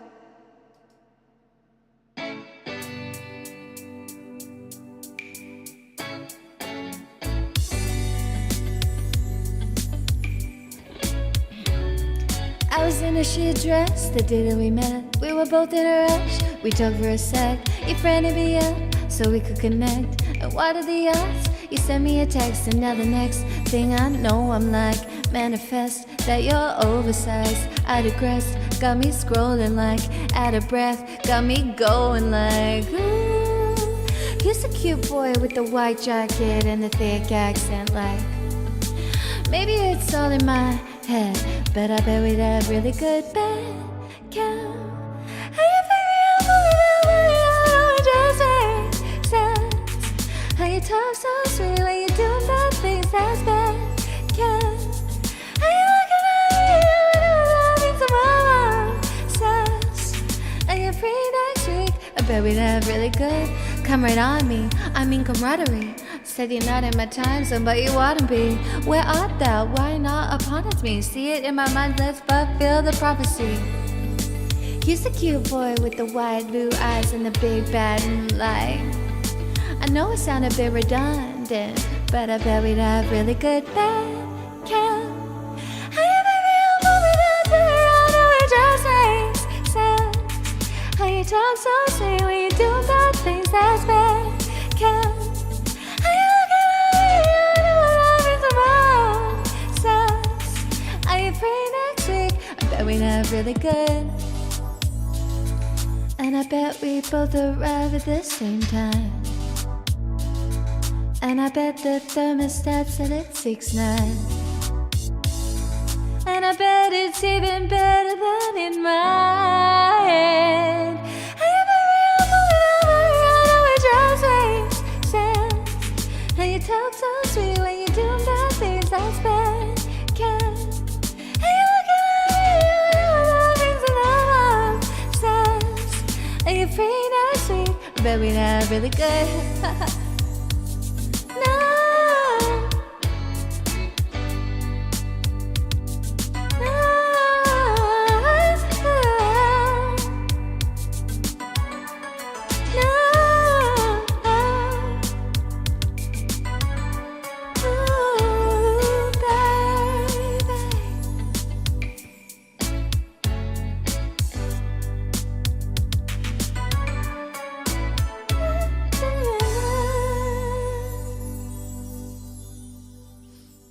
What is that song and how is it just $10? I know, what a bargain. Man, I'm just giving it away for free here. Let her go.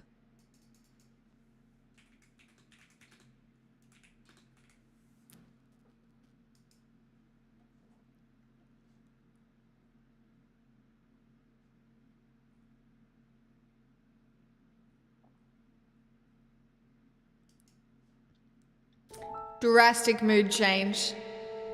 It's a fight for the mood in this one. That was insanely good. I tried really hard. It's really hard to sing drum, so I'm glad you liked it, because that shit's hard.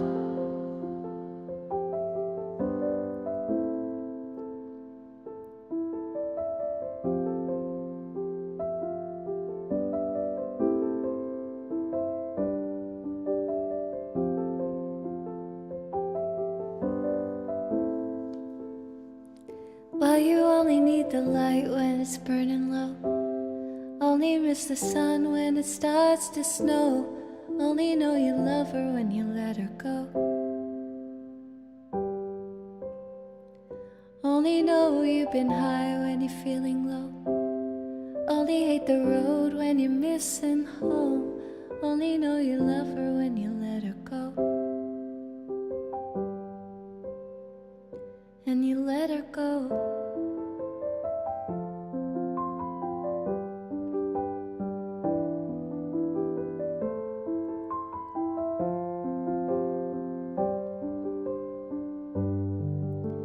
Staring at the bottom of your glass, hoping one day you'll make a dream last. But the dreams come slow and they go so fast.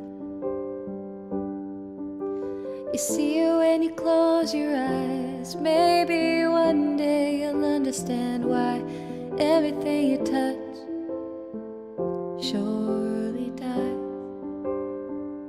But you only need the light when it's burning low.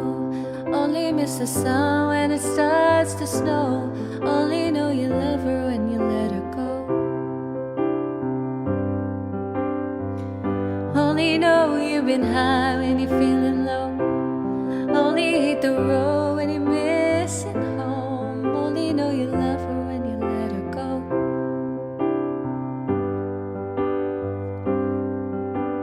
Staring at the ceiling in the dark, same old empty feeling in your heart. 'Cause love comes slow and it goes so fast.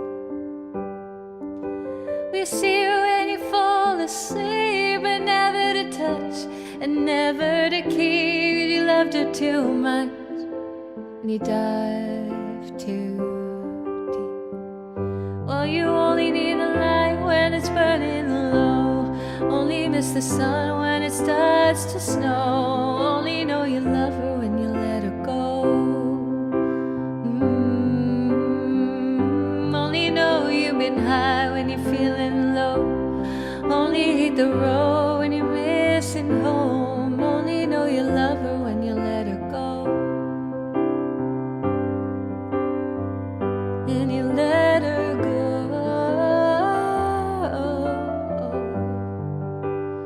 And you let her go.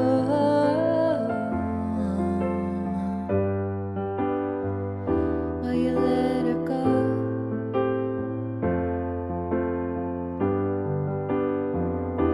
You let her go.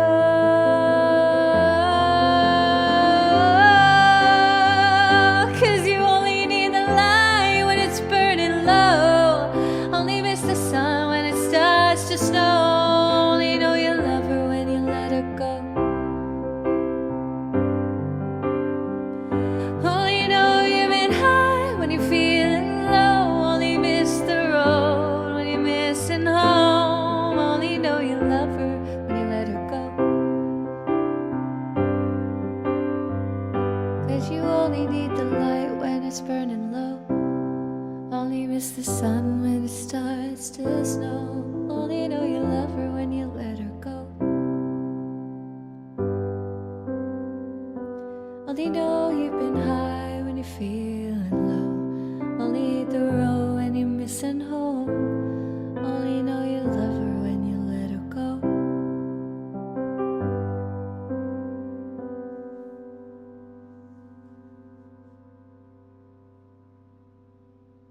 Thanks, my puggies.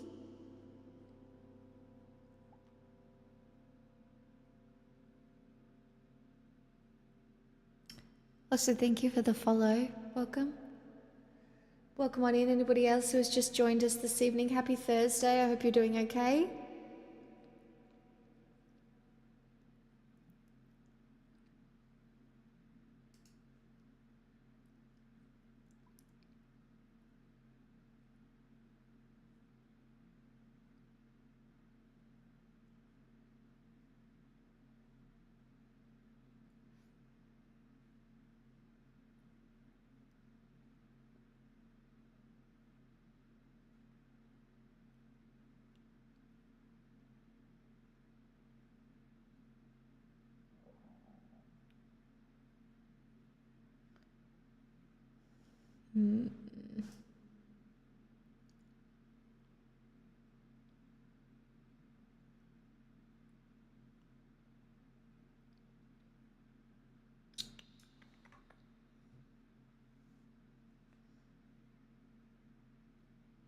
Do you watch Sad Girl on Twitch?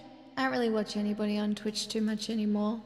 Like, I watch a few friends when they stream.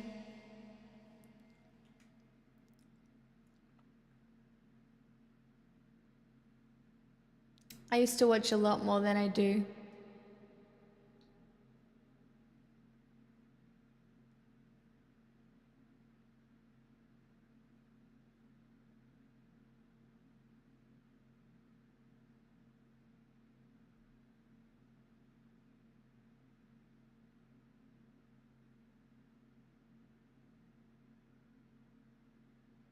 That sounds delightful, Blue.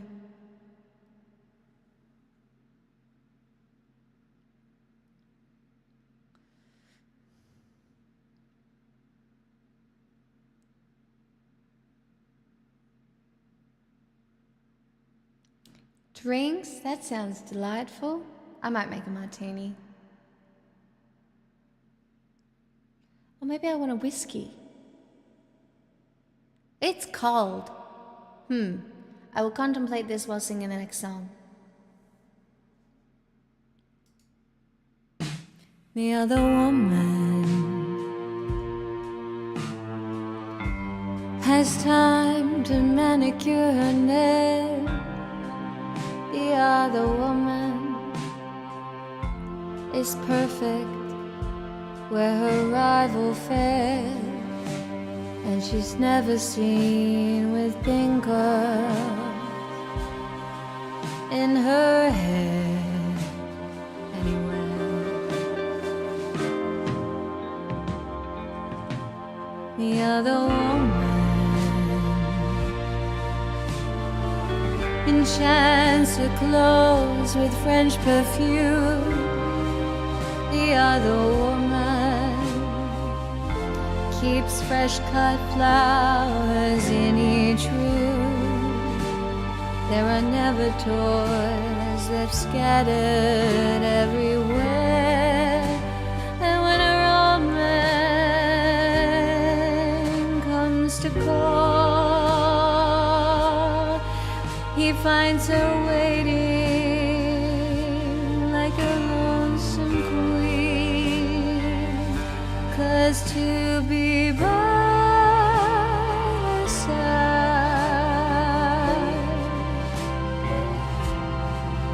it's such a change from old routine. But the other woman will always cry herself to sleep. The other woman will never have his love to keep. And as the years go by, the other woman will spend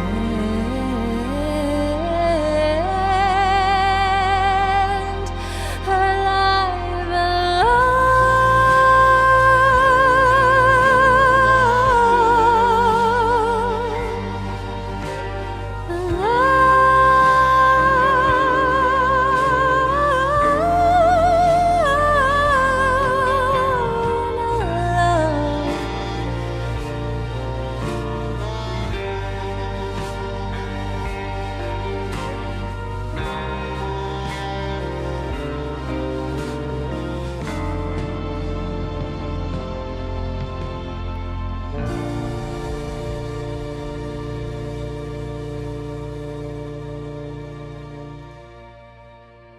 I recorded it. I want to hear it for a second. Hey! I would love to sing. He finds her waiting like a lonesome queen. 'Cause to be by her side,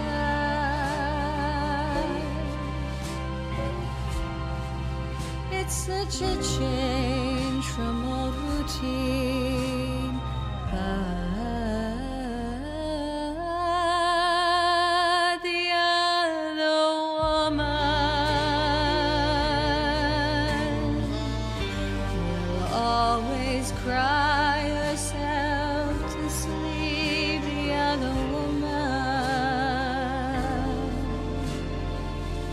never have his love to keep, and as the years go by, the other woman will spend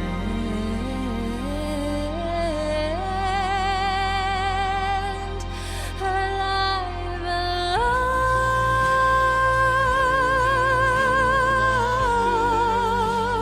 Oh my god, nobody told me my audio levels were so fucked. Spend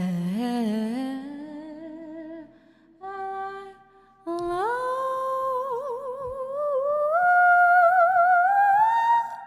No, that was bad. First time I heard that song, hold on, I just want another go at it.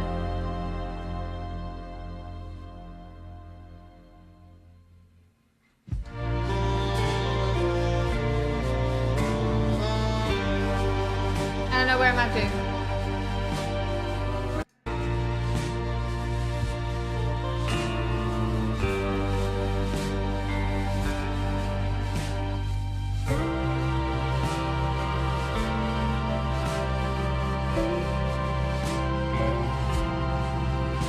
Finds a way, well done, some queen, but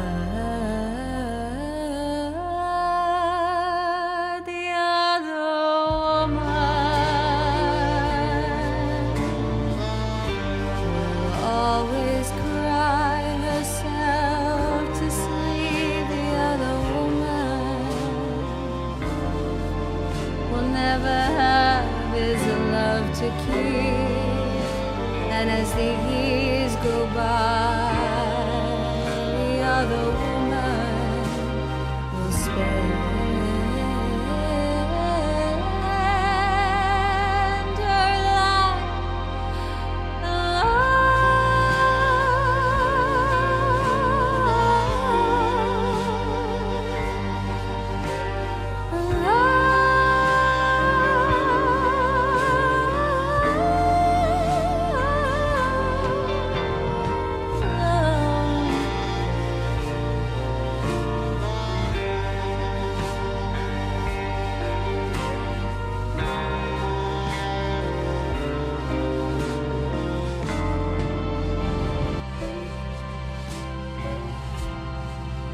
he finds a way, well done, some queen, but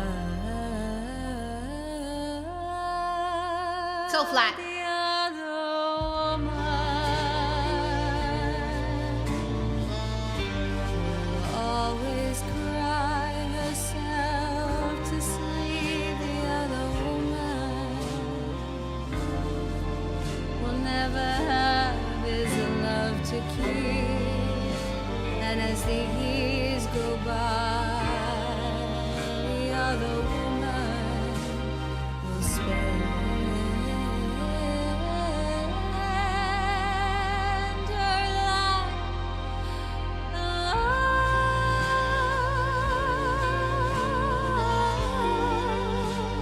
Hate it. My tears ricochet, hey?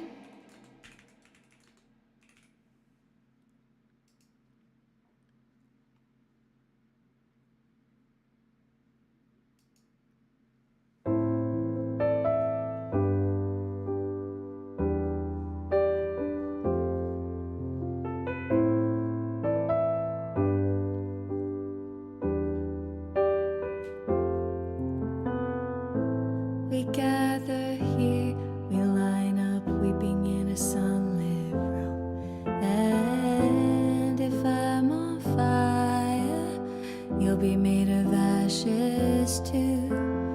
Even on my worst day, did I deserve, babe, all the hell you gave me? 'Cause I loved you, I swear I loved you, till my dying day.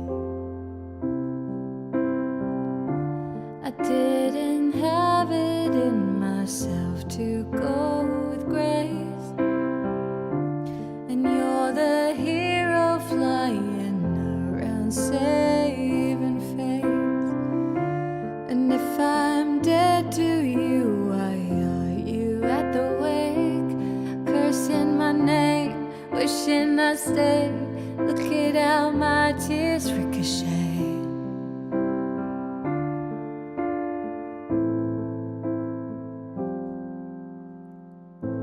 We gather stones, never knowing what they'll mean. Some to throw, some to make a diamond ring. You know I didn't want to have to haunt you, but what a ghostly scene. You wear the same jewels that I gave you as you bury me. I didn't have it in myself to go with grace, 'cause when I'd fight you used to tell me I was brave. And if I'm dead to you, why are you at the wake, cursing my name, wishing I stayed? Look at how my tears ricochet, and I can go anywhere I want, anywhere I want, just not home. And you can aim for my heart, go for blood, but you would still miss me in your bones. And I still talk to you when I'm screaming at the sky, and when you can't sleep at night, you hear my stolen lullaby.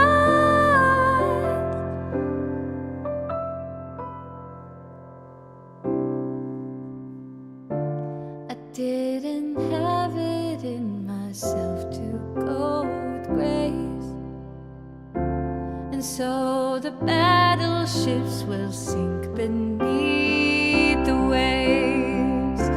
You had to kill me, but it killed you just the same, cursing my name, wishing I stayed. Look at how and you're tossing out blame, drunk on this pain, crossing out the good years, and you cursing my name, wishing I stayed. Look at how my tears ricochet.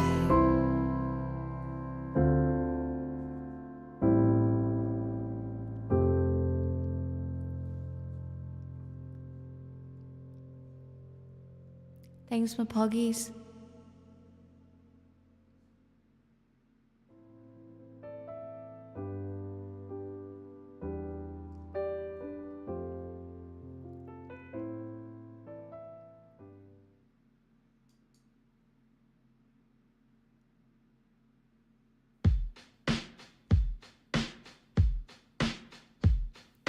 Drowning in the blue night, he sent me downtown line. I hadn't heard it in a while, my boredom's bone deep. This cage was once just fine.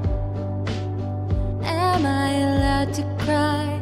I dream of cracking locks, throwing my life to the wolves, all the ocean rocks, crashing into him tonight. He's a paradox. I'm seeing visions. Am I bad or mad or wise? What if he's written mine on my upper thigh, only in my mind? One slip and falling back into the hedge maze. Oh, what a way to die.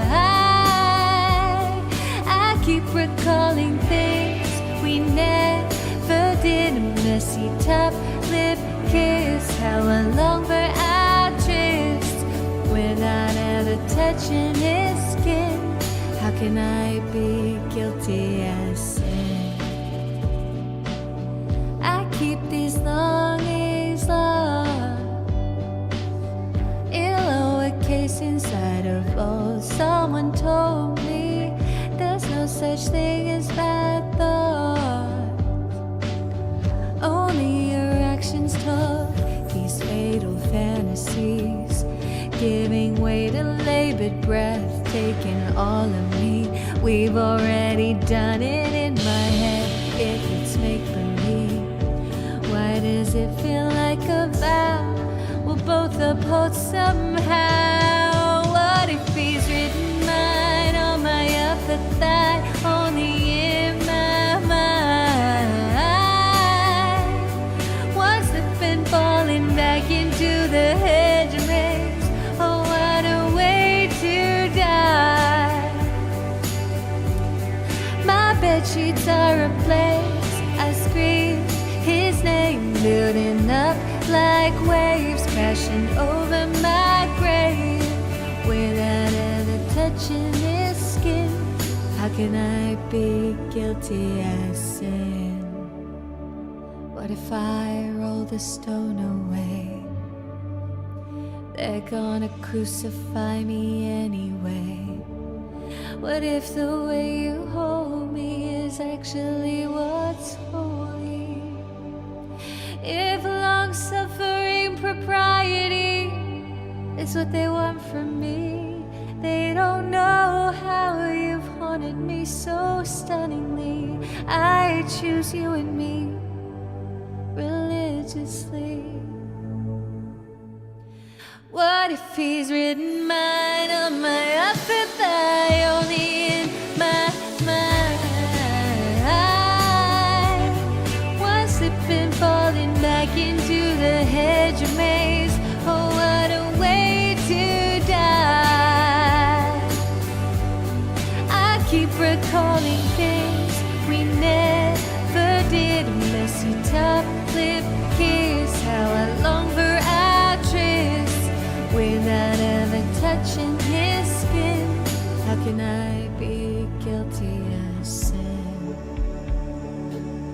He sent me downtown live.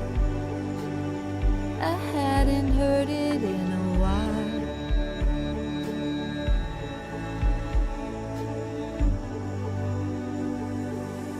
Am I allowed to cry?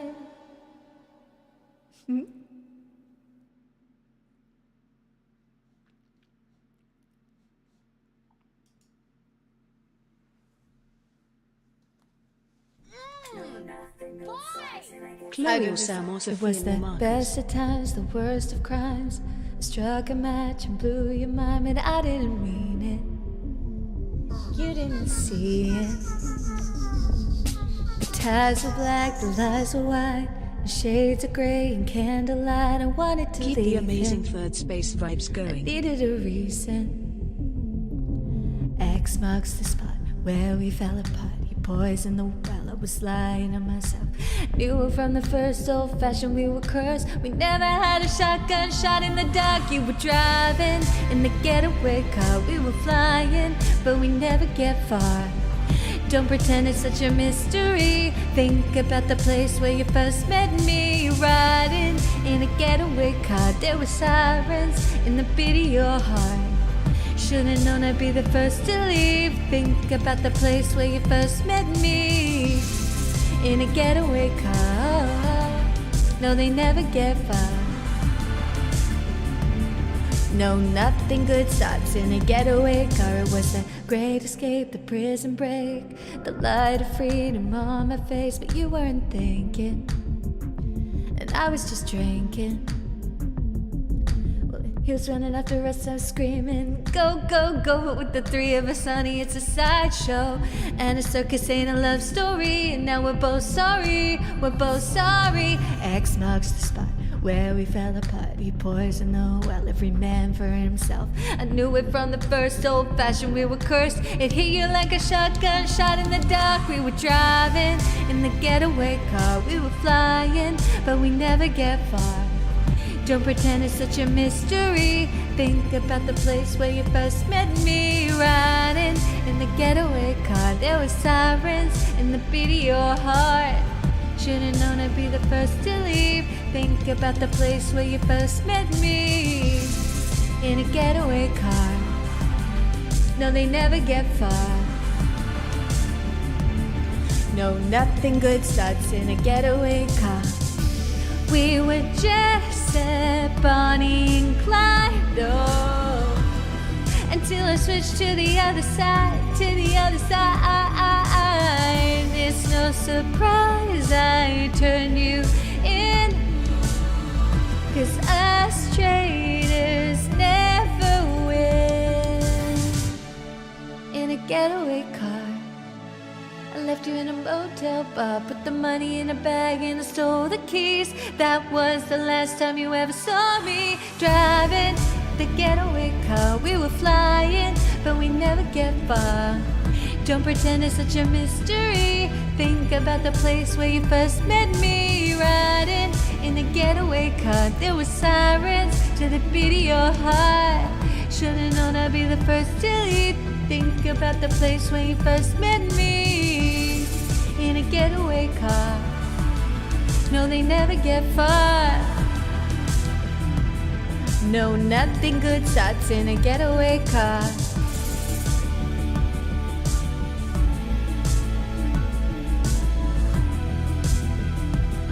No, nothing good starts in a getaway car.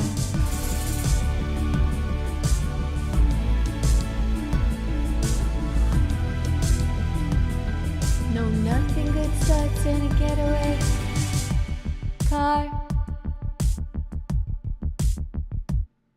Honestly, that's not a very good karaoke song, but for some reason it's just, it hits a part of my brain that I like.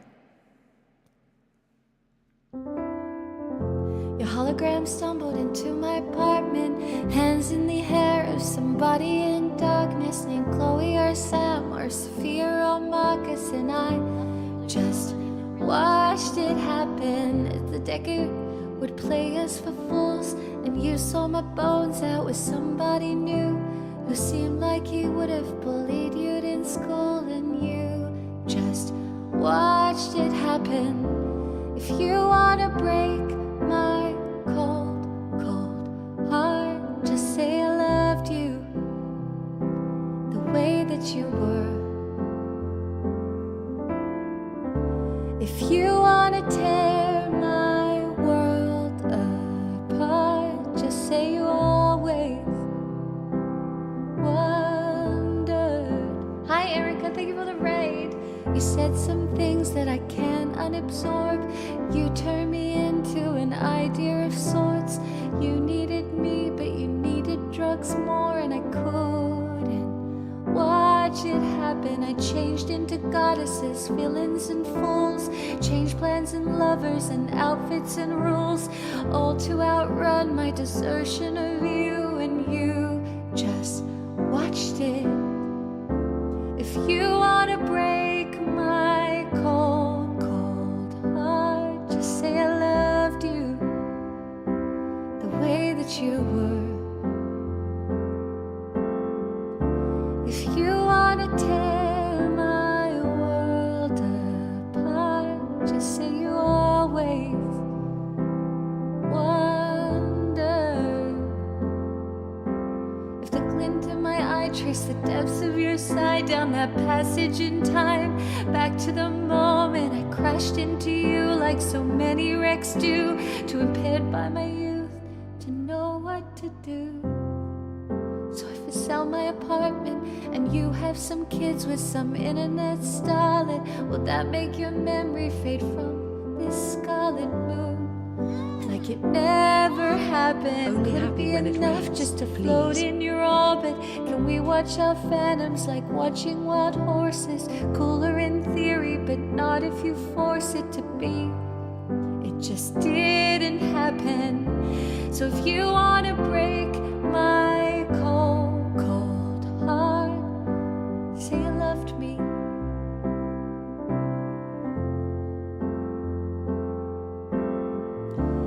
If you wanna tear my world apart, say you'll always wonder.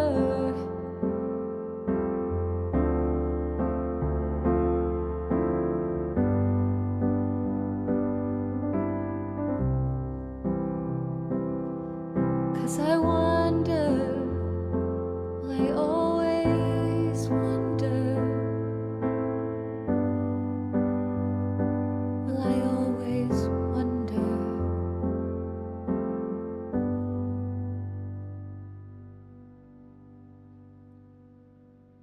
Erica, thank you so much for the raid. What? That's crazy. Hello, everybody.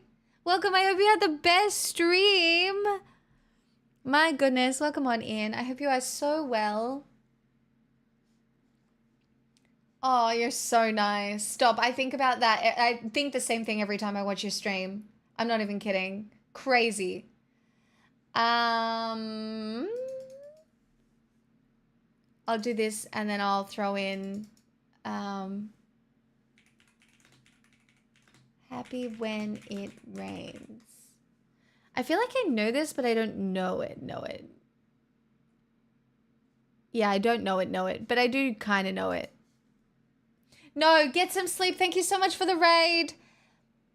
Go, get some food. Get some food. Thank you so much. Happy when it rains. I'm only happy when it's complicated. And though I know you can appreciate it, I'm only happy when it rains. You know I love it when the news is bad. And why it feels so good to feel so sad. What? I'm only happy when it rains.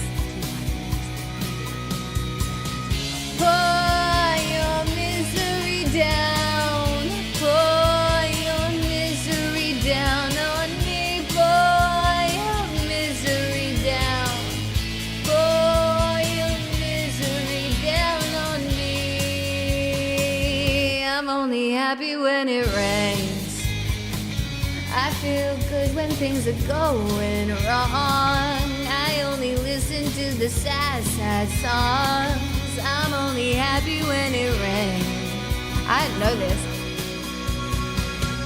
I make up most of the song, man. I know I'm kinda close in the verses, but I don't know the chorus, so I hope that I'm on key. Maybe I only smile in the dark. My only comfort is the night gone black. I didn't accidentally tell you that I'm only happy when it rains.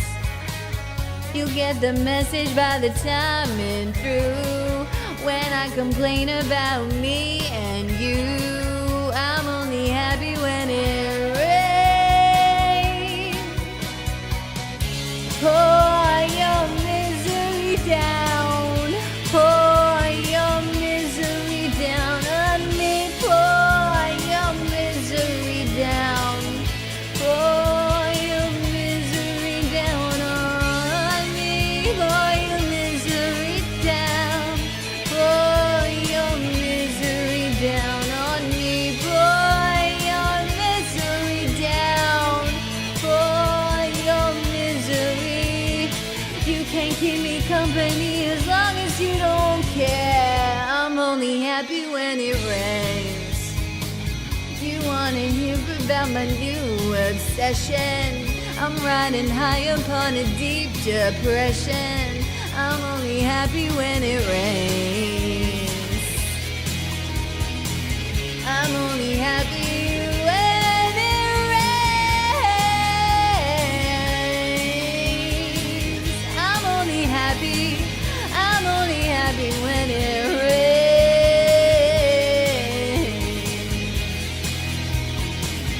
I'm only happy when it rains.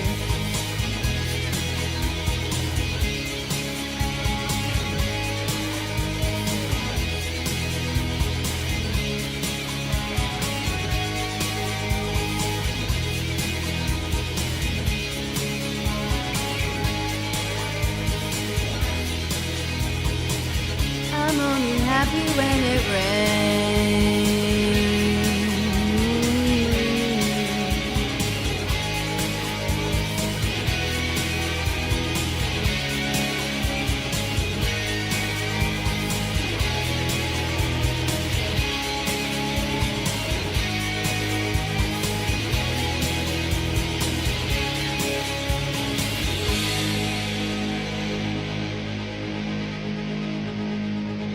Not a none.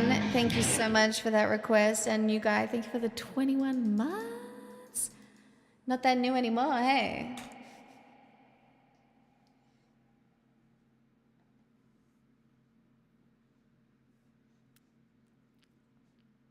Thanks, Mother of Cats. Thanks, everyone.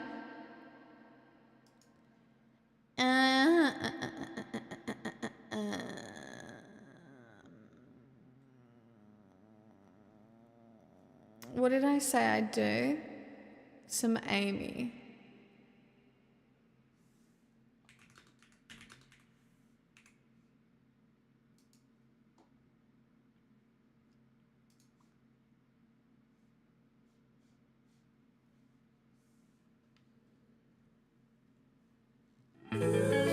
Nobody stands in between me and my man. It's me and Mr. Jones. What kind of fuckery is this? You made me miss the slick girl. You thought I didn't love you when I did. Can't believe you played me out like that.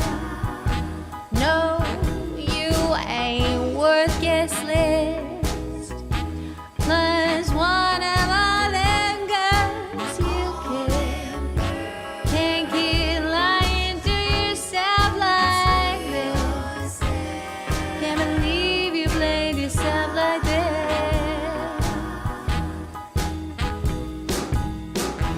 Rule is one thing, but comrades stand. Nobody stands in between me and my man, 'cause it's me and Mr. Jones.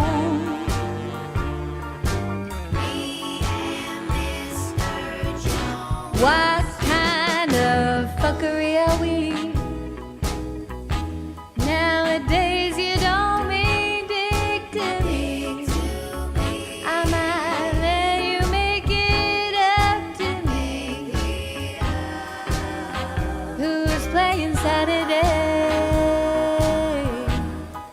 What kind of fuckery are you? Aside from Sammy of our best like you. But I could swear that we were through. I still wonder about them things you do.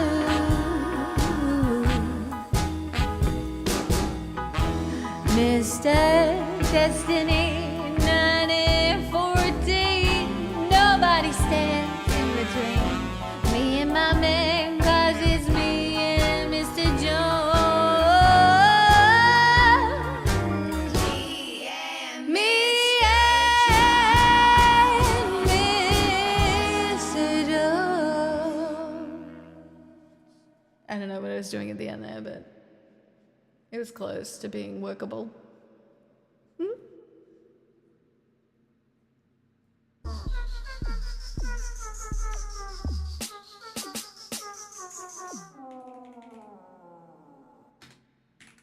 Bulletproof, La Rue.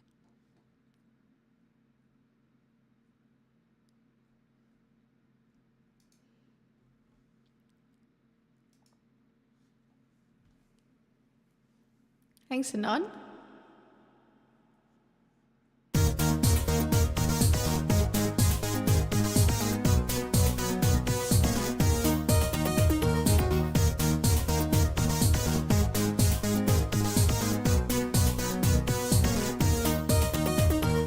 Been there, done that, messed around. I'm having fun. Don't put me down. I'll never let you sweep me off my feet.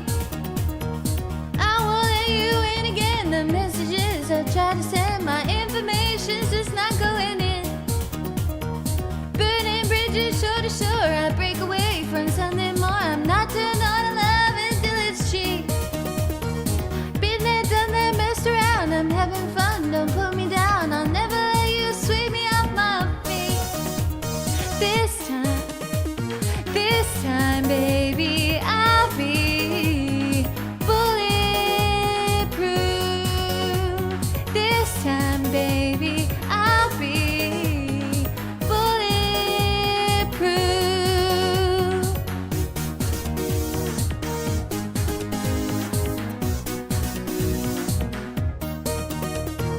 I won't let you turn around and tell me now I'm much too proud to walk away from something when it's dead. out to play when you are hurt. There's certain things that should be left unsaid. Tick, tick, tick, tick on the watch, and life's too short for me to stop. But baby, your time is running out. I won't let you turn around and tell me now I'm much too proud, and all you do is fill me up with doubt. This time, baby, I'll be bulletproof. This time, baby, I'll be bulletproof. This time, baby, I'll be bulletproof. This time, baby, I'll be bulletproof.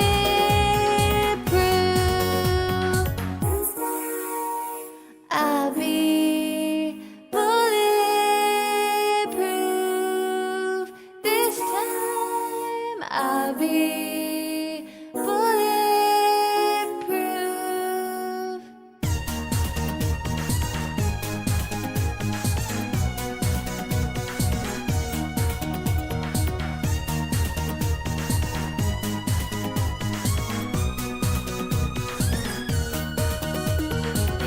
Time, baby, I'll be bulletproof. This time, baby, I'll be bulletproof. This time, baby, I'll be bulletproof. This time, baby, I'll be bulletproof.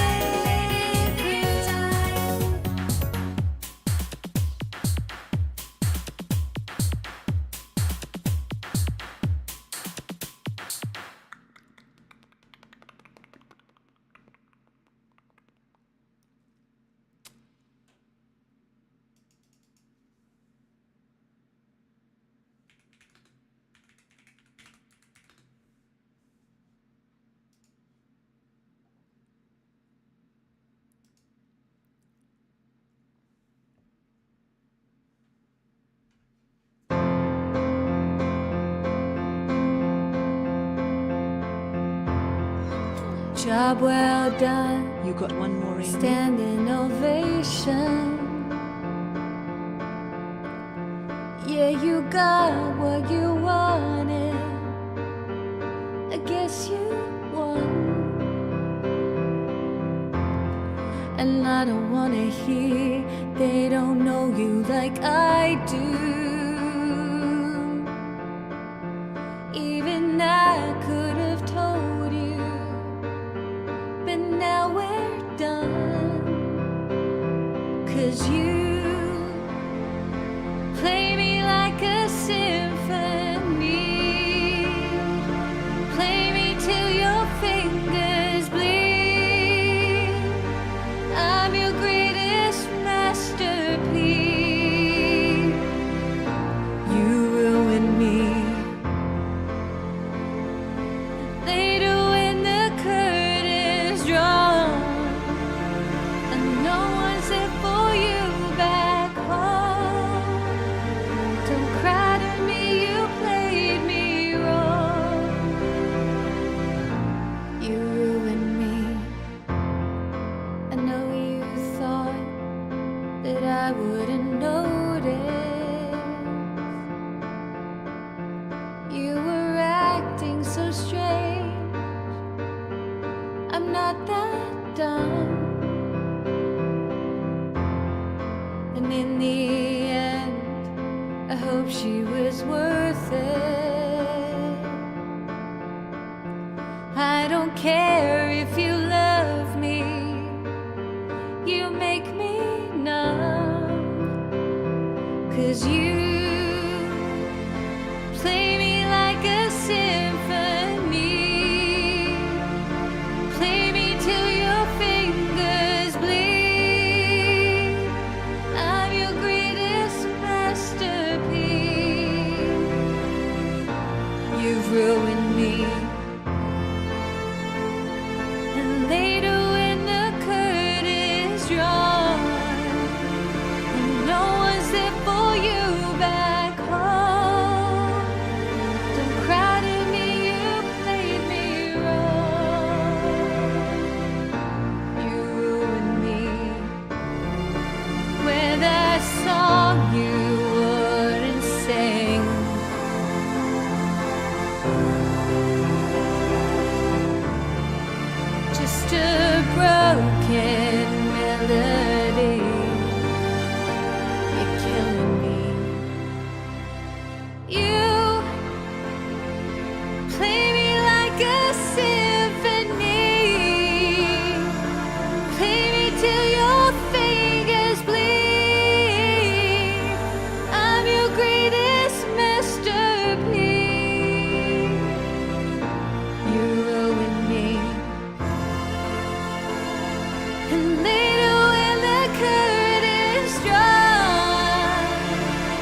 Like, I could not tell you the last time I paid for anything.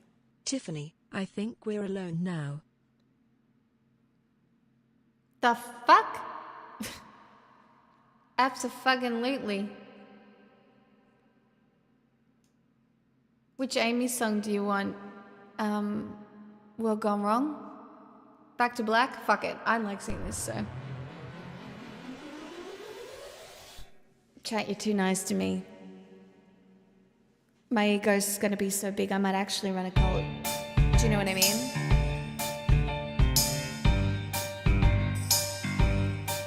And it would be your fault.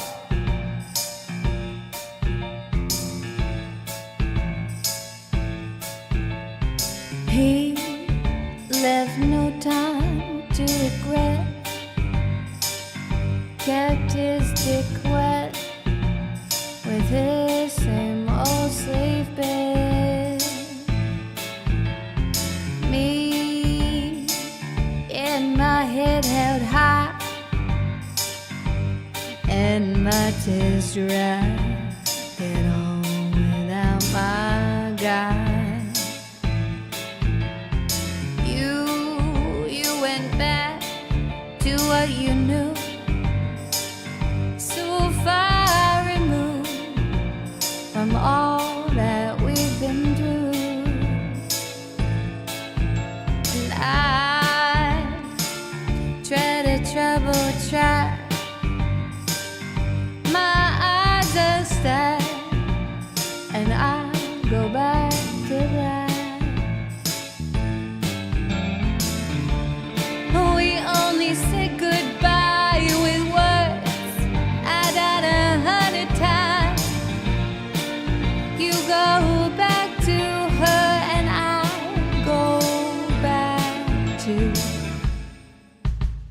go back to us. I love you much. It's not enough. You love love. I love her. And life is like a pie, and I'm a tiny penny rolling up the walls inside. We only said goodbye with words. I died 100 times. You go back to her and I go back to. We only said goodbye with words. I died 100 times. You go back to her and I go back to. I go back to black. Black. Black.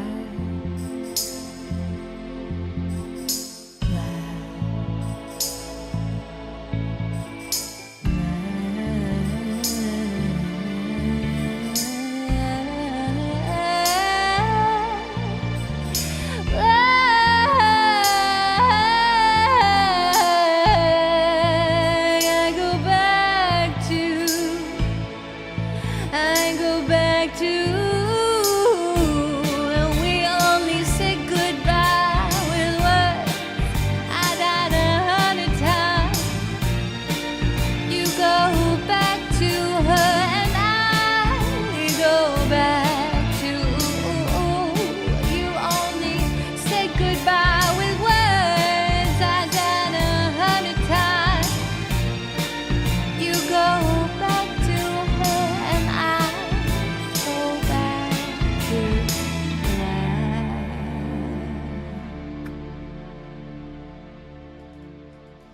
Now, Dottie, what the fuck? Thank you for the $100 dues. Do I know this? Tiffany. I think we're alone now. Just muting you guys. I don't know if I know this or not.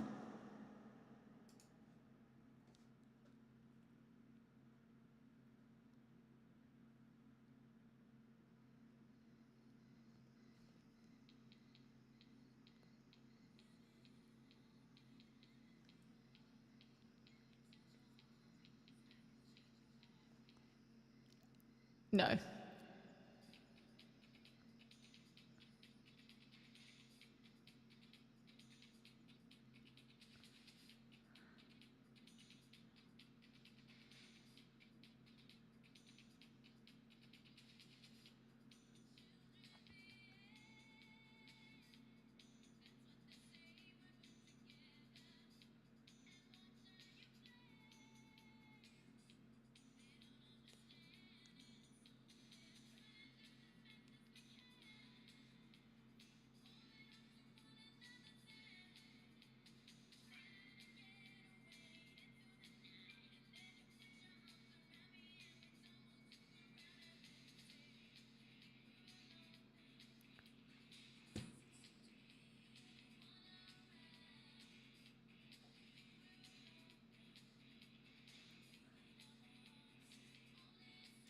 This bitch is posing with Gumby.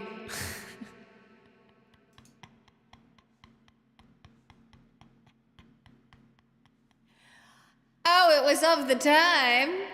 It's clearly of the... Wow, that is of the time. Wow, I don't know this at all. This is gonna fuck me up.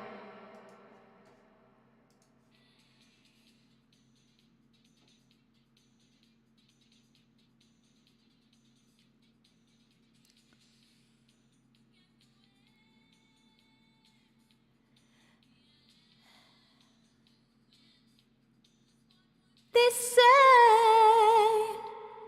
if they knew and so and it's as fast as we can, holding on to one another's hand, trying to get away into the night.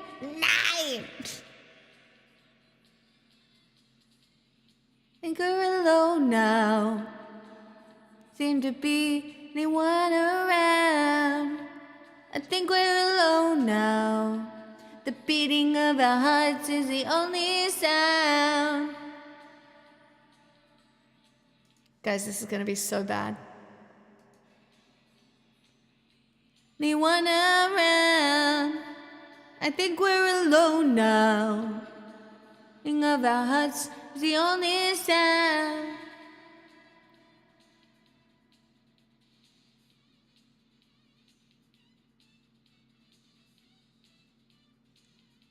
Maybe I lived under a rock, Dottie.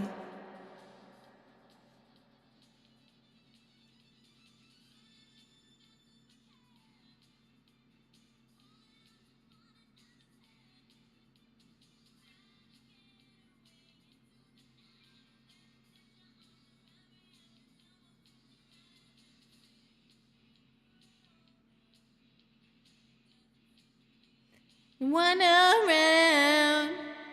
Dinner alone now. This is the only sound.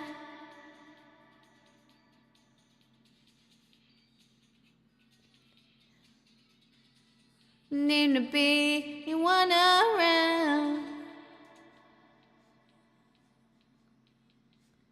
You know what? I'm gonna have a go at this because I think it will actually just be funny. Do you know what I mean? Like, I think it could just be hilarious watching me try to sing this for the first time. Like, it will not be good, but it could be kind of funny. So...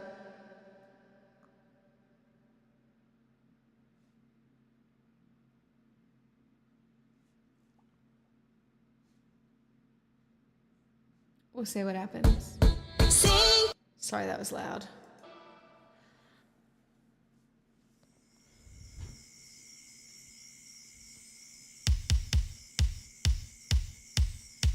The first bit is, I want to be with you.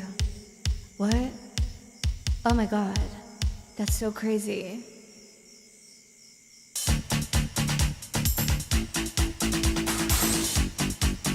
No idea.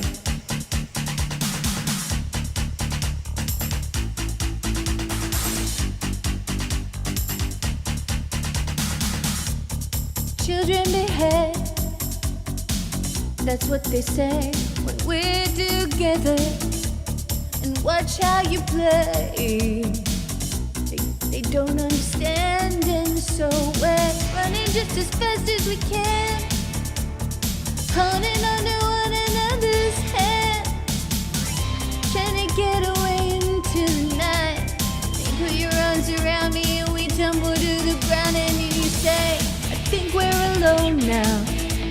There doesn't seem to be anyone around.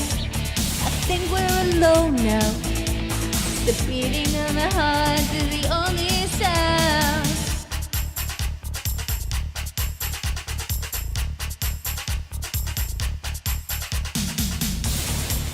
Look at the way we gotta hide what we're doing. 'Cause what would they say if they ever knew? And so we're running just as fast as we can, holding on to one another's hand, trying to get away in the night. And then you put your arms around me and we tumble to the ground. And then you say, I think we're alone now. There doesn't seem to be anyone around. I think we're alone now. The beating of our hearts is the only sound. I think we're alone now. There doesn't seem to be anyone around. I think we're alone now. The beating of our hearts is the only sound.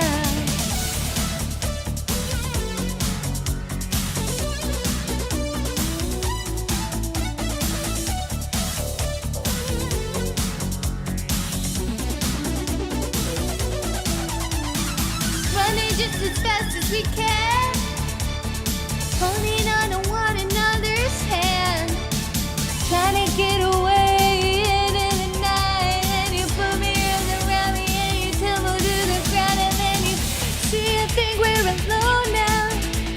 There doesn't seem to be anyone around. I think we're alone now. The beating of our hearts is the only sound.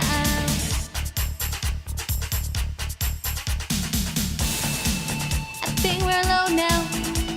There doesn't seem to be anyone around. I think we're alone now. The beating of our hearts is the only sound. I think we're alone now. There doesn't seem to be anyone around. I think we're alone now. You and me, the only sound now. Look at the way we gotta hide what we're doing. Don't care what they say, making the only sound now. Can you feel my heartbeat? Can you feel my heartbeat? Can you feel my heartbeat? Can you feel my heartbeat? Let me hear your heartbeat. Let me hear your heartbeat. Let me hear your heartbeat.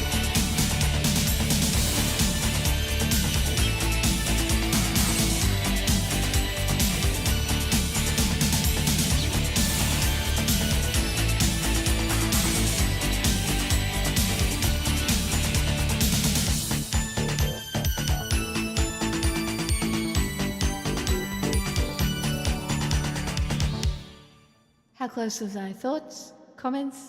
Criticisms? I want to sing this banger too. Dottie, I hope you're happy that's on the list. It was kind of close, I feel like, for a first run through, right? Right? Right? Sinking.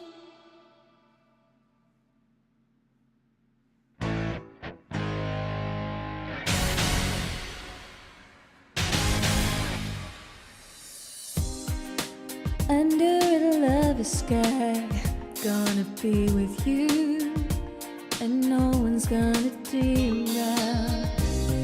If you think that you will fall, well, just wait till the sun goes down. Underneath the starlight, there's a magical feeling so right. It'll steal your heart tonight. You can try to resist, try to hide from my kiss, but you know that you can't fight the moonlight. Deep in the dark, you'll surrender your heart. But you know that you can't fight the moonlight. No, you can't fight it. It's gonna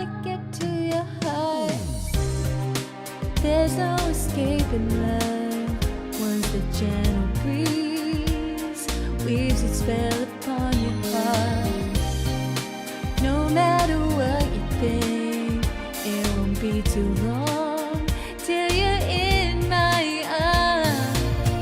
Underneath the starlight, won't be lost in the rhythm so bright. Feel it steal your heart tonight. You can try to resist, try to hide from my kiss, but you know that you can't fight the moonlight deep in the dark. You'll surrender your heart, but you know that you can't fight the moonlight. No, you can't fight it. No matter what you do, the night is gonna get to you.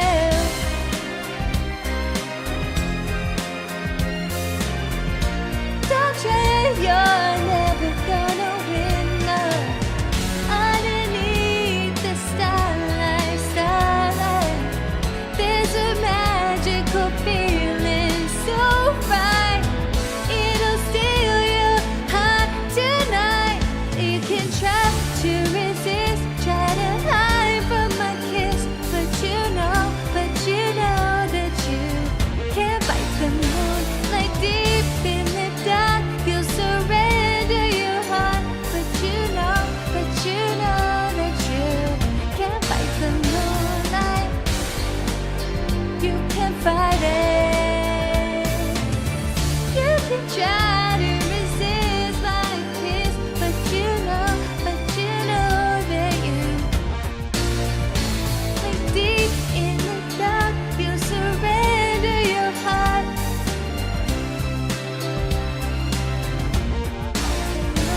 I know you can't fight it. It's gonna get to your heart.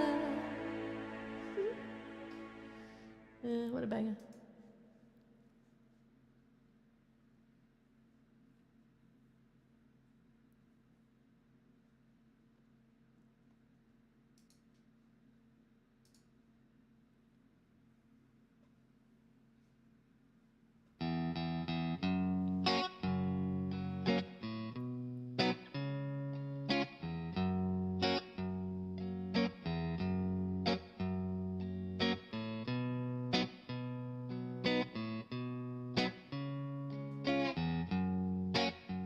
It wasn't Britney.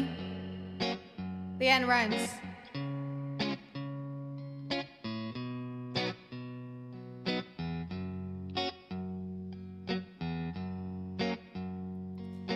Give me one reason to stay here, and I'll turn right back around. Give me one reason to stay, and I'll turn right back around. Said I don't wanna leave you lonely. You gotta make me change my mind. Baby, I got your number, and I know that you got a mind.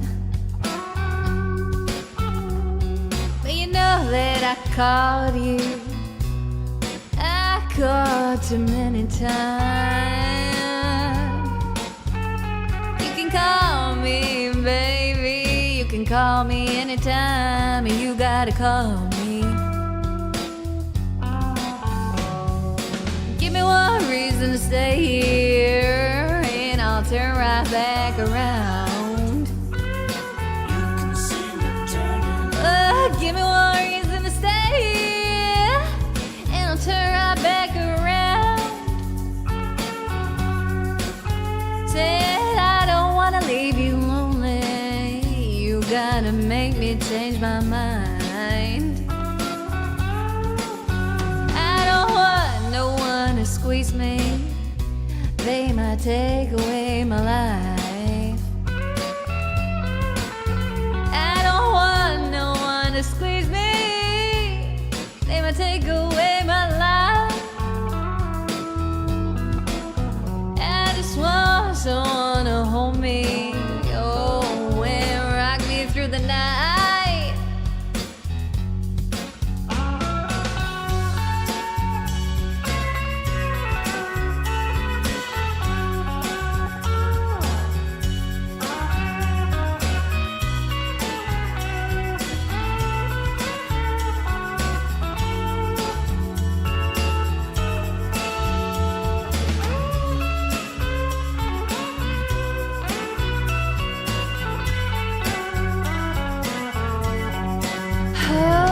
a youthful laugh can love you, yes, and give you what you need.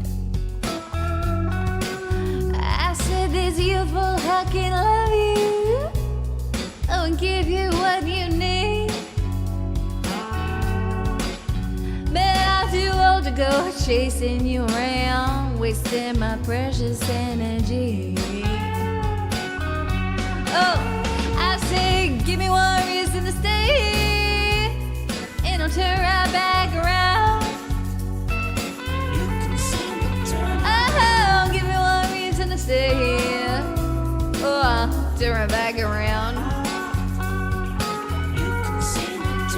Said I don't wanna leave you lonely, you gotta make me change my mind. Baby, just give me one reason, oh, just give me one reason, baby. Baby, just give me one reason, oh, give me one reason why I should stay. And I told you that I loved you and there ain't no more to say.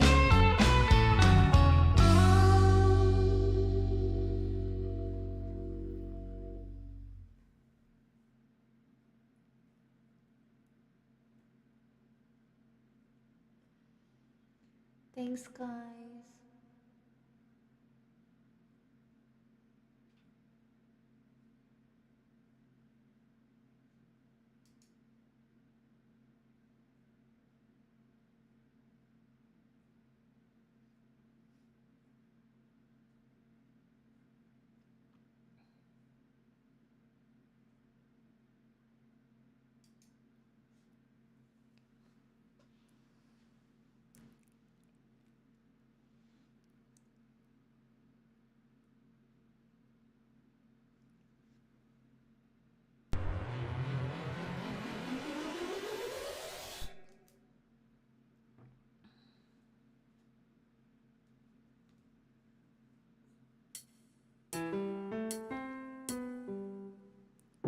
Ain't no sunshine when she's gone.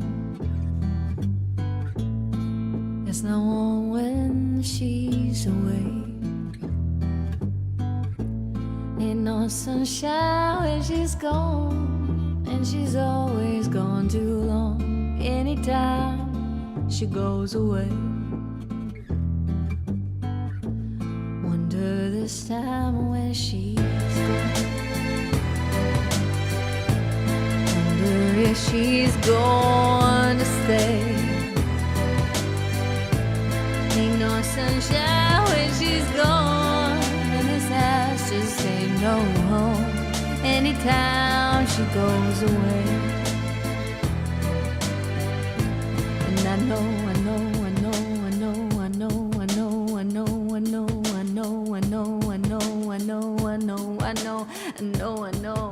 I know, I know, I know, I know, I know, I know, I know, I know, I know, I know. Hey, I wanna leave the young thing alone, but ain't no sunshine when she's gone.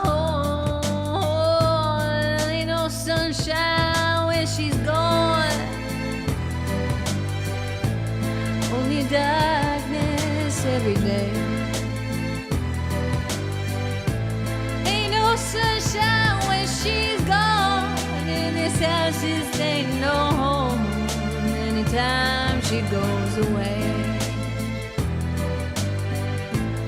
Anytime she goes away. Anytime she goes away. Anytime she goes away.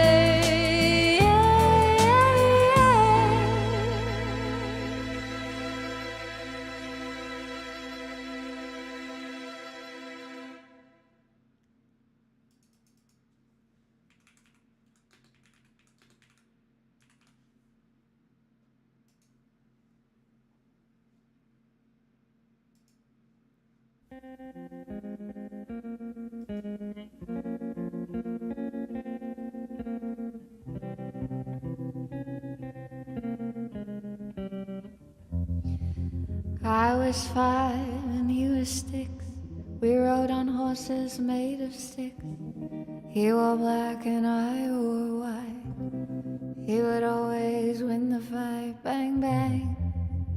He shot me down. Bang, bang. I hit the ground. Bang, bang. That awful sound. Bang, bang. My baby shot me down.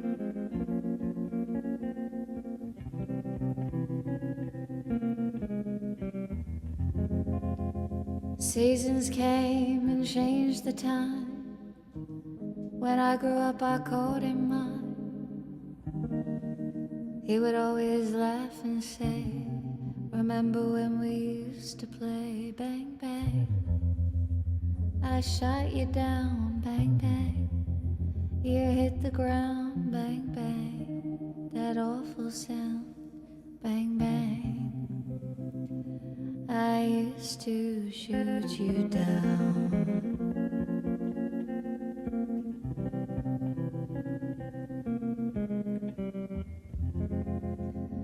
Music played and people sang. Just for me the church bells rang.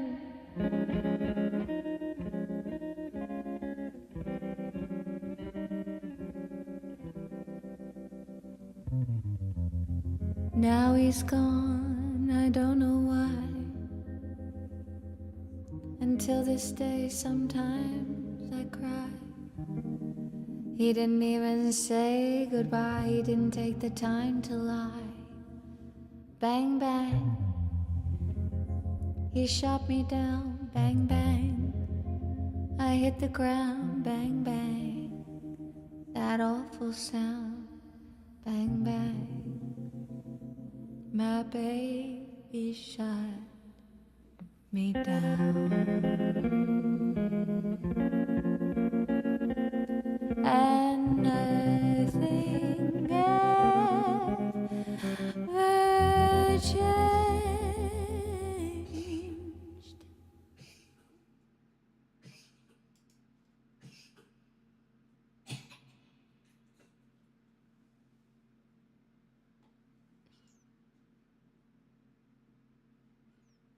Chat, I think I'm done. Pixel's had enough. That was a pretty good stream though. Pretty sure I did 6 hours. So I'm a hero. It's okay. I'm gonna give you some medicine now because it is cold. Oh, White Paper Dini, thank you for the 500 bits. Strawman, thank you for the 500 bits before. Dottie, thank you so much for the $100 request as well. I really appreciate it. And everybody else who requested songs. That's very cool. Where the fuck is my thingamabob? I need a new window so I can do something, but I accidentally closed that window. And that is really bad, unfortunately. But I opened it again, so it's fine. I am totally not stressed. What's mine is mine. I don't mind. I don't mind. I don't mind. I don't mind. I don't mind. I don't mind.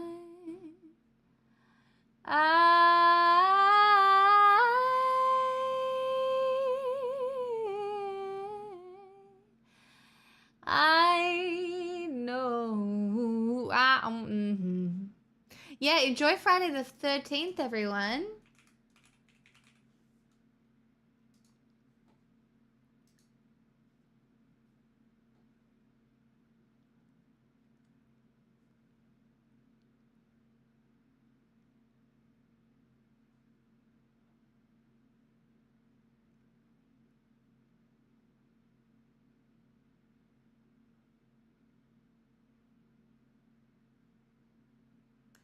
Bang, bang. You shut me down. Bang, bang. I don't know if I can raid into a podcast or if that's a bit obnoxious. I don't want to make it about me. Do you know what I mean? Otherwise I would. It just feels icky for some reason. Like it's, do you know what I mean? Do it, I think. No, I don't. Do you know? It's, no, I won't. Not tonight.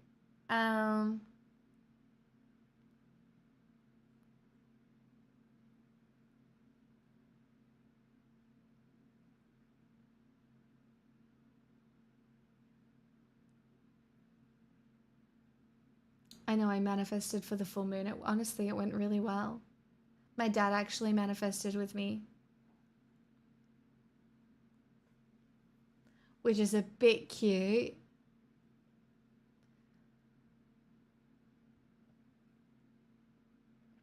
He wore black and I wore white. It's hard to follow you because I'm crazy. It's fine. I'm not offended.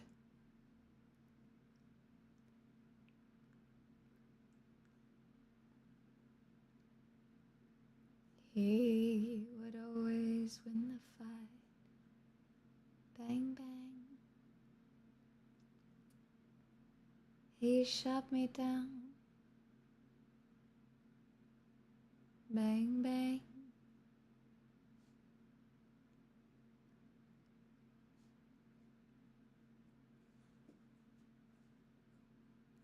Bang, bang.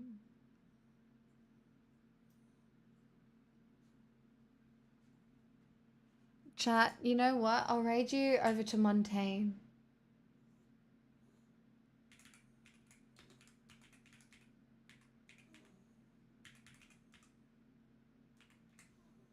I think I spelt it right. Hell yeah. Chat, go do that. Or go watch Back Pocket. I just don't want to raid in and make it about me. Do you know what I mean? Thanks for a very nice stream. I am very grateful. I'm taking tomorrow off, but I hope you have a lovely day. Drink water, take your pills, be good to yourselves. My little baby, I know I'm almost finished. I know you are having a bit of a soak. It's so fair though. I would want some attention. 6 hours is longer than 4 hours and she's not used to the long stream. It says day stream. Oh, I forgot. Yeah, I'll do a day stream if I wake up, okay? Look. I'm running on fumes.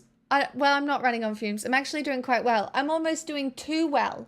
I'm doing too many streams, you know? Like I'm doing too good. That's bad.